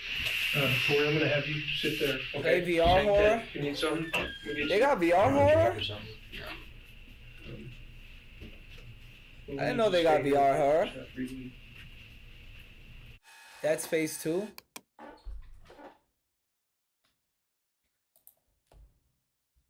Fully leaning back, trying to relax, analyze, and contemplate by looking at the ceiling. He's limiting external stimulus so he can focus on the situation. They just need to search you real quick. Damn, man. Do I drink a Red Bull? It's 8:20. Do I drink a Red Bull? I drank 2 coffees already, guys. Is a Red Bull too much? Sure. Evil Village is another game. You don't have anything that's going to stick or float me in your knives, needles, or anything? Put your hands on the wall. Okay. We still gotta get Doctor Strange. I know, man. I wanted to get the Doctor Strange thing. Fuck, man. Fuck. Try caffeine pills? Nah, I ain't gonna fuck with caffeine pills. Nah, the fuck. Once in complete solitude, Tori's stress reactions are interesting to observe. First, he's frustrated. He goes on to experience a vast range of emotions as he plays over the crime in his mind, and also what went wrong in his life. Nature is overpowering any sense of anger she might express at this point. Be warned that this is where it gets graphic. Finally! Fuck.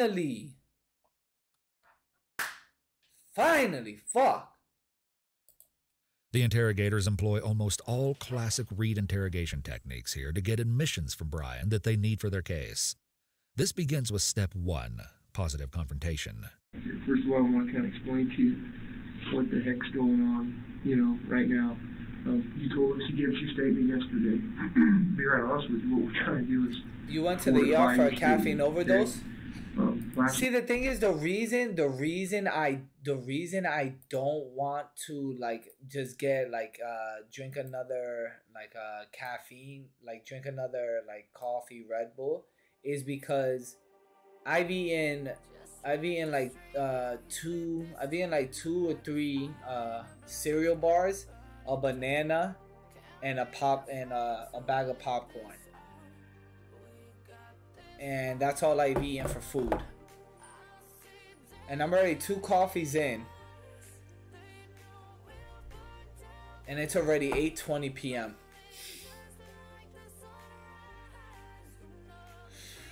You think I'll have a heart attack?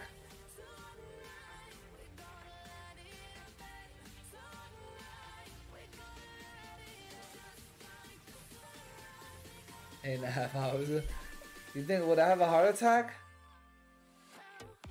That's not a lot of food. Yeah, the problem is, guys, remember I told you, when I don't eat, when I go live before, if I go live before 1 p.m., you don't know if you don't try. That's always true. When I go live before 1 p.m., most likely I didn't eat a meal. Tonight some things took place with regard to Tori. Okay? He said some things I'm pretty confident that they're bunk. It's not true. And so all we want to do is ask. I could probably after this video, I could probably yeah, that's what I'll do. I'll end the stream and then I'll cook eggs and rice. Certain things that you do. But there, do I wanna grab a quick Red Bull? 50-50, guys. Borrow a Red Bull. What would you do? So borrow a Red Bull. Here, let me put a poll. And then okay, poll. Borrow Red Bull or third coffee.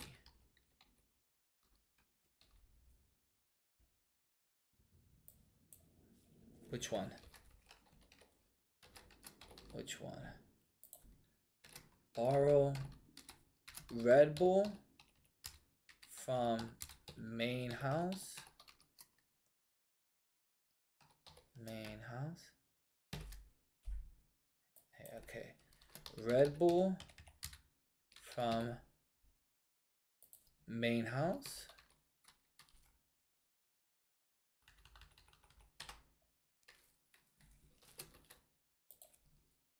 Third coffee. Keurig. Okay, and then we'll end it in 3 minutes.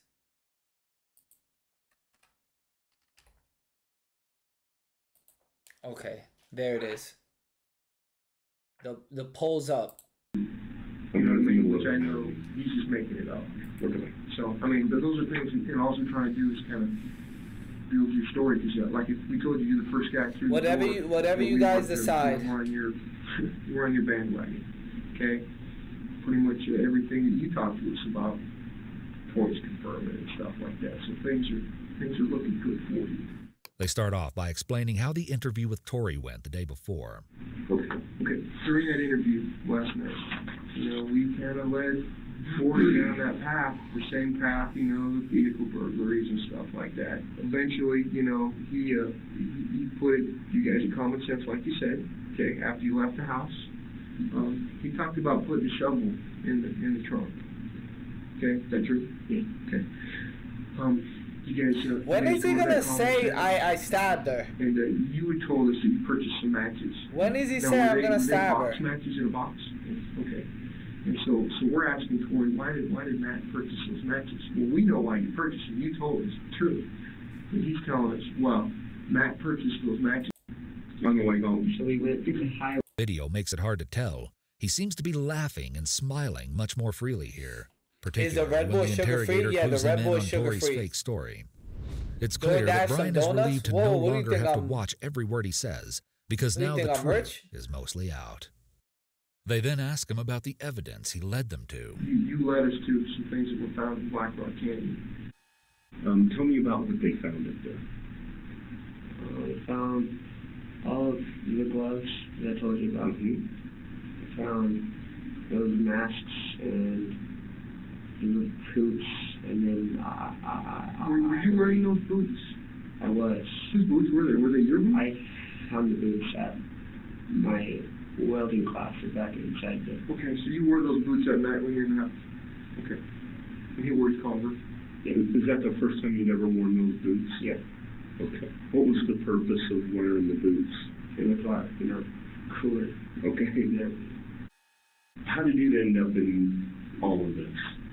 Well, Friday, I filmed... Exactly. There's no stuttering now. He's singing like a fucking he's singing like a canary. No stuttering, no nothing. Because he's telling the truth. Me and Sonora at school, just walking around and stuff. And then we had Cassie on tape and stuff, and I was talking to her. When was that? On Friday? Yeah. Okay. Anything that night on tape when you went up to the house? No, just sure. 50K channel points and everything I saved. Okay. Any audio on there?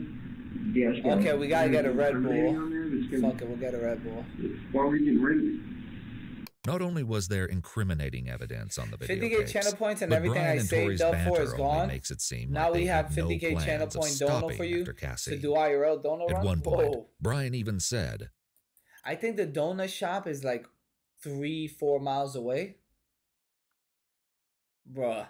So we're gonna kill her and her friends, and we're gonna keep moving on, scare the shit out of them, and kill them one by one. Hell yeah. Well, at least check everything that's in his trunk. Yeah, beef found sucks. Yeah, her too. I don't know how this got there either. But when you go in the house, all right, fuck it. I'm gonna try to get the Red Bull. I'm gonna try to get the Red Bull right now. It should be like I should be back within 2 minutes. Do you want me to just leave this playing for 2 minutes, or do you want me to put a song for 2 minutes? Maybe like Breakaway or something like that.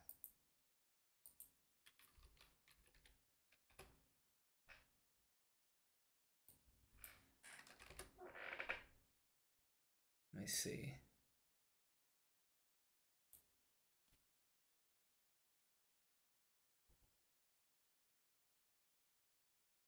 I like when you get random donuts. I like random donuts too. Let me see.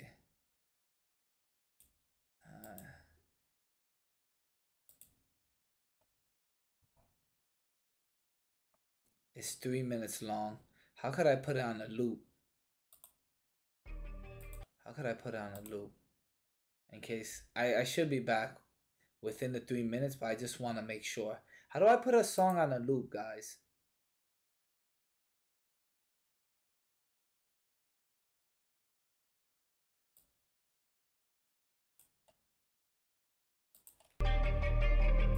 I ain't trying to get shot.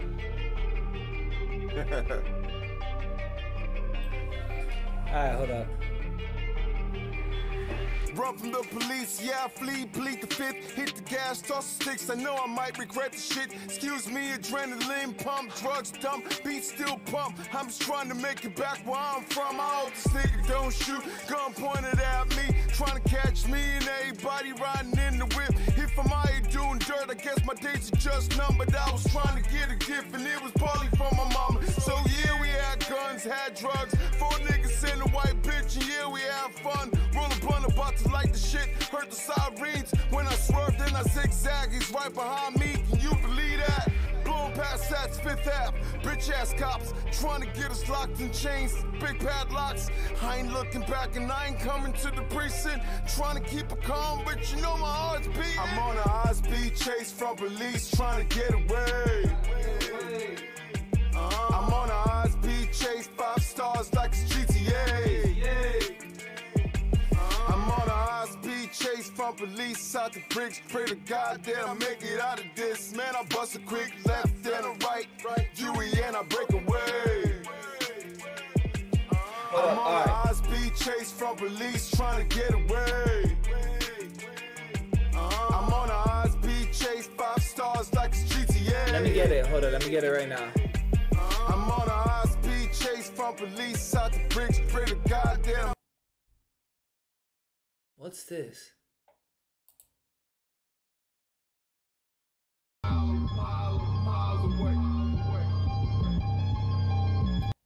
Oh, hold up. Let me do this. EB motherfucking C. Yeah. My tidal wave. Hear that shit miles away. Alright, I'll be right back. I should be back real quick. They wonder what the buzz about. Tidal wave jumping like a clubhouse. Party ain't stopping when the club's out. Alright, hold on. I'll be right back. Hold on.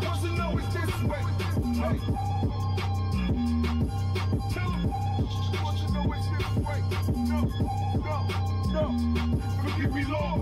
Coming out, I made bail. First I said bread, looking down like I'm on a scale. I pray for wisdom as I formulate my vision. Forgive me, Lord, cause I know my heart is not clean. I'm a roller spirit. What's the percent of my mind that is left to use to figure out this lifestyle I happen to choose? Plus it was difficult to fight it. My hunger pains turned a little nigga to a pirate. I crossed salt waters, came swimming in the tide. I knowing if I fail I wouldn't make it back alive. But compared to where I've been, I ain't give a fuck, nah nigga. I'm on the one way with my tunes up, come on. I made it over these barbed fences, dancing the dangerous tune. I took my chances, infiltrating this rap game. I'm a foreign body, suicidal to keep saying that it's gotta be authentic threats. You can check it for the step. I'm good money, you can take it to a bank. I'm the ricochet, bullet barrel at your face. Homicide thinking first 48. They wonder what the buzz about. Tidal wave jumping like a clubhouse. Party ain't stopping when the club's out. Camera phones flip up when I come out. Hey, it wasn't always this way.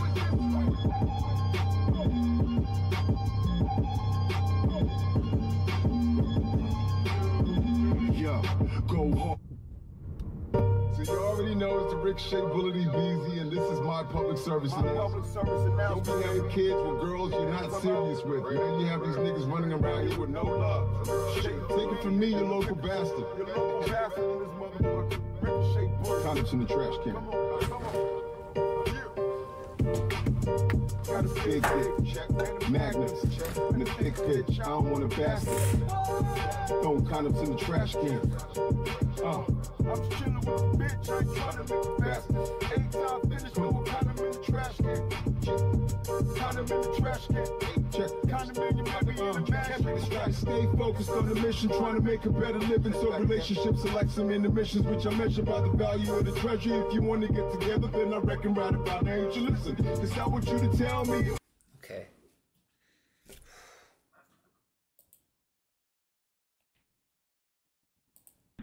Are you sure you don't film what happens? No. Okay. Did you ever think about filming what happened? See, like, people's expression? Easy always walking the fire shirts. What made you decide not to? Well, you know, if you're holding a camera, it's not that you're going to make, you know, well, you know, the same with that. Yeah. Okay. So really the videotape has nothing to do with this incident? No. Okay. Oddly, Brian still seems to be trying to convince the investigators that there's nothing incriminating on the videotape. Perhaps he thought they had destroyed it and the footage would never be seen. But in reality, the clips clearly show both boys. Guys, if I have a seizure or anything like that from not eating and then just drinking coffees and Red Bulls all day,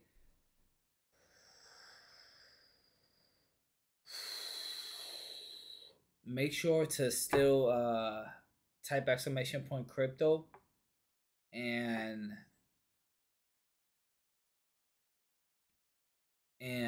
don't forget we still have this sub goal for the new phone.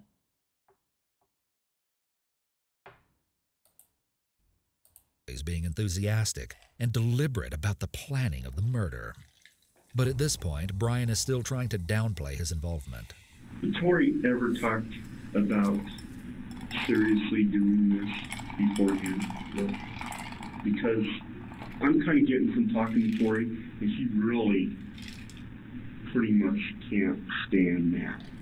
I mean, Matt's okay, but, you know, he really doesn't like Matt. Okay. Are you watching documentaries on killers? Yo, yeah. Bro, these two are two young cats that are just like psychopaths.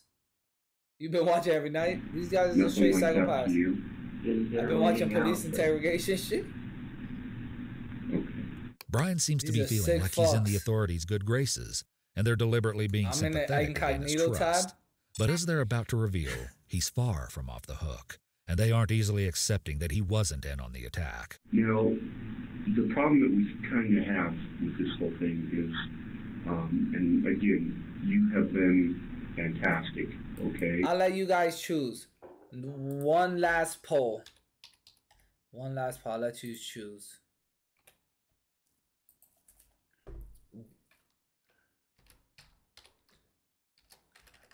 One last poll. I'll let you choose.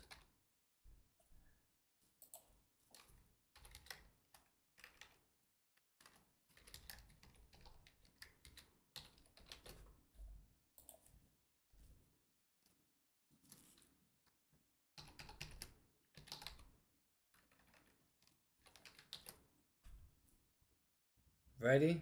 And we'll leave this for 5 minutes. Ready? And go. But sometimes the poll's up, guys. Can kind of be hard to tell. The poll's up. But it looks like 2 of the knives have blood on them. Is this another rug pull of my points? Nah, so nah. How can you explain that to me? How come there's 4 knives? Do we ever answer that? Oh, those were just props. I don't want to vote on this. You don't have to vote if you don't want to. It's just up. When were you guys gonna make that movie? Well, we were starting the script pretty soon, and then we'll start filming for Okay. So let's go back to the knives. There's 2 knives, 2 distinct different knives. 2 of them have blood on them. Okay. How does the blood get on both those knives?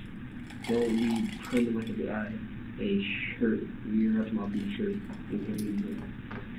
Oh, so far popcorn's winning. The blood is layered on the knife. At half of the time, I'll jump in.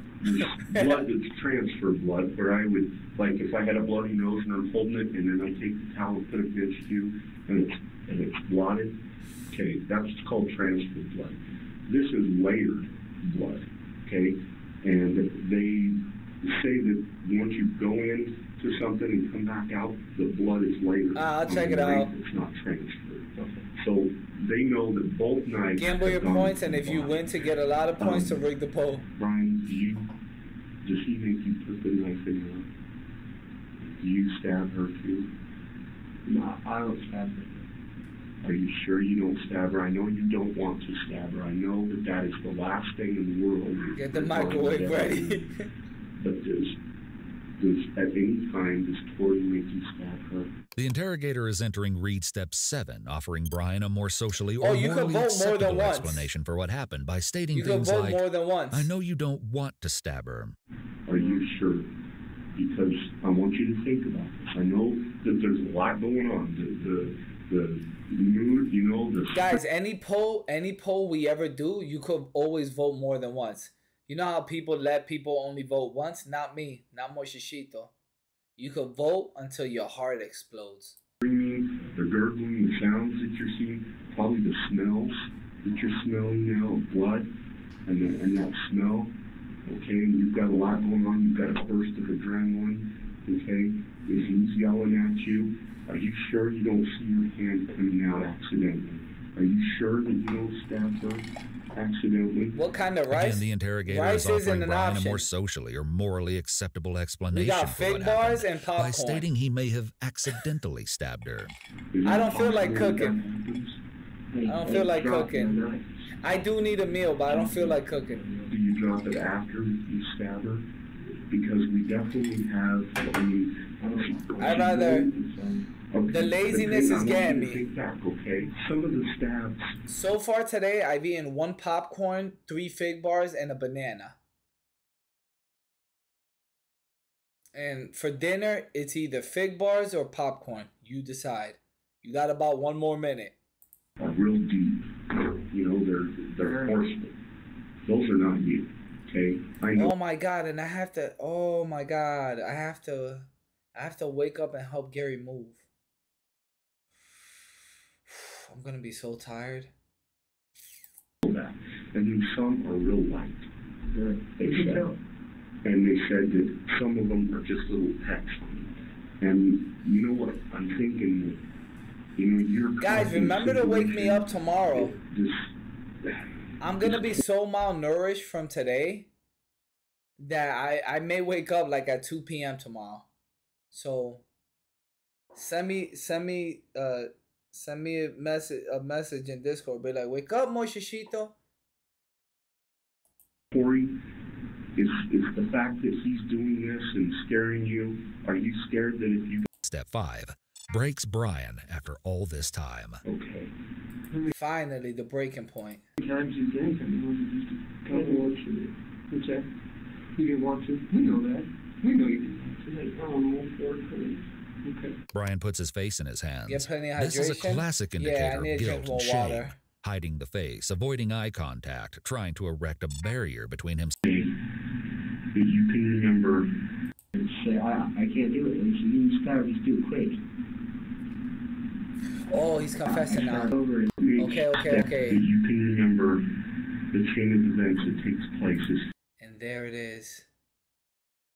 Okay, we're getting popcorn. Okay, popcorn. Popcorn, it fucking is. Let me just put this real quick. Let me put this real quick in the fridge. What the fuck for? Hell yeah, I don't wanna get the wrong ID. Tell me you wanna slide and you wanna get rough. Even better if you let a nigga put it in your butt. Yeah, I know that I'm a trip, but tell me right now and I'ma be there in a bit. Send me the address. And so I'm on my way like fuck it. Left niggas lace chilling in the steel bucket. I'm late but I'm coming and I'm about to pull up. Got an ass in the body so you know I'm trying to fuck. She probably do the same to the next nigga. I ain't worried about it when I'm going, you can flex, baby. Especially cause you know that I will. If the bitch bad pimpin' gon' test the skill. Had a girlfriend, this was... He stabbing her maliciously and trying to hurt her. I try so hard to vote for the fake bars. You finally have to stab her. She comes over and says we have to make sure she's dead. You need to stab her. You need to stab her. Since when did ABZ get a BMW? I can't do it. You stab her. True, when ABZ get a BMW? And what do you do? What the hell? Stab her in one leg and he says that's not gonna work. She has to die. Okay, so why is he so close? Which is probably, but I mean, you said before, she's probably already dead anyway. So what you're doing, you're not killing her. He's going to kill her. That's, I mean, you know what I mean? Yeah. You're about to have so much gas, bro. And finally, Brian was interviewed one last time on September 29th. The pace and demeanor of this interview is far more relaxed. At this point, the police have what they want. Now they're just trying to gather more details. But that's entirely up to you, and we can talk. I mean, I guess we can kind of fill you. I mean, a little. A lot. We got Brian's attorney's here. Okay. Brian's attorney shows up, and the interrogation ends. In the end, Brian and Tori were each charged with 1 count of murder in the first degree, and 1 count of conspiracy to commit murder in the first degree. Okay. They were tried as adults and convicted during separate trials. Wow, these guys look older here. Whoa, whoa, whoa. Whoa, whoa, whoa. Look at them now. This guy looks older. Looks a bit heavier. Wow, look at you, you piece of shit. Look at you, you piece of shit. Fortnite now? Yup, Fortnite now. To get the Doctor Strange outfit. Brian's conviction for the conspiracy charge was later overturned, citing errors in jury instructions. But his life sentence without parole on the murder conviction was upheld. Oh, I thought they let him out. I was about to say, holy shit. Search their names. Maybe there are pictures of how they look now. Oh yeah, let me search his names.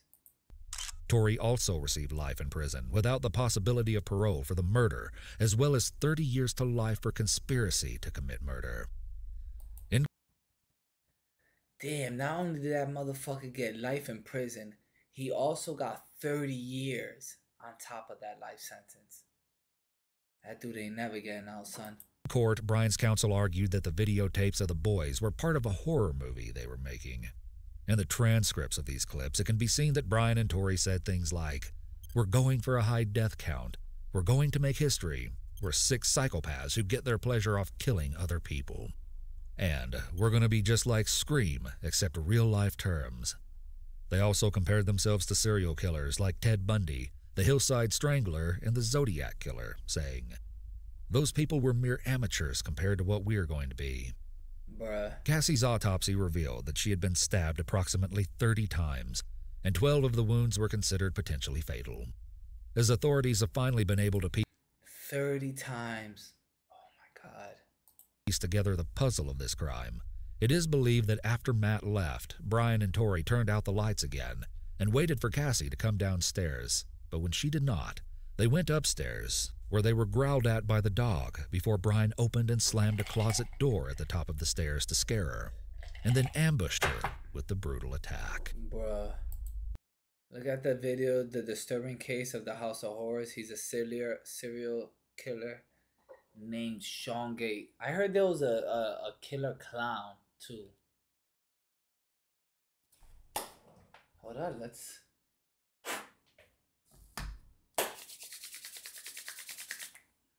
Little bit of Fortnite to get this Doctor Strange outfit. Let's get this Doctor Strange outfit, finally. Oh, man. The thing about having a small spot is I can smell the popcorn everywhere now.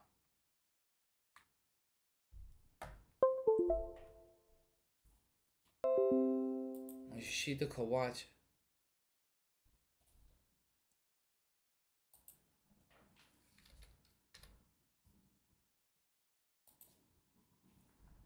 Let me load this up. Apply, save, end it. Boom.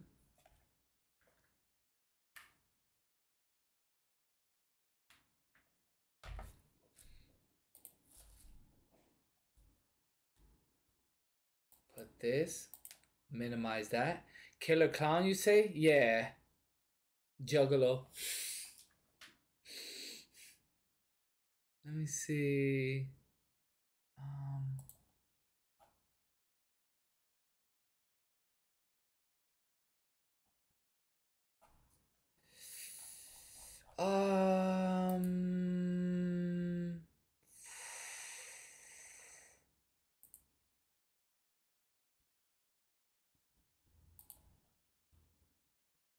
Bear with me. Bear with me. I ain't trying to get shot. Yeah.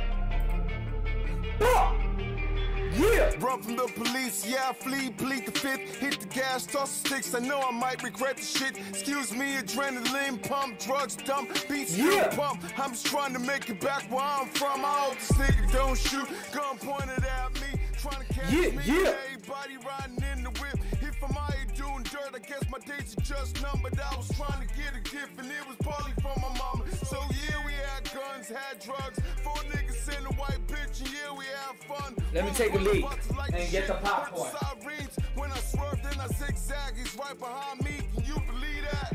Blowing past Sats, 5th Ave, bitch ass cops trying to get us locked in chains, big padlocks.